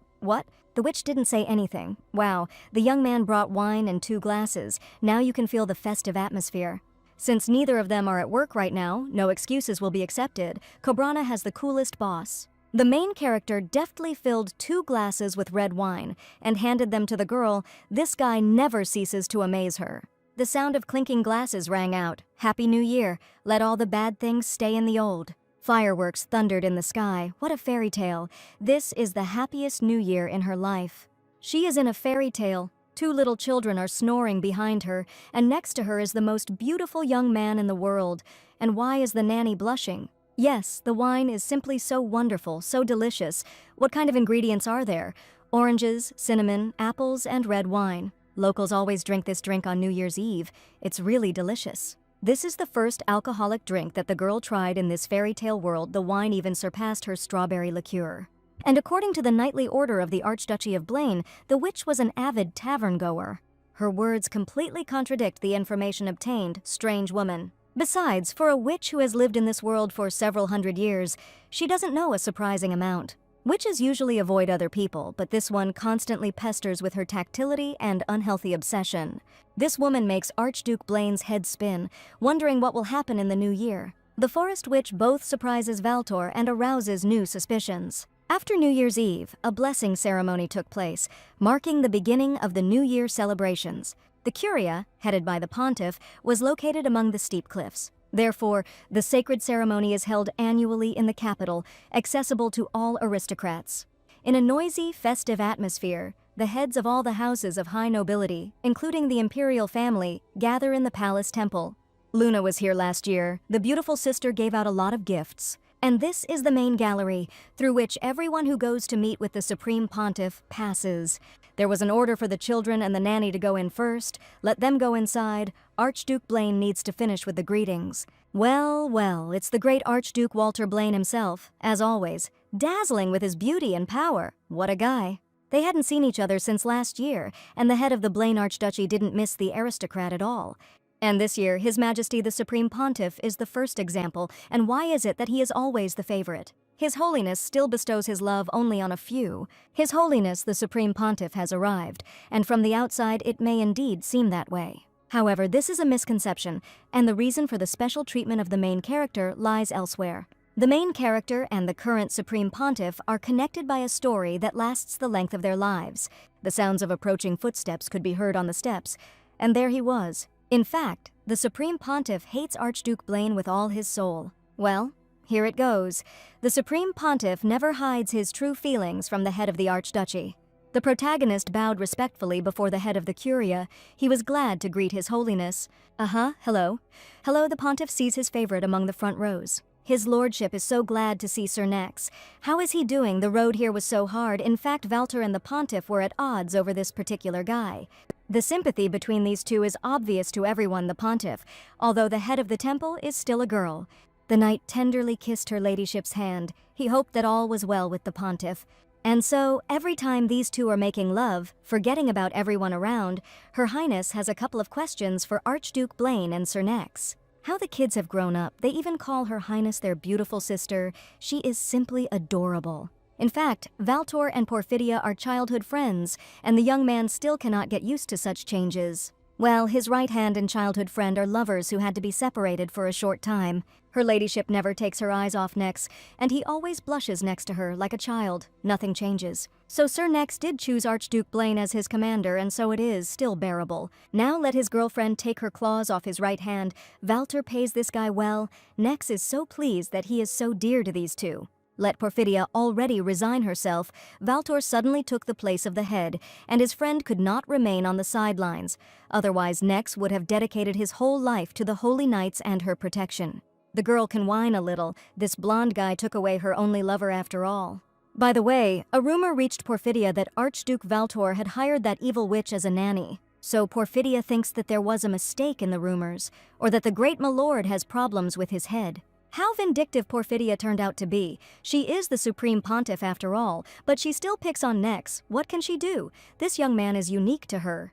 Today, Her Holiness was able to meet with the forest witch of the Black Forest. Porphydia did not find anything threatening in her, on the contrary. This woman was absurdly carefree and clumsy. There is much more naivety, ignorance, and simplicity in this witch than in the children of my Lord Blaine. The only suspicious thing is her luxurious outfit. Has the Archduke really settled down, or did the headmaid just make a mistake with the order? Valtor almost forgot to warn. This time he decided to take Lunabelle and Belazar with him to dinner at the Imperial Palace. What? But will everything be okay? Porphydia is here now, and she has the most powerful healing power in the entire empire. And the Imperial Palace is the most guarded place. Any idiot who would risk attacking it. I have one in mind. Actually, my childhood friend wasn't talking about this at all, but about what Porphydia was talking about. Since her childhood friend is so worried about it, she can watch it herself tonight. The kids are ready. Let them do everything as they trained. If they are very scared, then what needs to be done? Make sarcastic jokes, start crying. No, you need to start breathing deeply. And if the food turns out to be tasteless, you can't spit it out. It's unacceptable to call the chef names. You just need to eat something tasty. If suddenly the little ones get confused and don't know what to do, then they can simply repeat after their beloved older brother. Wonderful. In theory, the children are masters. My lord talked about preparation for a whole month, and the nanny remembered about it only now. Valter will kill her. Well, or else another disappointing item will appear on the governess's resume, if only everything would work out. Here the main character appeared on the stairs. Valtor seemed to glow. It was impossible to take your eyes off him. Luna nudged him, and their babysitter stared at their older brother again. These slow and confident movements, a strong-willed and at the same time soft look, a majestic silhouette. Is this fairy tale prince really going to invite her to the ball now? What about the rules for kids? That's it. Yes, everything is fine. They studied etiquette for a whole month. Yes, everything should go just perfectly. In that case, it's time for them to head out to the gala dinner at the Imperial Palace. The nanny was allowed to stand next to the children so she could see the real imperial family in person. The greatest son of the empire has arrived, the diamond of the crown, Albert III Valerian. He wrote the draft for himself or something. His Excellency is delighted to welcome the stars of his empire this year. Over the past year, the guests present have repeatedly proven their loyalty to the crown and their country. And who is it that joined the festive dinner today? The emperor noticed Cobran. Should I bow or something? His Majesty's precious nephews. That's what the old man was talking about, the children. Oh well. The emperor prepared a special dish for the little guests. It would be the best gift for their uncle if their plates were empty by the end of the meal. This vile old man wanted to scare the kids with some kind of vegetable mix. You picked the wrong people, Grandpa. The witch has long since defeated all the vegetable enemies of these two. All the court nobility stared in shock at the children of the Blaine house. Well, why are you all hanging around? Were Lunabelle and Belazar really that capricious at the table before? And if the next dish turns out to be just as easy, then the evening is definitely doomed to success, and the nanny won't be threatened with dismissal. These are snails in seaweed and garlic sauce, yeah. The witch is dreaming big time. The old man brought snails to the holiday table on purpose, knowing that children usually don't eat such things. Oh, the obsidian eyes immediately met the witch's frightened gaze. I was in trouble. After all, the main character warned about such a development of events in advance and asked the nanny to help the kids in such a situation. However, the witch just waved it off, citing the fact that recently the chestnuts obediently gobble up all the food offered, which could happen. So this is what can happen. Okay, they will improvise, let the kids take the cutlery with a confident look. Now they bring the snails to their mouths. Now it's the witch's turn. They cheat a little. The snail immediately turns into a sausage. The baby began to happily chew his favorite sausage. The teleportation magic had been successfully applied. And the poor snail is now in the witch's mouth. What an aroma! What a texture, this taste of quality. What a relief that none of the guests noticed the manipulation of the food, which means the dinner will go smoothly. And the witch's employer won't notice anything. Why does Cobrana never listen to him? Because Valtor is right every time. However, the young man didn't need to know about this at all. The servants rolled out a cart with a new gastronomic test. Well, at least this time the kitchen is obliged to serve something suitable for children. Well, that means this old man in the crown will definitely top the witch's blacklist. And this is not a big event. They are serious about this now. What are they trying to achieve with such a festive menu? Even the main character hesitated, looking at the new dish. Yes? Is Valtor really going to eat this? The little ones stared at their plates in bewilderment, and then turned their gaze to their older brother. The handsome young man, with a serene look, began to cut his dish with the grace of a panther. Here the witch quietly crept up to the head of the Archduchy of Blaine and tapped him on the shoulder. Does Milord Valtor really like this substance?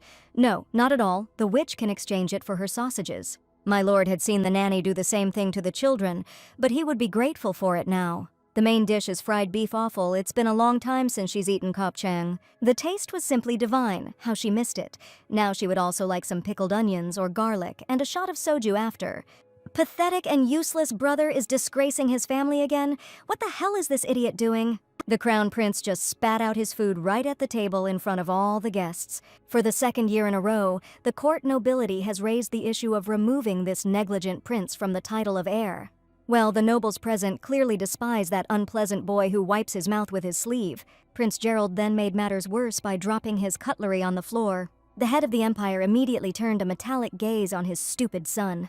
The ruler's mistress immediately hid her face in shame behind a fan and gave the heir a stern look. The princess glared at her brother with disdain. The best he could do was disappear from life. Wait a minute, the atmosphere in the dining hall immediately changed. This means that the imperial family plays the role of antagonists in the fairy tale. The butler patted the heir to the throne on the back. The prince was vomiting for the 5th time. Damn awful. The menu was definitely prepared by Regina, that damn girl. She's been on the gallows for a long time now. When the future ruler was vomiting for the 6th time, the main character caught him. Look, Cobrana went out to get some fresh air for just a minute and immediately ran into the vile prince, and here is the forest witch from the Black Forest. If the future emperor had known that the witch had changed her appearance, he would not have sent servants to her, but would have come personally. What is this guy even talking about? There were no servants in the gingerbread house. Maybe he is talking about an evil old woman, the real owner of this body. There is no point in getting involved in a conversation about that time. The girl is glad to greet His Highness, but it is time for her to go. What's the matter? What the hell? The witch accepted payment from the heir to the throne, but did not help them. The crown prince thought that this woman had infiltrated the Blaine Archduchy for this very purpose. His Majesty shouldn't stand here in the cold like this. He might catch a cold. It would be better to go back inside. What the hell was this psycho talking about? He clearly made some kind of pact with the witch. And if we are talking about the Archduchy of Blaine, then it is worth finding out what was just discussed. Meanwhile, the formal part of the New Year's celebration began in the ballroom. Guests were having fun and chatting. And it is true that this little thing has a nasty witch from the Black Forest as a nanny who eats people. Their nanny is actually a good witch, and if you pick mushrooms, she won't eat you. That uncouth country bumpkin clearly clouded the brains of the brats that she said. What is the name of this suicide bomber, who is not smart enough to not get involved with the greatest family of the empire? Come on, Lunabelle Blaine is waiting for this worm's last name to contradict a house headed by the best swordsman on the continent. Yes, this is an official declaration of war. What? Lunabelle Blaine remembered this dirt. What kind of noise was there? The nanny had only left for a minute. The older sister had declared war there. Why is Belazar crying again? He must learn to control his emotions. One boy called Cobrana evil, so Luna decided to destroy him. Well, okay, the analysis of the current situation is complete, and Valtor will kill her again. Luna will now call her older brother. Let the red-haired one look for the fifth corner. There is no need for the kids to quarrel here. The children's nanny has long since become kind, and evil witch would treat the boy to such delicious cookies. This is exactly what a cunning old woman would do to lure stupid children into her lair. Okay? Bad example.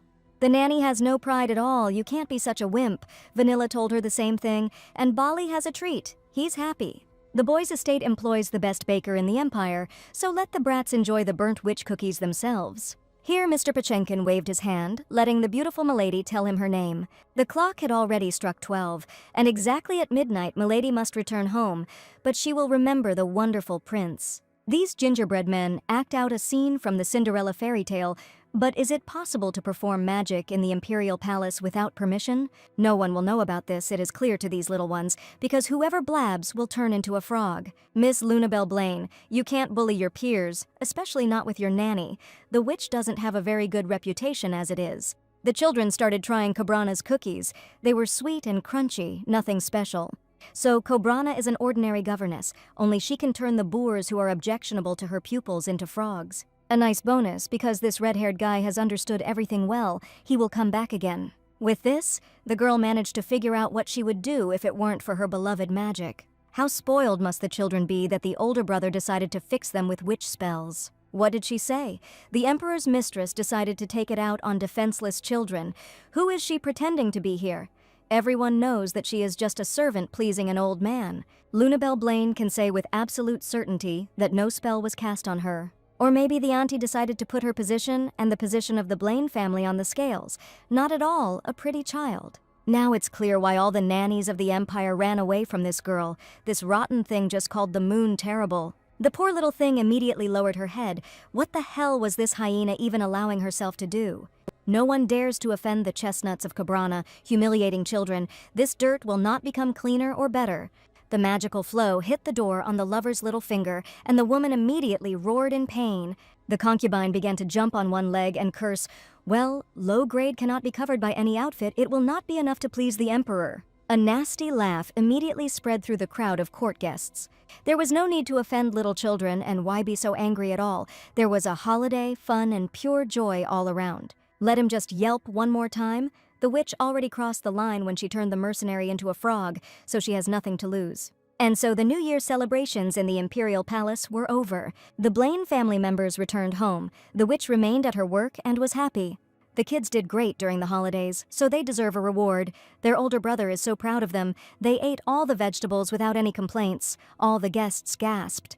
The little ones ate for the first time in such a crowded place, ate without fear or doubt, without even making the slightest mistake. So let the brother and sister say what they want. The brother will fulfill their wishes, he promises. Bailey wants to eat chocolate for several days in a row and sleep with the nanny for 10 days. The little one has only one wish. Why is the little girl silent? Luna was quiet the whole way. Is something really bothering the girl? Where this woman stands while moving, it is extremely dangerous. Walter only weaned the children from this. Luna has absolutely nothing to worry about. Luna is the most beautiful girl of all, even if she doesn't dare to think otherwise. She is not so little and sweet. There are girls much more charming and gentle than her. If Lunabelle Blaine isn't the sweetest child, then who, the witch, will bury that piece of crap with the fan? The younger brother is much cuter than the moon, that's true, but every person has his own charm. Little sister called Belly, not at all, and each person has their own understanding of cuteness. You shouldn't think seriously about someone's opinion. But then what understanding of the word cuteness does His Highness's concubine have? Was Luna speaking too brazenly? The little girl, of course, has a strong and assertive character, like her older brother, but this does not deprive her of her charm. On the contrary, she has something that others do not have. And the girl simply has to value this in herself and preserve it. Does she really think that her older brother is loved because he is cute? Let him take a good look. My lord is not at all nice, but everyone simply adores him. Even Cobrana thinks only about him. That is, you can receive love and general recognition for any qualities, and the little girl has plenty of them. Then, if the girl grows up and becomes the best swordsman in the empire, that nasty aunt will love her too. The girl is still too young to understand that she is not guilty of anything. The ruler's mistress hates Valtor and their entire family. And her hatred is caused by poisonous envy and her own insignificance. Luna will understand this when she grows up. She does not need recognition from such dirt. The girl is wonderful. There is no need to worry about the fact that someone out there doesn't love her. This is a problem and a serious omission of only that person. Now the girl speaks in the words of her beloved grandmother, which were once intended for Lesta. Then the abandoned girl wanted more than anything in the world to please her parents, to be loved by them, but it turns out that this does not always have true value and significance, and not all people deserve the right to love you. The little heroes were so exhausted on the road that they fell asleep right away without any bickering. The main character quietly closed the door of the children's bedroom and wandered into her room. Well, it's time to practice her magic. She learned a new spell during the trip. It's worth trying the sensory transition spell at least once. The witch began to whisper an ancient spell to herself, and magical currents surrounded her, and it seemed that everything was working out. The words merged into a single canvas. The reality around the witch began to change. The sound works. The picture also appeared. The witch turned into a bear-shaped cookie. The butler is extremely concerned about what the future ruler managed to tell the witch who serves the Blaine house. How fortunate it all is, these two are just talking about that incident and about Cobrana herself. But the witch herself was already aware of everything that was happening, but there is reason to believe that she has now gone over to the side of Archduke Valtor. That is, the real witch was on the side of the imperial family. Ugh, how dark. However, the witches sense the holy power. The crown prince spoke to her because the most powerful holy relic is in the Archduchy of Blaine. This is the first time Cobrana has heard of the sacred relic, and the vile little rat is confident in the veracity of his sources. However, this foolish witch declared that it was a great honor for her to greet his lordship, and judging by her intense gaze, the witch was enchanted by Gerald's beauty and did not hear anything. That's why the crown prince said something that didn't apply to the situation. Sometimes being so beautiful can be such a burden. It seems that the girl's gag reflex is rising in her throat. It seems that the little rat has a reaction to light, which means it is not blind. The one whose beauty can truly enslave at first sight is Valtor, only he possesses inhuman magnificence. What is the girl saying again? Even now this guy is occupying her thoughts. She needs to concentrate on her task. Regina disgraced the prince during the meal, and the Blaine demons, on the contrary, impressed everyone. So the glory of the damn Valtor will only grow. The future heir to the throne wants to get rid of the perfect archduke in the same way he got rid of his parents, but his father told him not to interfere. Wait a minute, what is this? Something fell from the heir to the throne's vest. What the hell is this? It's probably a cookie in the shape of a bear. The prince doesn't remember their chef baking anything like that. The witch used up all her mana on the sensory transmigration, and the spell weakened and dissipated. This is horrible. It seems like the girl just found out something she clearly shouldn't have. There was a knock at the door. Could the killer have figured her out and found her so quickly? She's just a regular nanny and won't tell anything. Miss Cobrana is fine here. She looks kind of worried. No. The girl just had a terrible dream. It seems so real to her, and that's why she's still shaking. And what the main character wanted, the head of the Archduchy wanted to thank the nanny for her help during the holidays. So the governess herself deserves a reward for her efforts. The children did an excellent job. Perhaps there is already something that the governess would like for herself, or she needs time to think. The main character doesn't need time to make a decision. Cobrana knows exactly what she wants. This is very different from what the witch told my Lord Blaine earlier. The young man listens to her attentively. Here the girl began to shift from foot to foot. The beginning was so confident. Why did the nanny suddenly begin to doubt? What does the witch want to ask the Archduke of the House of Blaine? We are talking about something adequate, aren't we? The girl asks Mr. Valtor for only one thing. Let the my lord believe her. He doesn't understand anything. This is the very reward that a witch would like to receive for her services, and in which the head of the Archduchy should believe. The main character beat her chest in a warlike manner and declared that she would undoubtedly and forever be Mr. Valtor's person. She had always been faithful to his family. The witch asks the young man to believe that she never even had the thought of harming Valtor, much less the chestnuts. And what is the nanny even talking about? The whole point is that because of the established reputation of an evil and scary witch, the girl can be misunderstood. Well, let's say, and what the girl is leading to, well, in that case, Mr. Blaine must promise that he will believe her. The protagonist does not understand the girl's obvious anxiety at all, but he gives her his word. Valtor will listen to the witch and believe her words. That's all that Cobrana needed. The girl's hands began to tremble and sweat. She feels good, but she looks clearly pale. The witch will not explain how she managed to find out this, but the imperial family is behind the death of Valtor's parents and the children. Cobrana said this. The heir of the Blaine family already knew what, but my lord said that he knew nothing about the attempt on his parents. Of course, the head of the Archduchy was only pretending for security reasons. That is, Mr. Valtor simply did not trust the witch, and that too. The main character pulled his hand back. The Archduke had warned the girl not to get involved in this matter. It was dangerous. But Cobrana didn't do anything. That vile heir himself came to her out of nowhere and told her everything. In all likelihood, the Crown Prince was counting on the help of the evil witch. But why he should count on it, Cobrana herself did not understand. That rotten guy said that there was a sacred relic in the Blaine residence, and those mercenaries wanted to know its location. That was their goal. But there is no sacred relic in the Archduchy of Blaine. These cretins attacked based on someone's unconfirmed rumors. That's why the imperial family's lackeys were always sniffing around to see if there was some relic among the Blaine heritage, because Mother was a saint. What the witch learned today cannot be told to anyone, especially the kids. Such information would jeopardize the safety of Luna and Belly. Miss Cobrana must keep in mind that only Valtor, his right hand, Sir Nex, and the captain of the Knight's Guard know about this. And the witch never ceases to amaze the main character. She is happy to help the Archduke and his family personally. How did the girl manage to bypass the detection magic controlled by the Crown Prince's mage? She cast a sensory transition spell on the cookie. It is of a high level, so the magician will not suspect anything. My lord can rest easy. That is, the witch does not know the very basics of magic, but uses complex, high-level magic, which is suspicious. She needs to get away from the capital as soon as possible. The girl is so stressed. She eats it away all the time. If she had found out earlier, the witch in the palace would have been shaking with fear. How on earth does my Lord Blaine manage to look at his parents' murderers with such equanimity? It hurts the witch to watch this. She forgot that she is forbidden to treat her master like a child. But Cobrana is not talking about this at all. It's already quite late. Time to go to bed. Well, now the main character avoids communicating with her.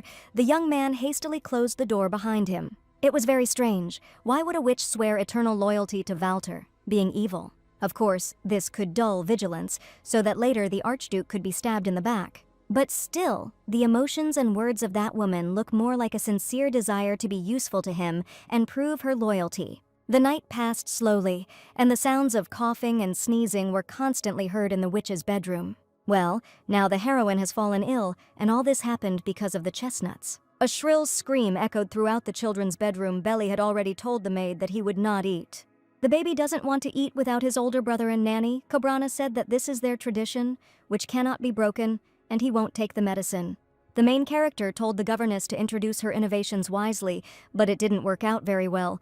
Snot was pouring from the boy's nose. His cheeks were red from hysteria and a rising temperature. Belizar Blaine said it all. Because the baby turned out to be no less stubborn than his older sister, and Cobrana simply could not cope with him, she became infected. Healing potions are only used for injuries, and therefore are not effective against illnesses, and the witch has used up all her accelerators. How untimely everything is. First you need a painkiller. There was definitely some in the gingerbread house.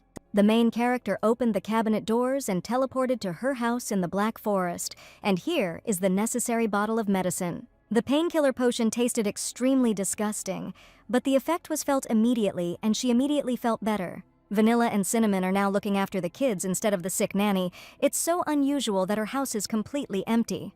How she wants some porridge with shrimp right now, but where can she get shrimp? Wait a minute. Chef Harold recently bragged that he selects only the meatiest shrimp for the Archduchy. Which means there are definitely shrimp in the Blaine residence kitchen, hooray! The girl will ask for 8 pieces and also soy sauce and garlic. Here they slipped something under the main character's door. What the hell is that? Wishes for a speedy recovery were written on a piece of paper, and cute origami were made from colored paper. Judging by the beautiful handwriting, this was written by Luna. The chestnuts are so sweet their nanny will definitely get better soon.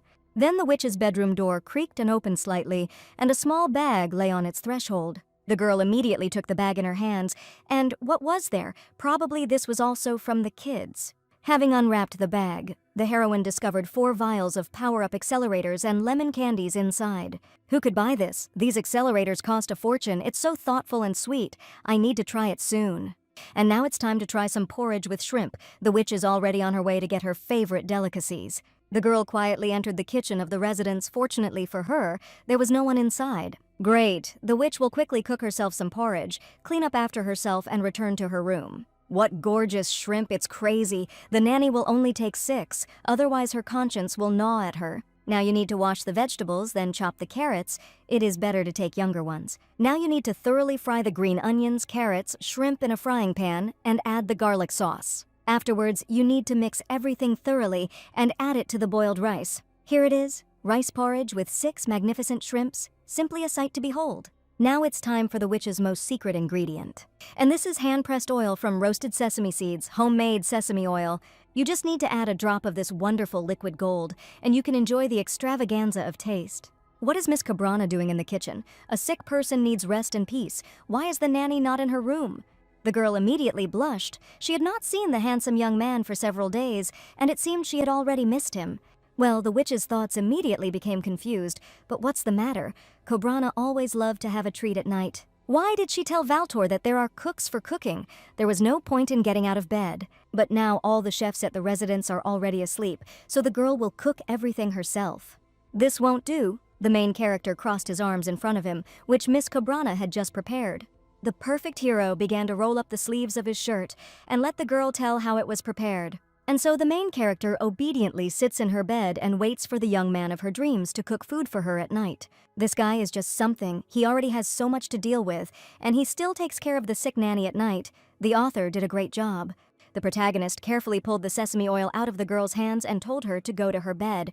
When the food is ready, Valtor will bring it himself. Is it legal to be so perfect? And Archduke Blaine is confident that he understands what rice cereal looks like. The main character growled at the girl indignantly, telling her to quickly go to her chambers. Okay, the witch understood everything and is already leaving. The main thing is that Valtor takes care of his face and body.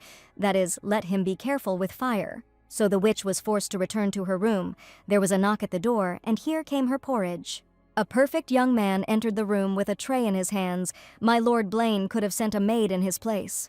Let the patient not get out of bed. A spicy aroma immediately began to spread throughout the room. Wow, the dish from the main character of the fairy tale looks simply amazing, and the smell immediately captivates. The porridge is still quite hot. Let the girl eat carefully. She is worried about something Mr. Blaine has never really cooked. Let the capricious lady try it first, and then grumble. The nanny carefully put the spoon with porridge in her mouth. It's crazy. Valtor really cooked this. The porridge just melts in your mouth, and the vegetables and shrimps envelop your palate. Why is the main character's dish much tastier than her own? How is that so? And in general, the girl began to look at the world around her somehow differently. Everything seemed to be transformed. The heroine's cheeks flushed treacherously. She needed to pull herself together immediately. Where were her thoughts leading her again? This dish is quite unusual. Cobrana's grandmother always cooked it when she was sick. It's something like a nice tradition. When the heir to the archduchy was ill as a child, his mother also prepared a special soup. Valtor remembered its taste forever. It always made his heart and soul feel warmer, no matter how long it had been since he had eaten it. But in order to taste my mother's signature soup, I had to get sick first, and the Archduke's immunity was the envy of everyone. And what kind of magical soup was this? It was the most ordinary chicken soup with carrots and noodles. But since this soup was prepared personally by his mother, it had a special and unique taste for the young man. The witch wishes her master good health, but if suddenly the lord falls ill, she will definitely prepare chicken soup for him. We agreed. And where did the Archduke learn to cook so amazingly? Nowhere. Valtor cooked this dish for the first time. Well, now it was a shame. This rice porridge with shrimp was really incredibly delicious. The nanny is very grateful to my Lord Blaine. It immediately became so warm and cozy inside, as if the girl had been wrapped in a blanket and hugged tightly. Here the main character put his hand to her forehead and compared her body temperature with his own. It seemed that the fever had not yet subsided. And this means that the governess has not yet taken the medicine that Valtor left for her. Let her heart stop beating like that. It will give them away. So it was Mr. Blaine who brought the accelerators, but don't tell anyone else about it. A person who cares so much about others cannot ask others for help when he himself needs it so much. This is all because of a sense of duty and responsibility, and also because of the inhuman inner strength and honor of the young man. It is easier for such a noble, highly moral, and generous person to suffer alone. This is just thinking out loud, but it really hurts the girl that my lord is going through everything alone. The main character is, in essence, the same person as all of them. But a person needs a person. He also needs support under his feet, warmth in his soul, and inner peace. The heir to the archduchy hastily collected the dishes and hurried to leave the witch's room, wishing her a speedy recovery. This guy is taking up more and more space in Cobrana's thoughts and soul, and it's becoming more and more difficult to hide. After his care, the main character really did recover quickly. A month passed. The witch was busy in her gingerbread house. A stork flew over the Black Forest with a mail bag. The winged delivery man landed on the windowsill of the sweet hut and knocked on the window with his beak. The girl opened the window and joyfully greeted the bird, the stork. As always, helps her out. The feathered messenger rummaged through his bag and handed the witch a certain package. By the way, regarding that incident a few days ago, Cobrana would like to explain. The other day, a little chestnut asked where children come from in this world. The girl was stumped by Belly's question, and she blamed everything on the stork. These birds bring children, mail, parcels, and babies. Nothing of the sort. The nanny is lying to them. Luna knows for sure that children are born when a man and a woman sleep in the same bed. What? For example, if their older brother lies down in the same bed with their nanny, and they hold hands and stand. In short, storks bring newspapers, not children, Belle understood. But where did the girl hear this? Luna read about it in one book. The witch prepared this juicy worm as moral compensation for that incident. So now you can see what news the stork brought today. This is a newsletter sent only to members of the Association of Magicians. Award for raising the level of employment of witches. Invitation to the annual meeting of the Association of Magicians as a guest of honor. After the gingerbread man show at New Year's parties, witches became highly sought after as governesses. And the problem of unemployment among low-ranking witches, which was a problem for the Magicians Association, was resolved. As a result, Cobrana received an award and was invited to become a member of the association. They offered her to join the clan for free, so Cobrana immediately agreed. But apparently there were also those who were unhappy with her joining the Association of Magicians. But to be honest, the witch received this cherished invitation thanks to the fact that Milord Valtor paid the deposit, and not for her own merits. But why did he do it? Judging by the noise and loud bickering, the kids have already returned. We need to hurry back to the room. However, the little heroes were already here, and here they are. Today is such a wonderful and sunny day. Luna and Belly want to go on a picnic. They need a basket of tasty food and company. The main character also entered the gingerbread house. The older brother will go with them. So cool. The handsome young man held a wicker basket in his hand and clutched another large blanket. And so the girl sits in a fairy tale world. Next to her are charming children and a perfect young man, and a sandwich melts in her mouth. Well, it's not life, it's a dream. Sandwiches with ham and cheese are the most delicious. Kids just love them. They came here for a picnic, and the witch decided to collect herbs, which is why they had to go much further from the intended clearing. But during the walk and gathering of herbs, the chestnuts worked up a ravenous appetite and gobbled everything up in no time. There's a flower on that lawn that doesn't grow in the summer garden of the Archduchy of Blaine. The children will go and see it. The main character told his youngest not to go far from him, let the kids be in his field of vision. Milord Valtor keeps an eye on his younger brother and sister. Let them at least take a little rest and just enjoy the picnic. Today the weather is so wonderful and serene. The chestnuts won't run far from the adults. The two crossed several villages in the farmer's cart. Well, the kids already realized that it was reckless. What beautiful flowers. And the nanny will make a beautiful wreath of those flowers for Luna. Belly also wants a flower wreath. Why did both kids want to make flower wreaths, and is it possible to do something else? Well, of course, for example, the nanny made this delicate ring from a daisy for herself. The children also want one, but how to make it? Luna will be a real fairy in flower accessories. The older brother also needs a wreath. He is inhumanly beautiful even without a wreath. Cobrana said this out loud. The main character didn't listen to what the nanny was chatting about. Judging by the stony expression on her face, the girl got away with it. Why are the Archduke's eyes looking at her so intently? What did the nanny do wrong again? Actually, the head of the Blaine family did not take his eyes off his youngest children, and not the governess. Oh well, does my lord have no work today or something? What? That sounded too harsh. That is, his lordship always has so many things to do and tasks, and he is forced to sit here on the grass. Instead of sorting through mountains of papers, conquering neighboring lands, and strengthening their positions in the political arena. And why is Mr. Blaine silent? It seems like he doesn't trust the nanny at all. His lordship had just recently spoken of trust, but he himself had come here to monitor how the witch was handling the children. What does Miss Cobrana have to do with this? The Archduke simply spends more time with the children, and why then does the older brother behave like a guard? Because for the little ones he is also a guardian. It is quite dangerous in the forest. Or the witch forgot about it again. Why is the main character looking like that again? Did Valtor really suspect that he was really bothering the girl? Cold sweat began to run down the heroine's face. She just had to deny everything with a stony look. She would succeed, right? What's the matter? Miss Cobra doesn't like his lordship's company. What did he say? Where did Lord Blaine get that from? Doesn't she have subtitles on her face? She even has difficulty speaking around him. The girl immediately blushed. That is, she meant something completely different, of course. She can't help but like the Archduke. So it means the young man likes the witch, damn it. What a marathon of uncomfortable and revealing questions today. The witch is about to lose consciousness. Whether she likes it or not, so what? And there are other questions. A victorious smile appeared on the main character's face. Was Mr. Valtor doing it on purpose? The girl took a deep breath and clasped her fingers. She thought that her boss was an unusually wonderful person. There is so much kindness and light in my lord. His inhuman beauty completely matches his inner beauty. The main character of the tale immediately stared at the witch in amazement. Well, what's up with this guy's reaction again? The young man immediately turned away and began to diligently analyze something, whether the witch's words had really sounded too much.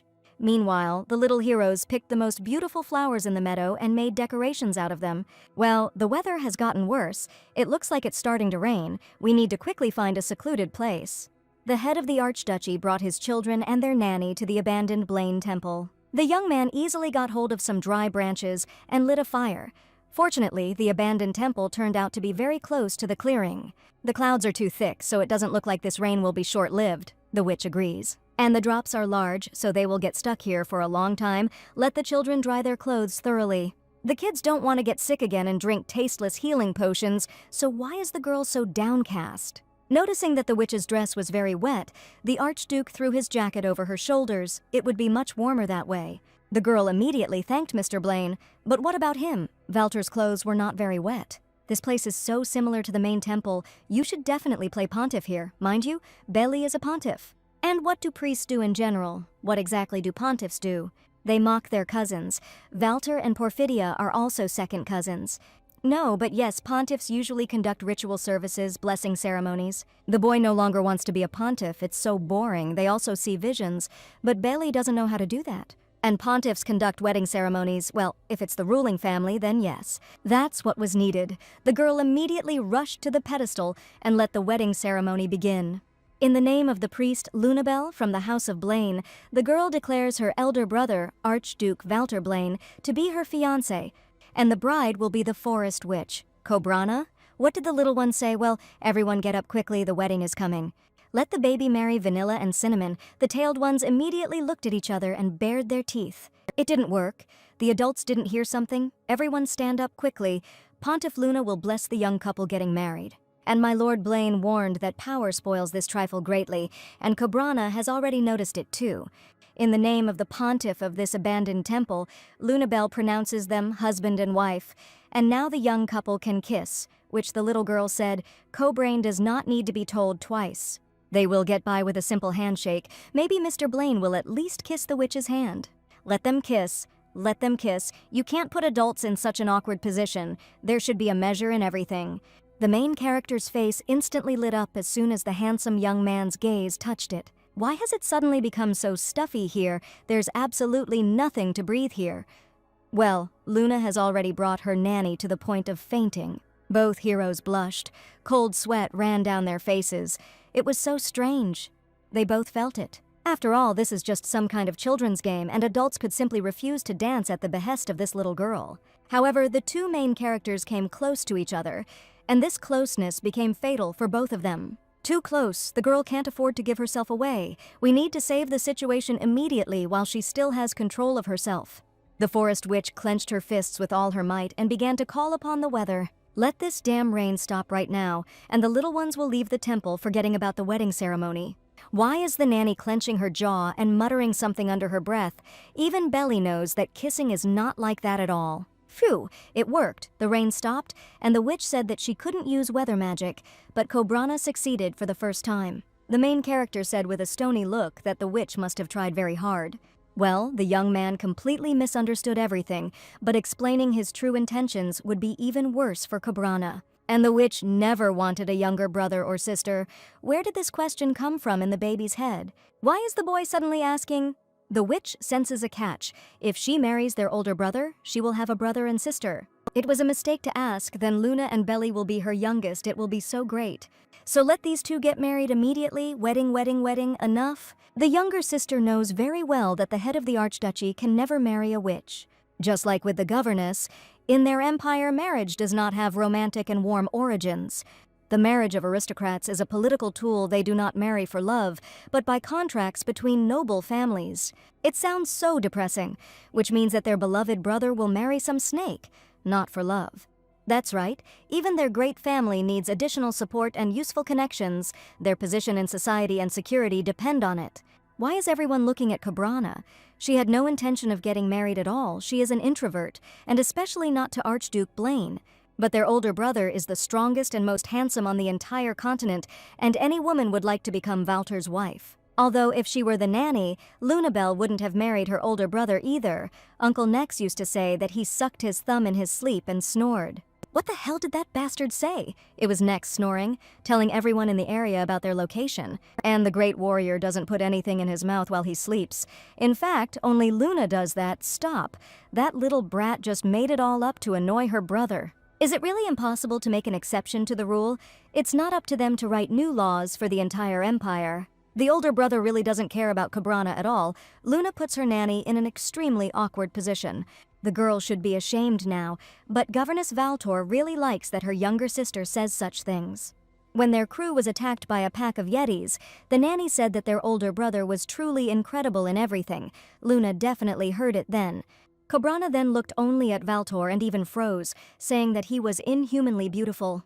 Even when the children called for the nanny, she continued to look at her older brother as if spellbound. This woman was delighted that the young man was covered from head to toe with the Yeti's still warm blood, and she has tastes. However, this is definitely an indicator that Cobrana really likes her brother. Luna knows this for sure.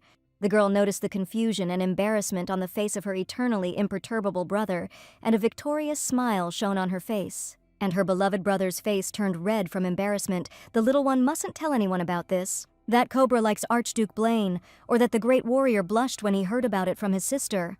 Both, for disclosure, Lunabelle will lose carrot cakes for 6 months. That's too cruel. Everything is going according to plan. A letter arrived from the Crown Prince. The little rat will take part in the ball. It's hard to believe that it was so simple, and the main degenerate himself will arrive in their hands. At this point, exactly half of their plan will be completed. All that remains is to implement the last part. And finally, they will stop the rotten family of the Emperor, who is also hunting for a sacred relic. The protagonist stared at the emerald seal on one of the envelopes. This color reminded him of something. The seal is the same color as the woman's eyes. The emerald shade is the color of life, energy, renewal, and harmony of nature. During all the time of interaction with the witch, Valtor never fully understood who she was and what she was hiding. Witches really know how to fool people's heads. My lord generally listens to Sir Nex. Welcome. This ball is being arranged specifically for Archduke Blaine.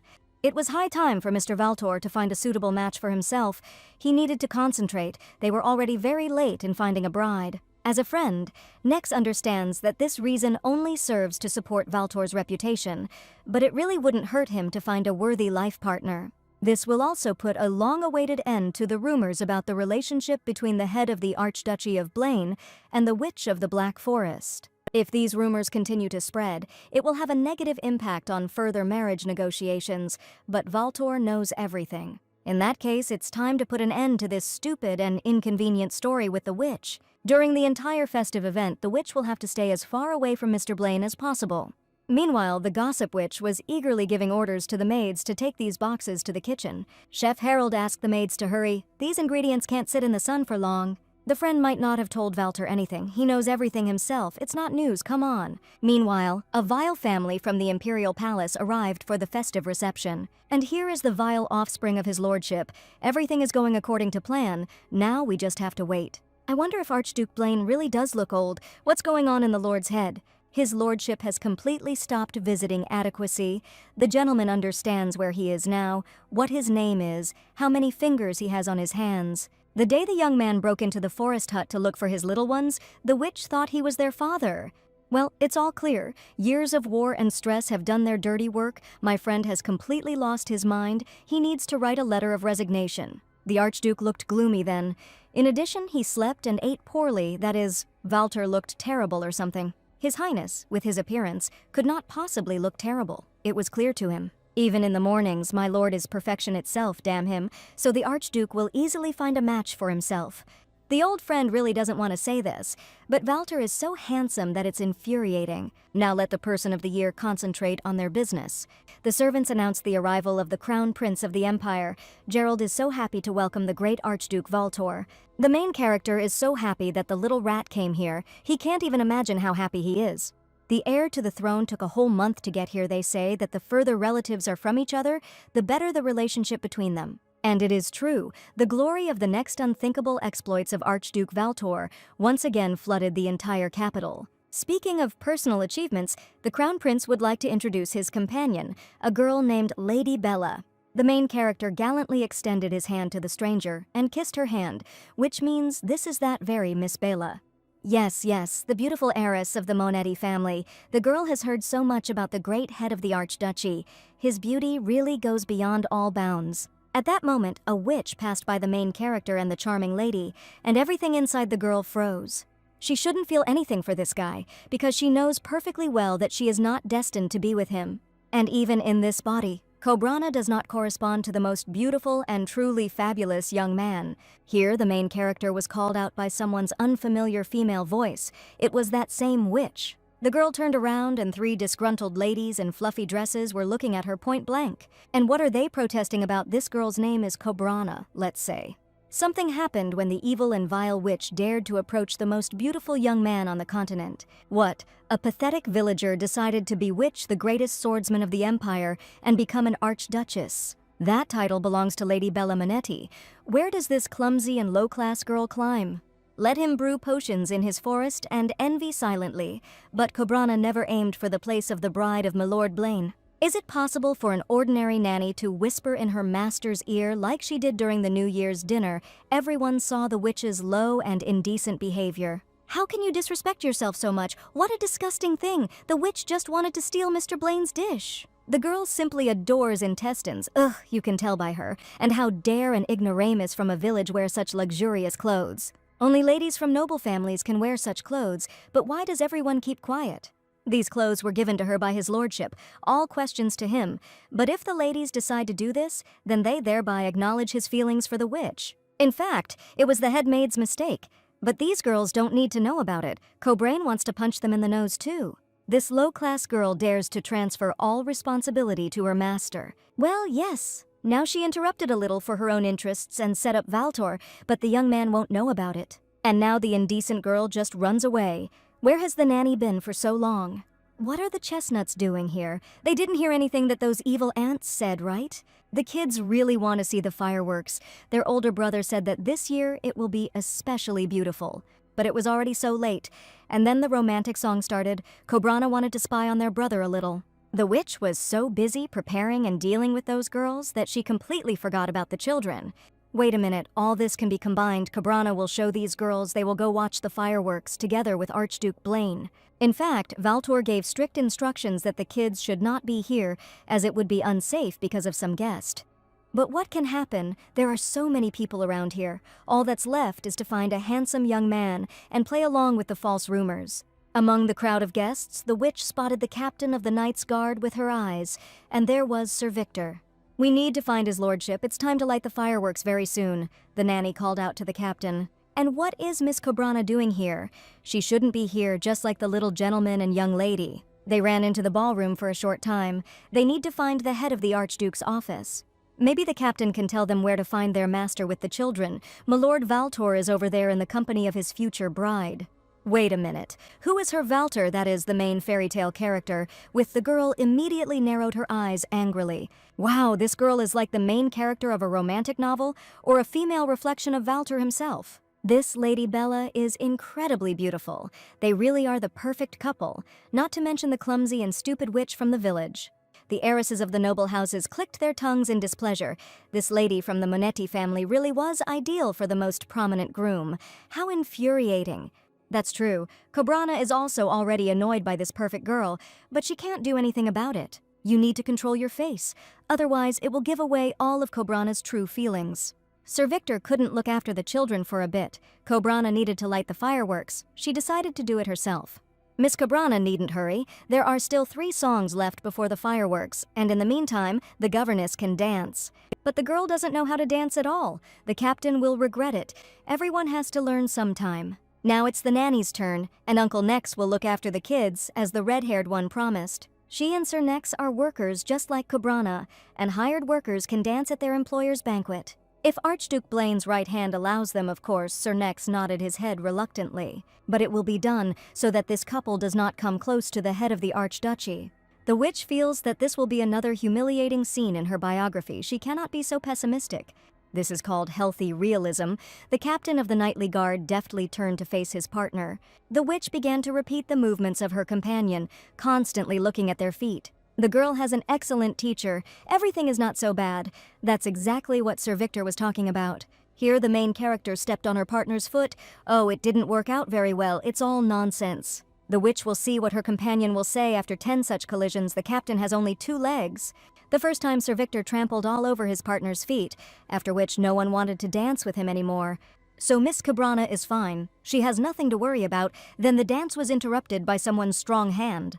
And this man teaches a witch to dance. Well, of course now the captain of the Knight's Guard dances very well, while a dance expert might not notice that his partner's shoelaces are untied, which interferes with their movements. The captain will go and check how things are going with the little aristocrats. He has already taught the governess everything he knew about dancing anyway.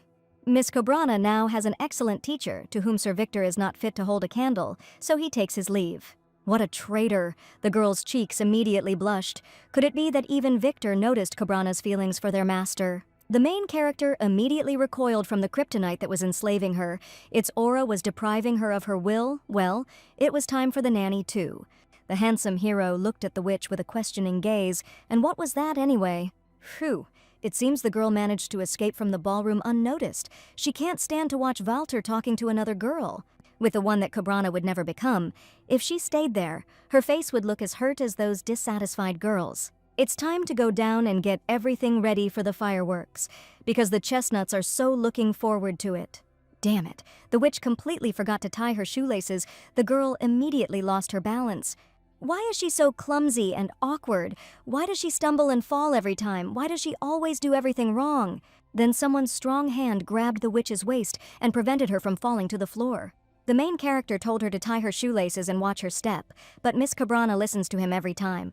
Even when the young man is angry, he looks flawless and so alluring, and those obsidian eyes do not give you a chance to turn away from them. And here again is that expression on the girl's face. The Archduke is ready to bet that his words flew past her ears again.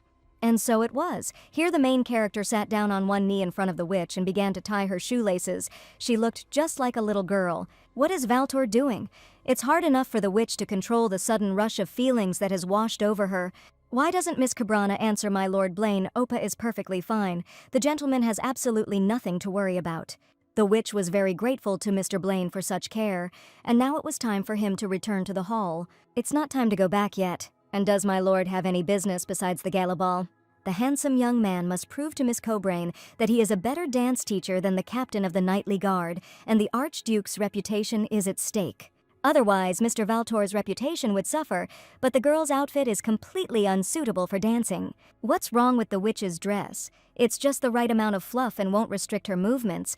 But how can this perfect young man dance with someone like Cabrana? Of course, the witch really wants to forget about everything and everyone around her, to feel the warmth of his hands, support and reliability in his every movement. The girl unconsciously reached for the Archduke's hand, and cold sweat began to run down her face.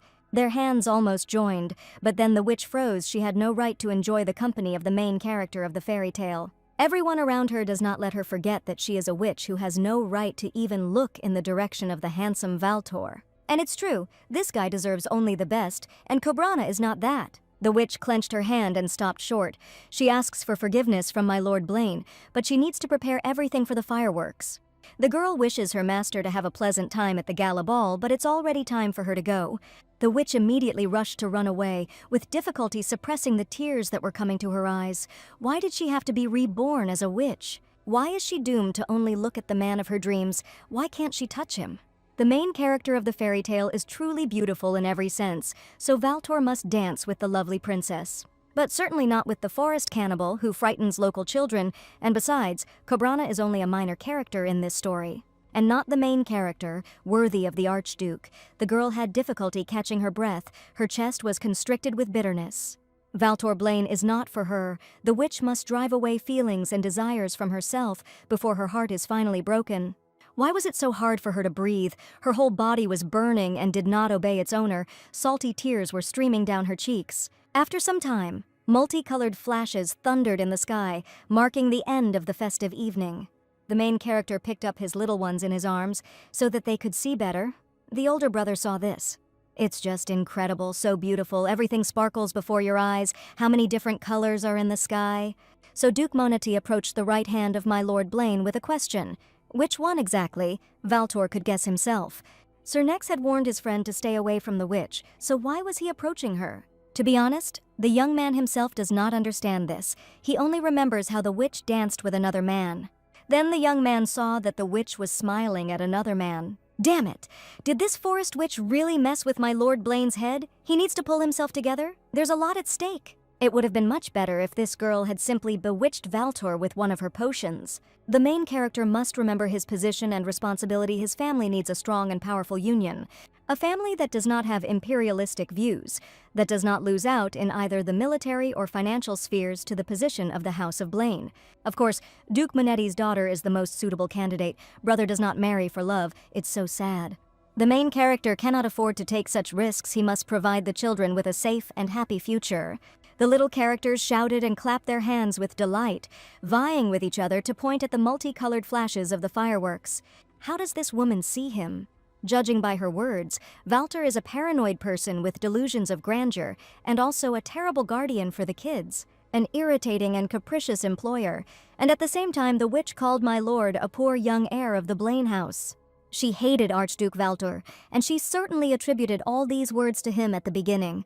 The witch tried to win Valtor's favor, and he immediately realized that the children were more important to him than anything else in the world. There are many stupidities, recklessness, and ambiguities associated with her, but still the hero could not let her go. At that moment, the young man himself did not understand what he was doing, and for what reason the head of the Archduchy wanted the witch to be nearby. Every time he was close to this woman, he felt irritation and terrible discomfort.